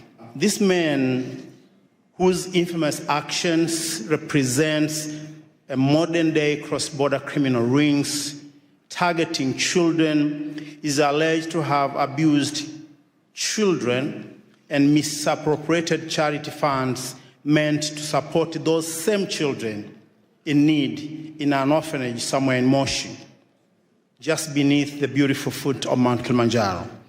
This man became a monster in hiding, accused of abusing children in the most inhumane ways. And Jacob is reportedly to have arrived in Tanzania sometimes in 2020, initially as a community support lead through an organization called Nature Skills, which was supporting vulnerable children and promoting environmental action. Such actions are abhorrent and contrary to international laws and to the laws of the United Republic of Tanzania, and hence a coordinated due process to bring the perpetrator and his associate to justice is warranted, and regardless of where they may be hiding today in the world. Tanzania, under the able leadership of Dr. Samia Suluhu Hassan, our first female president, proud mother and a leader, has stood tall among nations in Africa by advancing Pan-African policy to protecting the rights of the children. Even during our darkest hour, our nations and her people has reason to find a reason, compromise, and purpose to continue holding all our children by the hand and keeping the faith in the greater good of humanity through God. It is well noted that during the years of J.F. Kennedy, and this is a man that many Americans remember with pride, this was back in 1961 to 1963. These years were known for the youthful energy of his new frontier vision. As America faced multiple challenges and opportunity at the same time, and among them, I remember from reading and from understanding, it was Cuba Missile Crisis, establishing a Peace Corps that continue to bring change across the world today, and also advancing the space technology. During these coveted times, a young leader from Tanzania, Julius Nyerere, had risen to power in our country, having delivered independence of Tanganyika from the rule of England without bloodshed. And this is important. He was a spiritual diplomat of his time. And they two quickly became friends. They had a bond of friendship. They had a bond of love and brotherhood. And this friendship resulted in JFK inviting Julius Nyerere to come to this city, Washington, D.C., on January 15, 1963. Among other things that they discussed was making the children of Africa and the children of Tanzania an endowment that we will all be proud. They discussed, among other things, the children's safety that would be the epicenter and foundation of Tanzania and U.S. relationships that have endured today. The welfare of Tanzanian school children, as I said, was among things they discussed then in 1963. Ladies and gentlemen, at such times as these, interfaith dialogue must continue to build trust. Where politics alone cannot, humanity is brought together in shared values and perspectives. The unity among faith communities is essential in addressing today's global challenges, the safety of children included. It is our sacred duty and shared responsibility to go beyond the call of duty, anything that we are, that we believe, that we want to do, to making sure the freedom of religion, the beliefs, and the faith is protected for all, because this is foundation upon which we can have societies that are strong. Ladies and gentlemen, whatever that happened now and today, I wish to say that one of the famous things that Nelson Mandela once said was that Africa, as he was looking at the continent, having come out of jail, he said, Africa, the Lord gave you struggles, and struggles made you strong. We are all made strong because of some of the things we go through. And I believe as we continue to stand united, as we continue to work together, the voices of our places like Africa, what we do, what we are achieving should be part of the contribution, positive contribution to this debate in the world, to making our world a better place. And I want to finish by giving you this. Someone somewhere in Africa continue to believe we do have that African dream to be a better people, to be loving, to open our hands to the rest of the world. We are over 54 different countries speaking hundreds upon hundreds of languages. But yet when you visit the continent, even places where you may not have heard, there is love in the air. If you come to Tanzania, if you come to places like Arusha, Mount Kilimanjaro, and you go to just ordinary folks in the villages, you find love in the air. We would like to have this love continue to unite our world as we continue to be free people, working for the whole world and uniting all our perspectives for the greater good. Thank you, and thank you for listening. Thank you.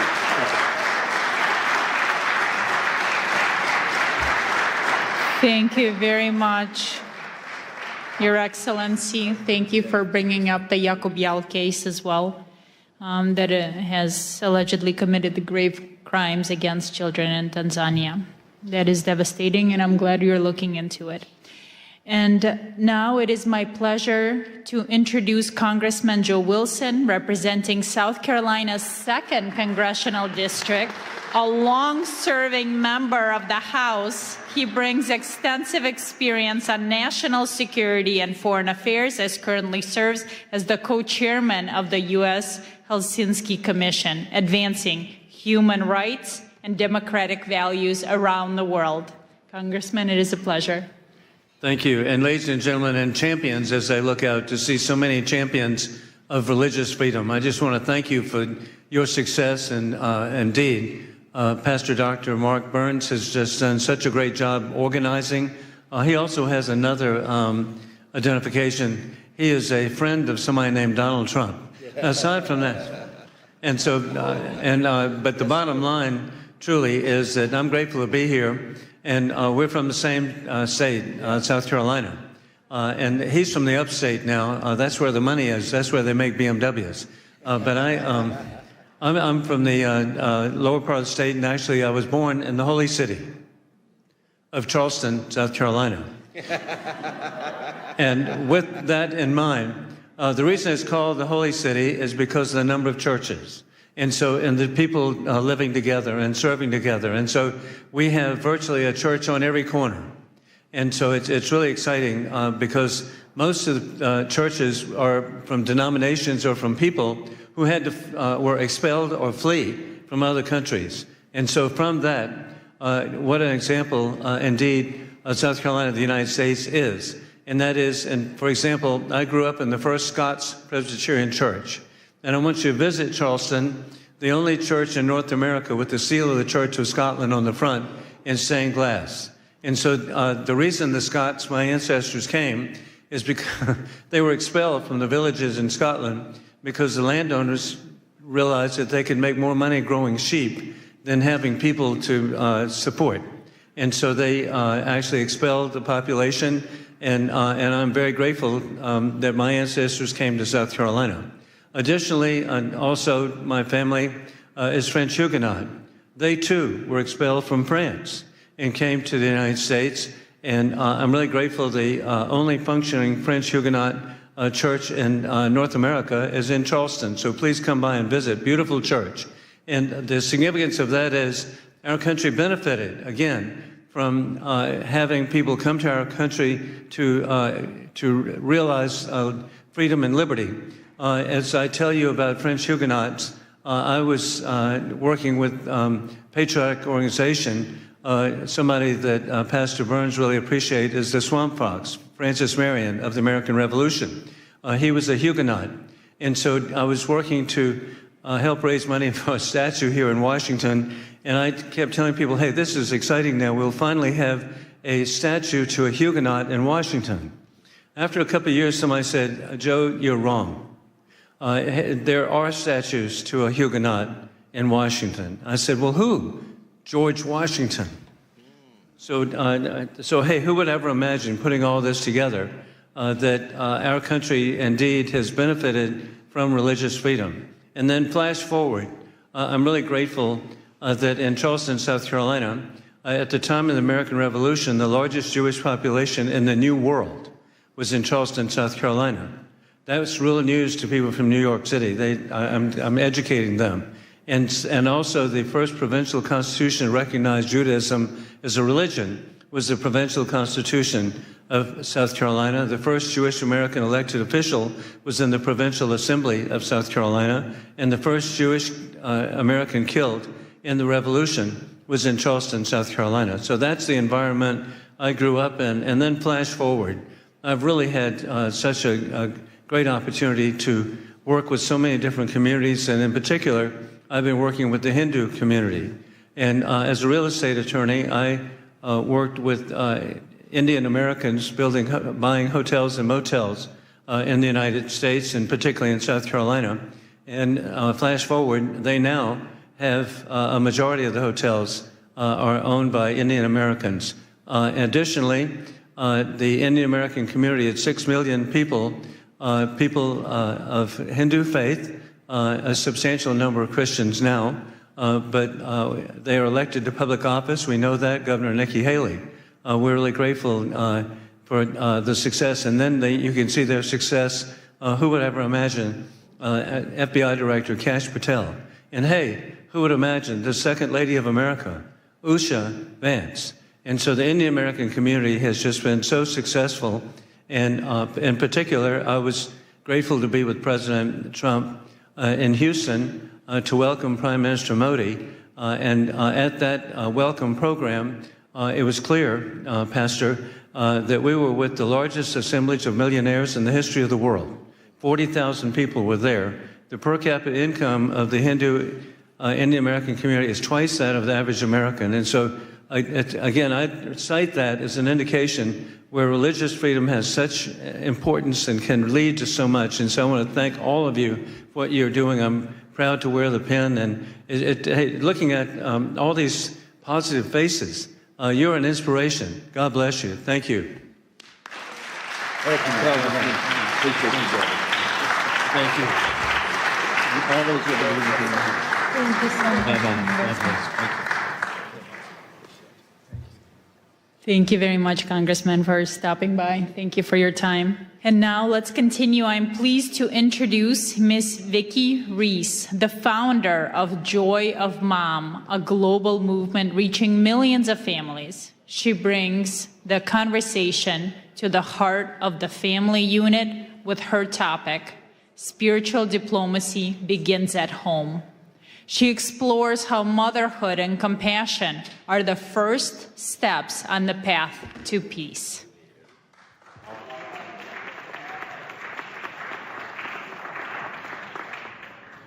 Hi, everyone. First of all, thank you, Pastor Mark, and everyone else who's gathered here today. It's incredible to be standing in this room with leaders from so many faiths, cultures, and communities. You are entrusted with the care and soul and protection of our conscience. We are here together as human beings, bound by shared responsibility to protect life, dignity, and the future. And for me, that responsibility begins with motherhood. I'm gonna try not to cry. I won't go down my personal thing. Thanks. Long before a child ever encounters policy, ideology, or power, they encounter a mother or someone who mothers them, someone who teaches them how to calm themselves when they're overwhelmed, how to repair after harm, how to live with honesty and integrity, how to know right from wrong, and how to care for another human being. Mothers are the first spiritual diplomats.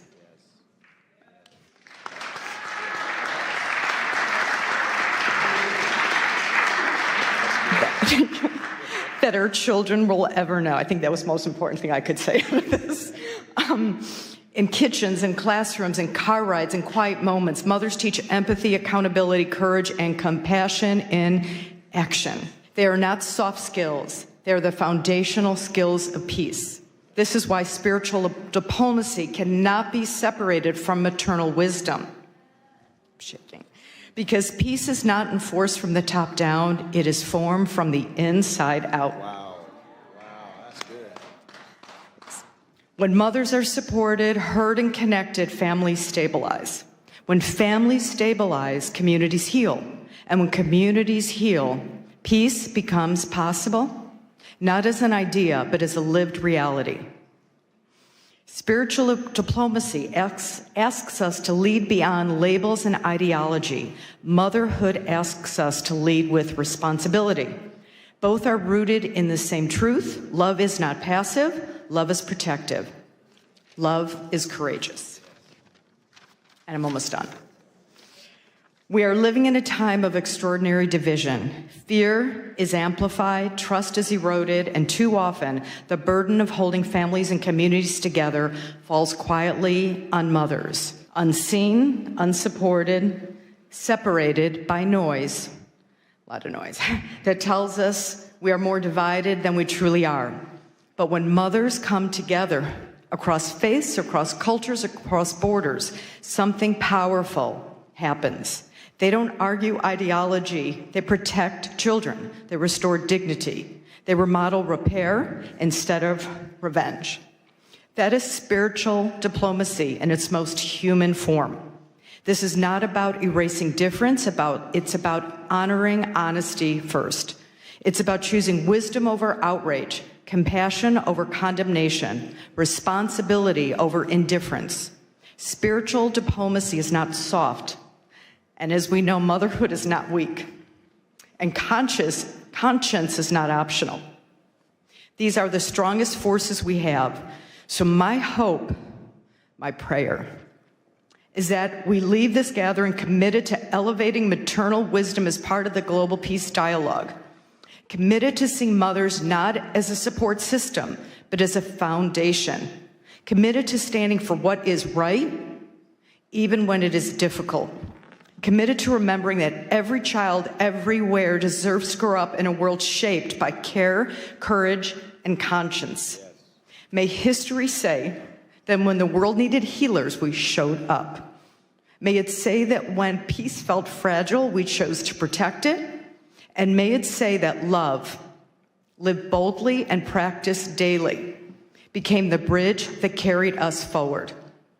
And may mothers stand with you and with one another as partners in this work, bringing conscience,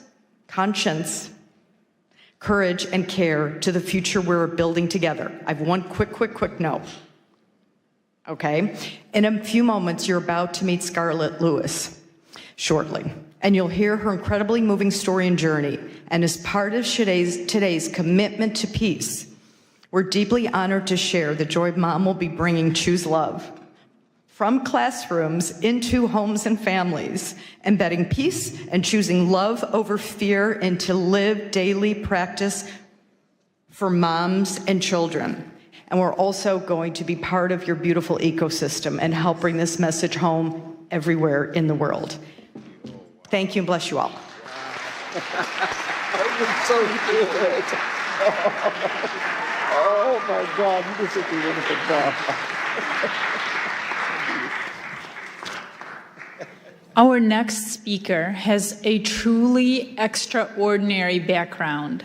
Please welcome Miss Aliyah Rosa, a former secret agent turned women's empowerment coach. She has risked her life to stop criminal networks. She speaks to us today on the dark reality of child and human trafficking and the fight to save innocent lives. Thank you.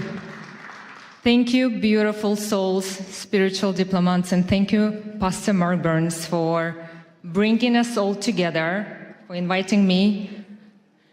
I would never imagine being a little girl born in corrupted communism, the country which doesn't exist anymore, thank God, USSR, that one day I'll stand here in front of you in the nation's capital, the symbol of freedom, liberty, unity, hoping for peace, right? We are all ambassadors for the peace, right? And the hope and love. I'm also very happy to see here children. Please raise your hands who are parents and who have children. 99%. Did you know that according to United Nations report, there are over 27 million people are sex trafficked globally? Think about this number, 27 million people. Once I was working as a secret agent in Russia, in FSB, fighting against human and drug trafficking. Together with my team, we saved and rescued over 500 underage children. Unfortunately, some of those children we couldn't rescue, it was too late. And I still remember their faces, and I still remember the faces of their parents who begged us to help them, but it was too late. Some of my colleagues have died during these missions, and let's take a moment to pray for their souls to rest in peace. So that's why, as adults, it's our responsibility to educate children, not just our children, but all children. Thank you. And that's why it's so important for us to speak about these global issues, to check social media of our children, speak with our children's friends, to support and report to adults or authorities if they will see suspicious behaviors. Create communities and speak about these social issues like we do right now. And hopefully, maybe today, tomorrow, you will share this information with your friends, with some kids, and they will remember that. And one day, when they will go to public places, they will not take from someone a drink or a sweet. And they will not leave their drinks unattended, because this is very important. My son is 16 years old. He was going out with his friends at 6 p.m.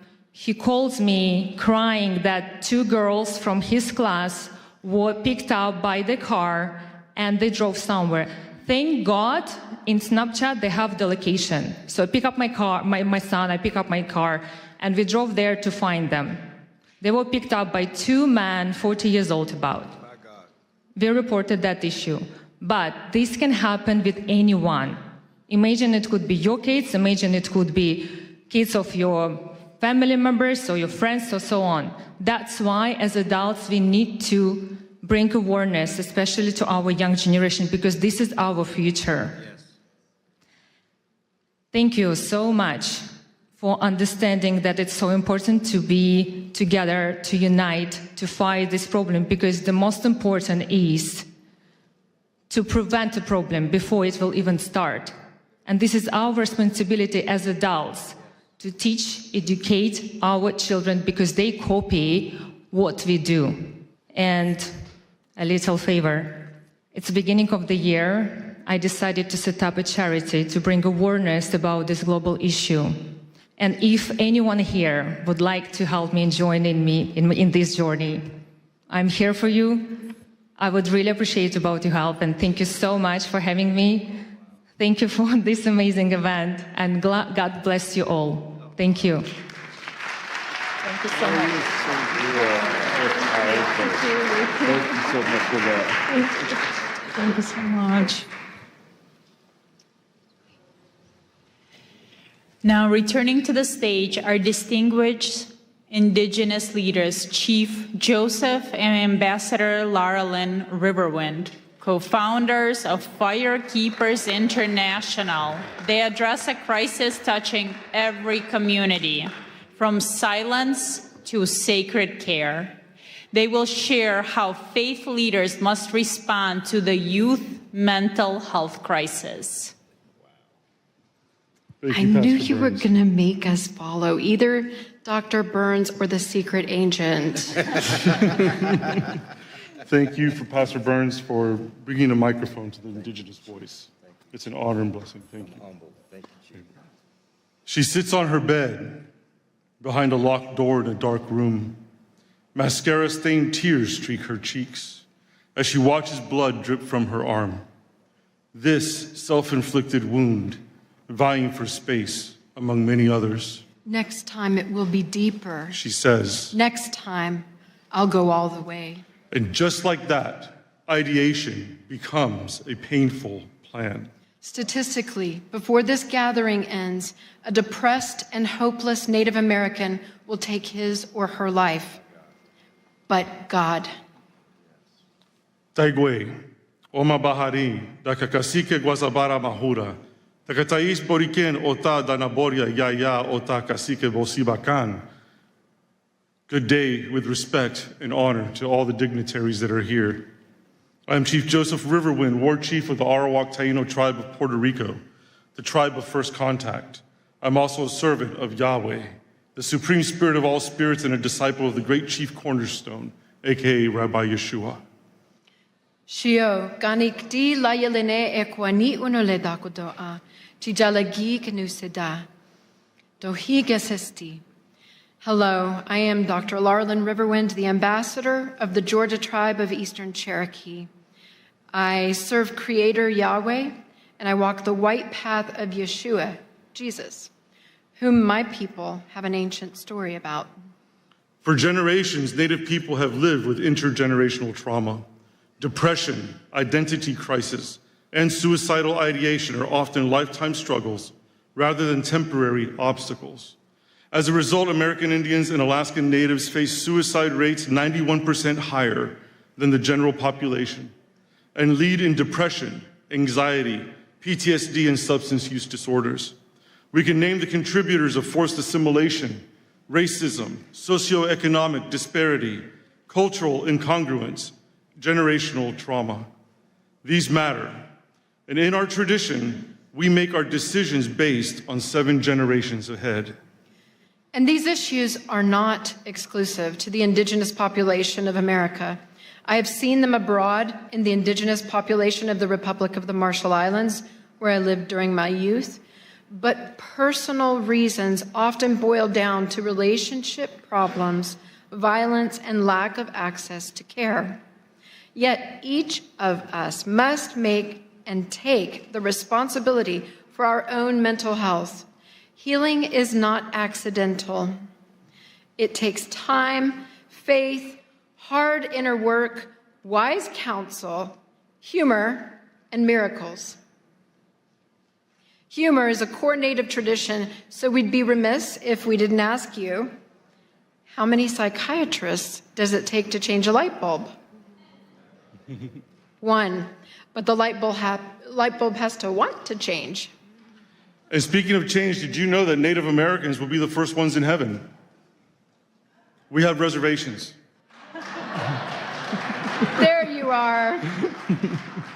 Jeremiah 29:11 declares, "For I know the plans I have for you," says Yahweh, "plans to prosper you and not to harm you, plans to give you hope and a future."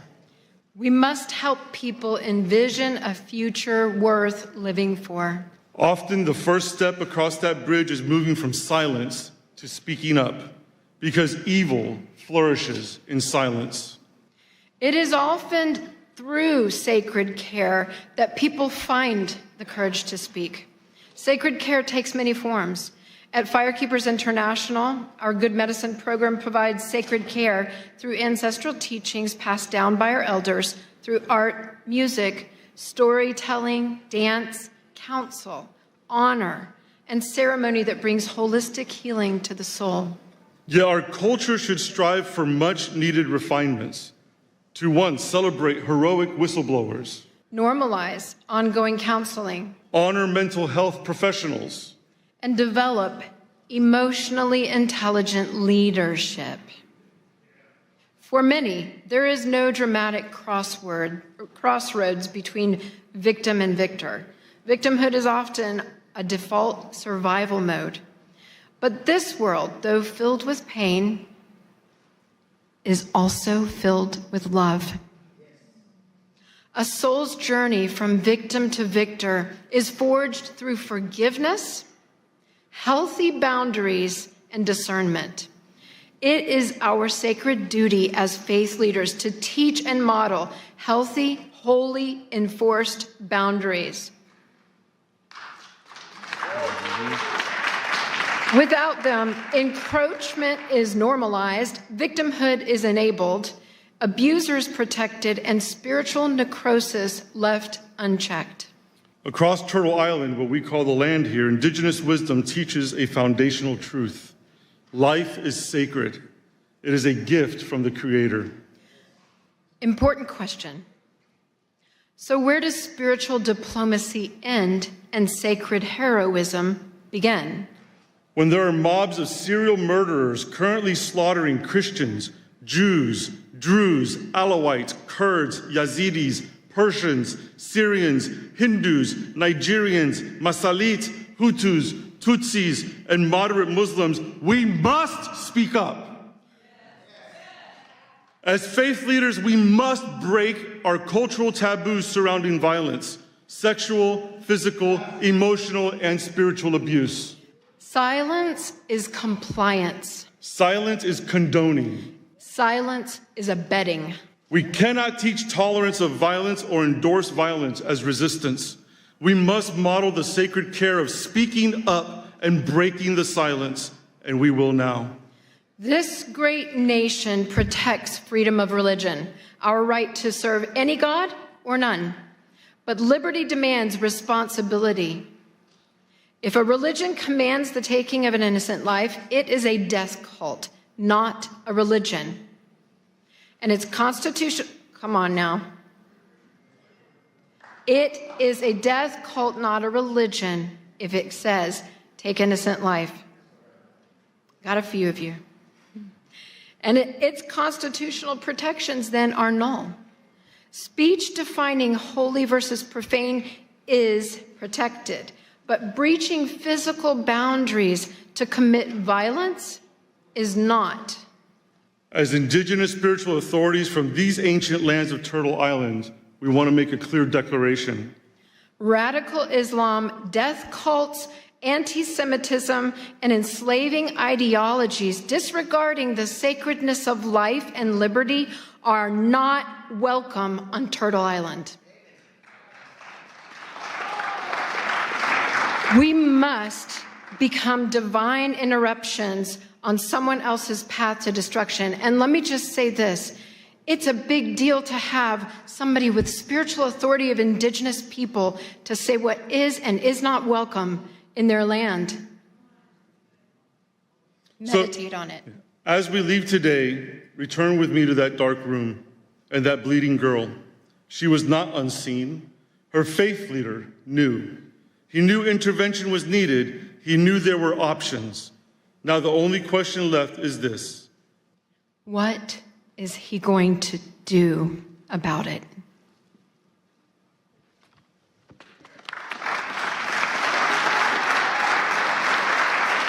Thank you very much. Our next speaker turned an unimaginable tragedy into a global message of hope. Please welcome Miss Scarlett Lewis, mother of Jesse Lewis, who was lost in the Sandy Hook school shooting tragedy, and founder of the Choose Love Momentum. She speaks on school safety and child protection, advocating for a path of love over fear. Thank you. Thank you. I want to thank everyone for showing up today as boots on the ground soldiers, capital S-O-U-L, soldiers of love, spreading this message because that's exactly what we're doing. Hope and peace live and grow in this room. I can feel it. Thank you. I want to begin with a simple truth. When we talk about peace, diplomacy, or global stability, we're not talking about ideas. We're talking about lives. We're talking about our children. We're talking about what happens when love breaks down and compassion is absent. I know this not as a theory, but as a lived reality. 13 years ago, my 6-year-old son, Jesse, was murdered in his first grade classroom at Sandy Hook Elementary School, alongside 19 of his classmates and 6 educators in what is still the worst mass shooting in U.S. history in an elementary school. That morning, he walked into school like millions of other children do every day, trusting the adults in his life would keep him safe. What happened next is difficult to hear, but important to say out loud. A former student returned to the school he once attended with the intention to cause maximum harm, driven by years of neglect, abuse, unaddressed pain, bullying, and revenge. He murdered Jesse's principal and guidance counselor outside the classroom and Jesse's teacher just inside the door. Then his gun jammed. In that moment, my 6-year-old son stood up and told his classmates to run. His courage saved 9 lives before losing his own that day. Kids and adults in this world are hurting. They're in such pain because they don't have understanding, love, role models, spiritual diplomats, essential life skills, and they know no other way to get relief but to seek revenge and to off-put their pain on as many people as possible. In fact, we know that through the latest science, revenge is the cause of all bullying, all violence, and all wars. We also know what the solution to revenge is in the brain. What stops the pain and the hurt is forgiveness. And we know we can teach forgiveness as a skill. In fact, we're doing that. The fact is that 100% of school shootings are preventable, as is the vast amount of suffering that our children are experiencing today. God is love. And when we bring love into our schools, we address the root cause of the pain and suffering that lead to what the Department of Homeland Security says the pathway to violence is: attack end. This is where we have been focusing our attention. After the fact, too late, focusing on the problem, always a step behind, learning from mistakes. We need to adjust our focus to the grievance end, to before the grievance, and give kids the skills and tools they need to be refined by the pain rather than be defined by it. After the tragedy, I was faced with a choice, one every human being faces, whether on a global stage or in a private moment of pain. I could live from fear, anger, and blame, or I could choose love. I chose love, but I'll tell you what, it wasn't my idea. When I came home to this little farmhouse that I shared with my 2 boys as a single mom, I found a message that Jesse had written shortly before he died. He wrote 3 words: nurturing, healing, love. I knew that those words didn't come from Jesse. They were a divine message that came through him, and that was the solution. And then and there, I dedicated my life to spreading this message in schools, homes, and communities around the world. Choosing love does not mean excusing what happened or denying justice. It meant refusing to let hatred take another life, starting with my own. Forgiveness was my response, not because it was easy, but because it was necessary. I realized that if anger consumed me, violence would continue to win. And we cannot afford that, not in our homes, not in our communities, and not in our world. We know that hurt people hurt people. If we could hear that cry for love sooner and respond, much of the suffering that leads to violence, addiction, mental illness, even war could be prevented. It's called proactive prevention, preventing the suffering that leads to violence and despair, and it's possible. What happened at Sandy Hook did not begin with a gun. It began with pain that left unaddressed, with disconnection, with humanity forgotten. And violence is always the final symptom of something deeper. Across cultures, faiths, and nations, our children are showing up with the same signals: bullying, mental illness, despair, addiction, suicide, violence. These are not separate crises. They're signs that love is breaking down and compassion is absent. Everything can be seen as either an act of love or a cry for love. It's our moral duty to answer that cry. And here's the uncomfortable truth. We cannot legislate our way out of this. We cannot blame or argue our way out. We cannot outsource or off-put our own responsibility. Peace begins with us. We can't wait for someone else to fix it because there is no one else. And it turns out love is a skill that can be taught and practiced, and this makes it available for everyone. I created the Choose Love movement to teach how to choose love as a thoughtful response in every situation, circumstance, or interaction, especially the hard ones. At its core is a simple understanding. Every day we choose love or fear, and the outcomes of these decisions look dramatically different. We were created in love, but our brains are wired to defend us and thus attuned to fear. Having these essential life skills enables us to have the courage to face pain, grow, and be strengthened by it, and not pass it on. And as Vicki from Joy of Mom mentioned, our work doesn't stop there. We're honored to bring Choose Love from classrooms into homes and families with Joy of Mom, because the home is where peace is practiced and the next generation is shaped. We can't always choose what happens to us, what someone else says or does, but we can always choose our response. When we choose love, even in the face of hatred, we reclaim our true, authentic power as humans, our self-control and our humanity, because the opposite of love is not hate, it's fear.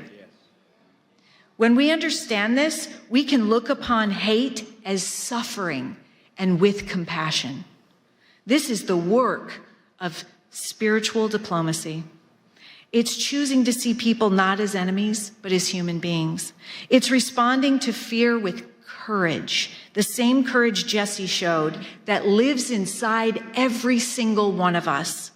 It's replacing judgment with compassion and hearing the cries for loving action all around us. It's understanding that every thoughtful response rooted in love creates safety, locally and globally. Our children are learning how to respond to conflict by watching how we do it. They need leaders, spiritual diplomats, who understand that peace is not passive. It is active, it is courageous, and it is a choice. Spiritual diplomats must exist because the world is aching for moral clarity. When humanity disconnects, our children suffer. And every act of love, no matter how small, restores hope and reduces fear. The courage to spread nurturing, healing love is why we're here today. This is why spiritual diplomacy matters, to teach our children to be spiritual diplomats. And this is why the work you're doing and we're doing together is so urgently needed today. Thank you for choosing love. This is Jesse's favorite tale. Thank you so much. Oh my God, that was so beautiful. I love you too. You're so good. Seriously. Thank you for giving us courage.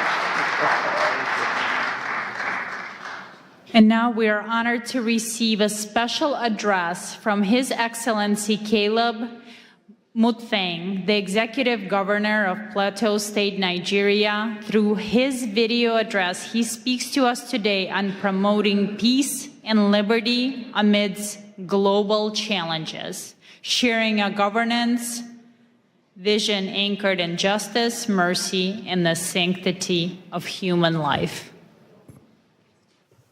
distinguished faith leaders, policymakers, members of the United States Congress, diplomats, and esteemed guests from all around the world, I bring you warm greetings on behalf of the good people and government of Plateau State, Nigeria.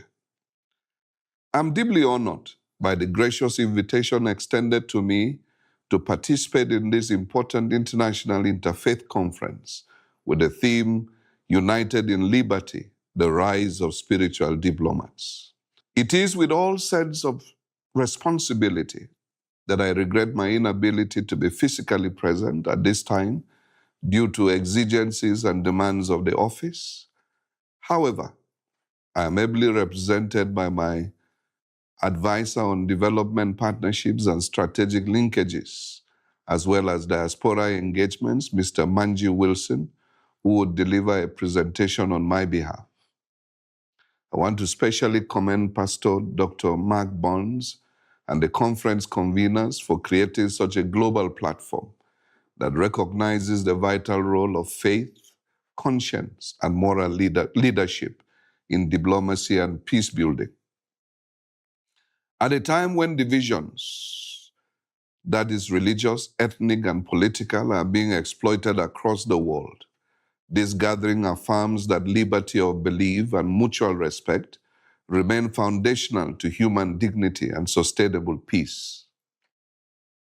For those of you that may not be familiar with Plateau State is Nigeria's 12th largest state, centrally located in the Middle Belt, with an area of about 26,899 square kilometers and a population of roughly 5 million people. Its capital is Jos, and the state is popularly known as the home of peace and tourism. Despite being in the tropical zone, Plateau State enjoys a near-temperate climate due to its high altitude, with average temperatures ranging between 18 degrees centigrade and 22 degrees centigrade. The coldest period occurs during the Harmattan season, which lasts between December and February, while the hottest months are March and April. Additionally, Plateau State serves as a major watershed and source of several important rivers in northern Nigeria. Now back to the reason we're here. The prophet Micah raises a pertinent question and immediately provides an answer, as recorded in Micah chapter 6 and verse 8, which reads, "What does the Lord require of you? To act justly, to love mercy, and to walk humbly with your God." This timeless call speaks not only to people of faith, but to all who hold positions of responsibility. It captures the essence of spiritual diplomacy, justice in policy, mercy in leadership, and humility in power. Plateau State is often described as a microcosm of Nigeria because it is home to diverse ethnicities and faith traditions that have coexisted for generations. Under the administration I am leading since coming on board in May 2023, we have made deliberate efforts to rebuild trust, strengthen interfaith dialogue, and restore the social contract between government and citizens. We're investing in inclusive governance, youth empowerment, agricultural transformation, infrastructure renewal, digital and economic reforms aimed at restoring livelihoods and hope for our people. However, it will be incomplete and indeed dishonest not to acknowledge the grave challenges we continue to face, especially with regards to the persistent attacks by violent extremists and criminal elements that have led to the loss of lives, the displacement of tens of thousands, and the destruction of communities. Christians and moderate Muslims alike have been targeted, and internally displaced persons, including women, children, and the elderly, continue to bear the heaviest burden. These are not merely security issues, they are moral issues that test our collective commitment to freedom of belief and the sanctity of human life. Yet we refuse to surrender to despair. Our response has been anchored on justice, compassion, reconciliation, and development. We believe that peace is not sustained by force alone, but by improved socio-economic opportunities, equity, and dignity. This for us is reflected in the books of Matthew 5, verse 9, "Blessed are the peacemakers," and Romans 12:18, "If it is possible, live at peace with everyone." It is therefore my earnest appeal that this conference catalyzes meaningful partnerships with governments, faith institutions, development agencies, and the diaspora to as well support our modest efforts in humanitarian relief for displaced communities, strengthen peace-building initiatives, investments in education and livelihoods, enhance healthcare provisions, rebuilding and resettlement of affected communities, and amplify global advocacy for religious freedom. Plateau State stands ready to engage as a partner for peace, development, and interfaith cooperation. It is my earnest belief that together as spiritual diplomats, united in liberty, we can transform shared values into shared action and prosperity for our people. As I conclude, let me mention that Plateau State is open for engagements as well as explore areas of cooperation and interests. As a government, we are dedicated to creating an enabling environment for all our partners. As Chief Executive of the state, let me assure you of all the political will and support as you consider a partnership with us towards making a difference for humanity. By God's grace, I intend to be in Washington the first week of February and attend the Presidential National Prayer Breakfast. I will be delighted to meet with some of you that will be in DC at that time towards deepening our relationships and partnerships. My advisor, Manji Wilson, who is on ground, will coordinate on this and make meeting arrangements. Thank you for your attention, and may our collective efforts advance peace, justice, and human dignity across nations. God bless you all. God bless Plateau State. God bless Nigeria. God bless the United States of America. Thank you.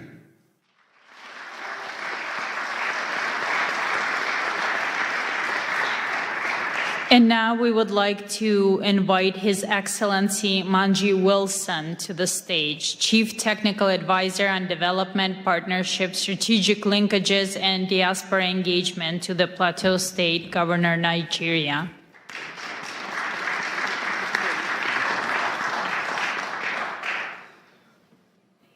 Good evening, everyone. I know it's been a long day, and we are all loaded with all the information we've received from various speakers, so I wouldn't take much of your time, considering also that His Excellency has also delivered a speech. Distinguished members of the U.S. Congress and House Committee on Foreign Affairs, faith leaders, spiritual diplomats, Pastor Mark, thank you very much for having us today. For us in Plateau State, I know that so many of you have heard about Nigeria and the designation of the country as a country of particular concern. And I would say that one of the major reasons that Nigeria has been on the map is because of Plateau State. For some of you that may not be very familiar, between the year 2001 to date, I think conservatively estimated figures has indicated that over 12,000 people have lost their lives due to the activities of violent extremists, as have been highlighted by His Excellency. One of the most difficult moments for us when we came to office in 2023 was in December, and I remember quite well on the 23rd of December, when we were preparing for Christmas, people were making all the necessary arrangements. On the 24th, we got calls, and a particular village was attacked in 2 local governments, and over 200 people lost their lives within that one attack. This is not just an isolated incident. We've had so many incidences that have been recorded. And for so many of you, you must have also heard of Reverend Ezekiel Dachomo, who raised his voice on the genocide that has been persistent over the years. You know, as I speak, I read just a short while ago of about 6 people that Reverend Ezekiel had to bury today, that were killed just yesterday. 5-6 days ago, a family of about 4 were attacked.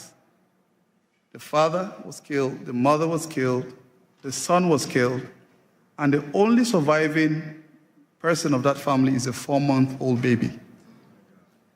She was actually butchered, with a machete, but for some reason, God kept her alive. Earlier today, a friend posted, he visited her in the hospital. She was just discharged today from the hospital. There are so many stories, and I do not really want to weigh us down with a lot of these very difficult situations that we found ourselves in.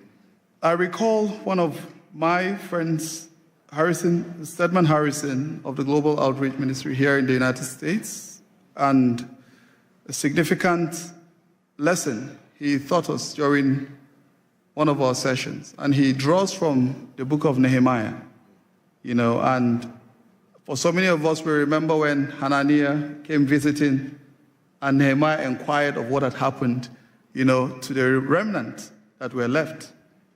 And he shared the story of how the walls were all broken, the gates were burnt, and that completely weighed Nehemiah. Of course, when he went to serve the king observed, and you dare not come to the king with such a countenance. And the king inquired to know, what is wrong? You are not sick. I believe this is simply from a heart that is sick. Of course, he inquired of the king and asked of him, informed him of the situation and said, if it pleases you, please send me back to go and rebuild my land. The king granted his request, but he also further requested that the king should give him letters that he will take to the governors across the rivers. And he also inquired for support to get the timber, that he would rebuild, and he got every support that he needed. I'm just bringing this story to put together everything, that I would have been presenting today. To say for so many of us that are seated here, some of us had to travel. I just arrived last night from Nigeria, came across the river, came across the Mediterranean, just to come here and meet with all of you doing very important work, to alleviate this very difficult situation that humanity has found herself in. We are looking forward to seeing how we can join hands together like Nehemiah, because for such a time as this, God has called us to rise up and to serve as leaders that will transform nations and communities even beyond the shores of our immediate environments. The capital of Plateau State is known as Jos. It has a fantastic synonym, and we call it Jesus, our Savior, because Jos is in the central part of Nigeria, blessed with abundant natural resources, and it's known as one of the cities that hosts everyone, irrespective of ethnicity or religion.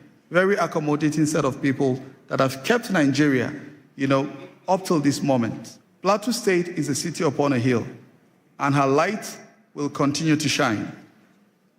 Plateau State is looking forward to seeing how to welcome you. Pastor Mark, I gathered you at contemplating coming to Nigeria. His Excellency will be quite pleased and delighted to host you.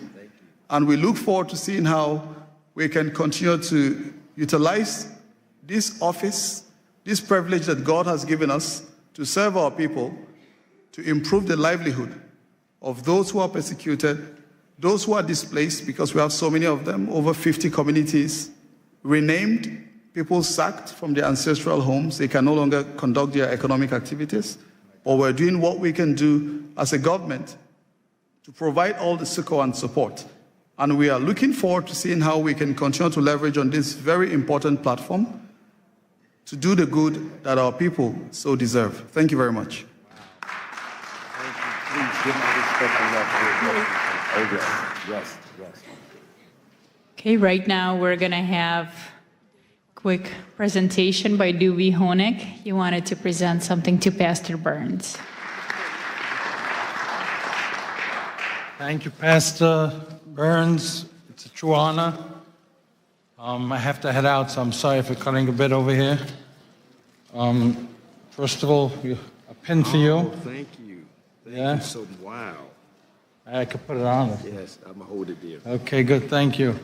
Oh, Oh, wow. This is an award, Advancing Peace Beyond Political Award, Politics Award, presented to Pastor Mark Burns, spiritual advisor to President Donald Trump, founder of Spiritual Diplomats, in recognition of your visionary leadership and selfless dedication to advancing peace through faith, uniting leaders across religions, building bridges where politics cannot, and fostering peace where policies fall short.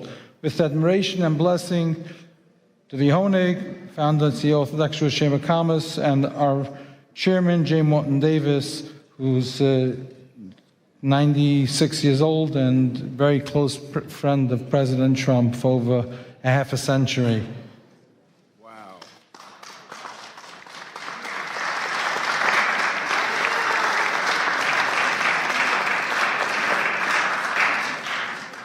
What an honor, what an honor. Thank you. What an honor. Thank you so much. And now, please welcome Ms. Madeline Rodriguez, a celebrated journalist, author, and preacher. She brings a message of empowerment titled Standing in the Gap, highlighting how women of prayer become crucial advocates for justice in our society.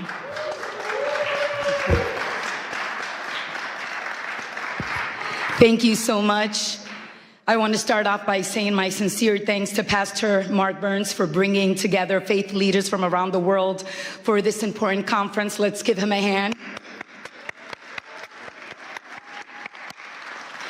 Through his leadership, he has created a space where faith and civic responsibility meet in service of justice and human dignity. Thank you for the opportunity to speak in this historic place where laws are debated, policies are shaped, and the future of millions is influenced. Honorable leaders, distinguished guests, and faith representatives, today I will talk about standing in the gap, how women of prayer become advocates for justice, and how prayer moves from the secret place into courageous action. I am the founder of Women with Purpose, a global movement of women who gather daily across nations and time zones through Zoom to pray. These women come from every background, culture, and life experience. Yet they are united by one conviction, that prayer must move us to action and faith must compel us to pursue justice. For our God is a God of both mercy and righteousness. Prayer is so important that it moves heaven, transforms lives, and brings freedom, hope, and healing to the body, soul, spirit, and mind. Prayer is not just words. It is power. It is life flowing from heaven to earth. When we pray, what happens? What was lifeless begins to breathe again. What was broken starts to be restored. What was chained is set free. What was dark is filled with light. And what seemed impossible becomes possible. The word of God says in Psalm 34:4, I prayed to the Lord, and he answered me. He freed me from all of my fears. I also serve as chairwoman of the Faith Advisory Board for the United Nations Association of El Salvador. In this role, alongside the president of the organization, we are committed to cultivating and sustaining a prayer-rooted presence at the UN, at the United Nations. One that invites the global Christian community to engage through intercession and God's word. This work is grounded in the belief that when faith communities approach global engagement prayerfully and with integrity, they help foster peace, uphold human dignity, and strengthen cooperation among nations. Prayer doesn't just change our circumstances, it changes us as well. It makes us more compassionate, loving, and full of grace towards all people. To stand in the gap means to step into the space where others are vulnerable, unheard, or forgotten. It is the choice to intercede, to advocate, and to act when silence would be easier. One of the clearest biblical examples is Queen Esther. Esther was a woman of faith, positioned within power, yet initially hidden. When a decree threatened the extermination of her people, she faced a choice: remain silent and preserve her own safety, or risk her life to speak.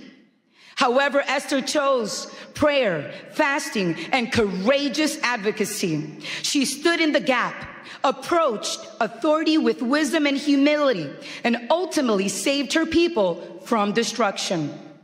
Esther's story reminds us that access without courage changes nothing, and prayer without action is incomplete. Her faith did not remove her fear. It gave her the strength to act.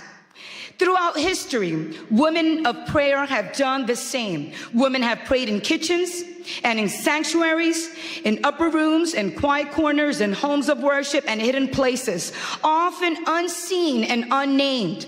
Yet their prayers have shaped history, protected God's people, and challenged injustice. Prayer has long been the place where God forms courage in the hearts of women and men. It is through prayer that God forms fearless women. God plants courage in the hearts of women, preparing them to move with faith and strength. Why women? Why am I talking about women today? Because women have often lived closest to the cost of injustice. They have carried families through war, protected children through famine, endured discrimination, violence, and exclusion, yet refuse to surrender hope or believe in Jesus Christ. In our daily prayer gatherings with Women with Purpose, I witness this transformation continually. Women enter carrying the weight of the world on their backs, but they leave with clarity, courage, and a renewed commitment to stand for what is right in their homes, communities, and nations. When women pray, they do not merely ask for comfort, they ask for change. It's about honoring the image of God in every single person. It is about defending the widow, the orphan, and the stranger. It is about ensuring that no one is overlooked or forgotten in the eyes of the Almighty God. Just as Esther stood to protect her people, so God calls us to stand for those who cannot stand for themselves. Standing in the gap is not passive spirituality. It is saying someone must speak, someone must care, someone must act, and often that someone has been a woman. Today, in a world torn by division and injustice, we need women of prayer more than ever to rise, to stand with conviction, and let God's justice flow into every place, crying out for hope. We need women who will pray and vote, pray and advocate, because justice does not belong to one religion, one party, or one ideology. Justice belongs to humanity. And prayer at its best does not divide us, it unites us. And we stand here on Capitol Hill. Let us remember to protect the sacredness of human life in all its form. Let us pursue justice that is compassionate, courageous, and enduring. May our prayers not end in words, but move our feet, shape our policies, and restore dignity where it has been denied. When women of prayer stand in the gap, justice does not remain an idea. It becomes a lived reality. Thank you and have a blessed day. In Jesus' mighty name. When it ended. I'm learning from you. I'm learning from you. God bless you. Thank you. It's you. Okay. Well, first of all, listen, can we give all of our wonderful speakers a big hand clap? Was this not good? Was this not amazing? Listen. Yes, yes, yes. Yes, amen. Yes. I'm going to be real quickly.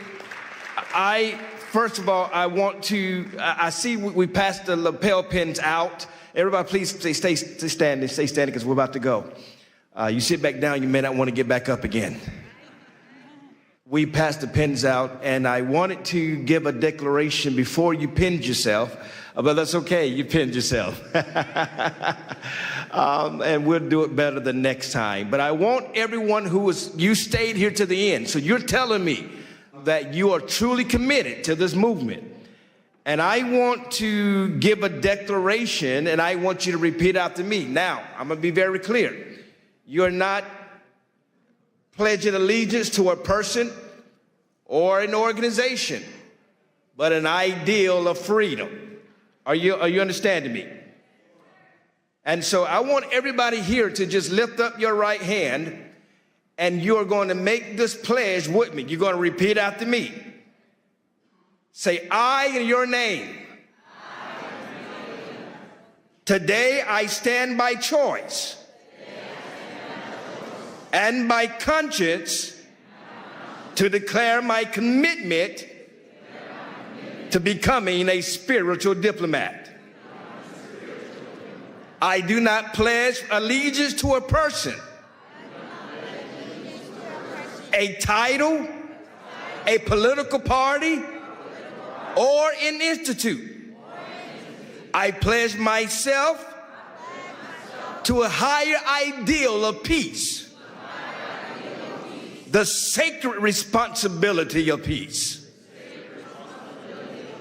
I commit to carrying peace before all conflicts, wisdom before reaction,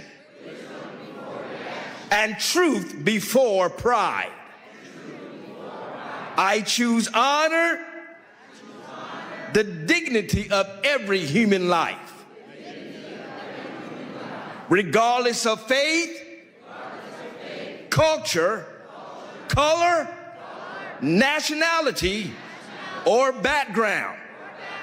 I will be a bridge where others build walls. A voice of calm where anger seeks control.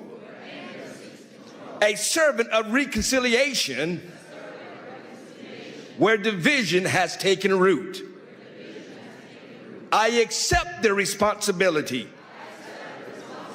to listen before I speak, to seek understanding before judgment, and to act with courage guided by compassion.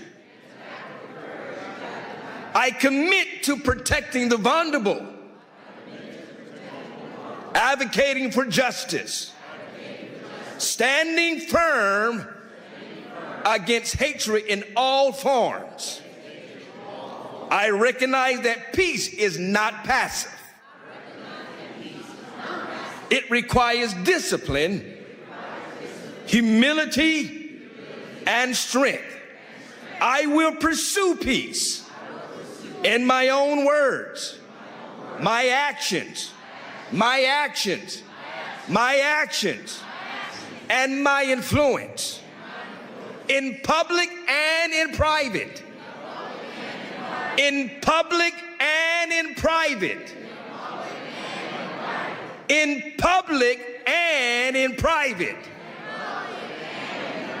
In moments of ease and in moments of challenge.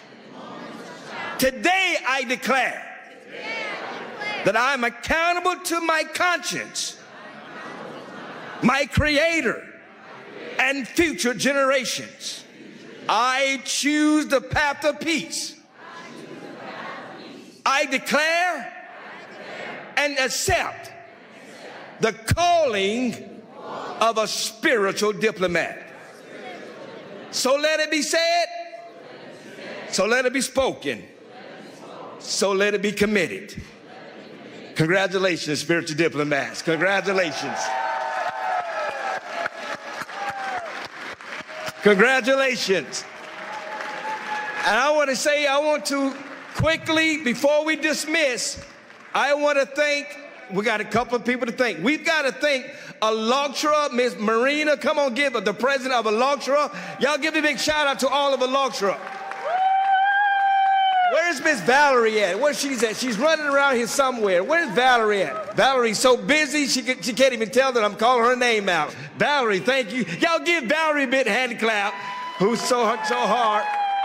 Miss Olga from the president of Creative Society. Y'all give a big shout out to Olga. and to every spiritual diplomat that helped make this happen. God bless you all. Many thanks to you all. And don't forget, in February the 5th, we're coming right back here during Ukrainian Week to have our Ukrainian conference. It is called Freedom Has a Name, and it's called Ukraine. You don't want to miss it. Be right here. And also, in 6 months, June of 2026, we're doing this again, but we're doing it at Mar-a-Lago in Palm Beach, Florida. And then in December, we're taking over the G20, and we're doing it again in Miami, Florida for G20. God bless you all. Thank you all.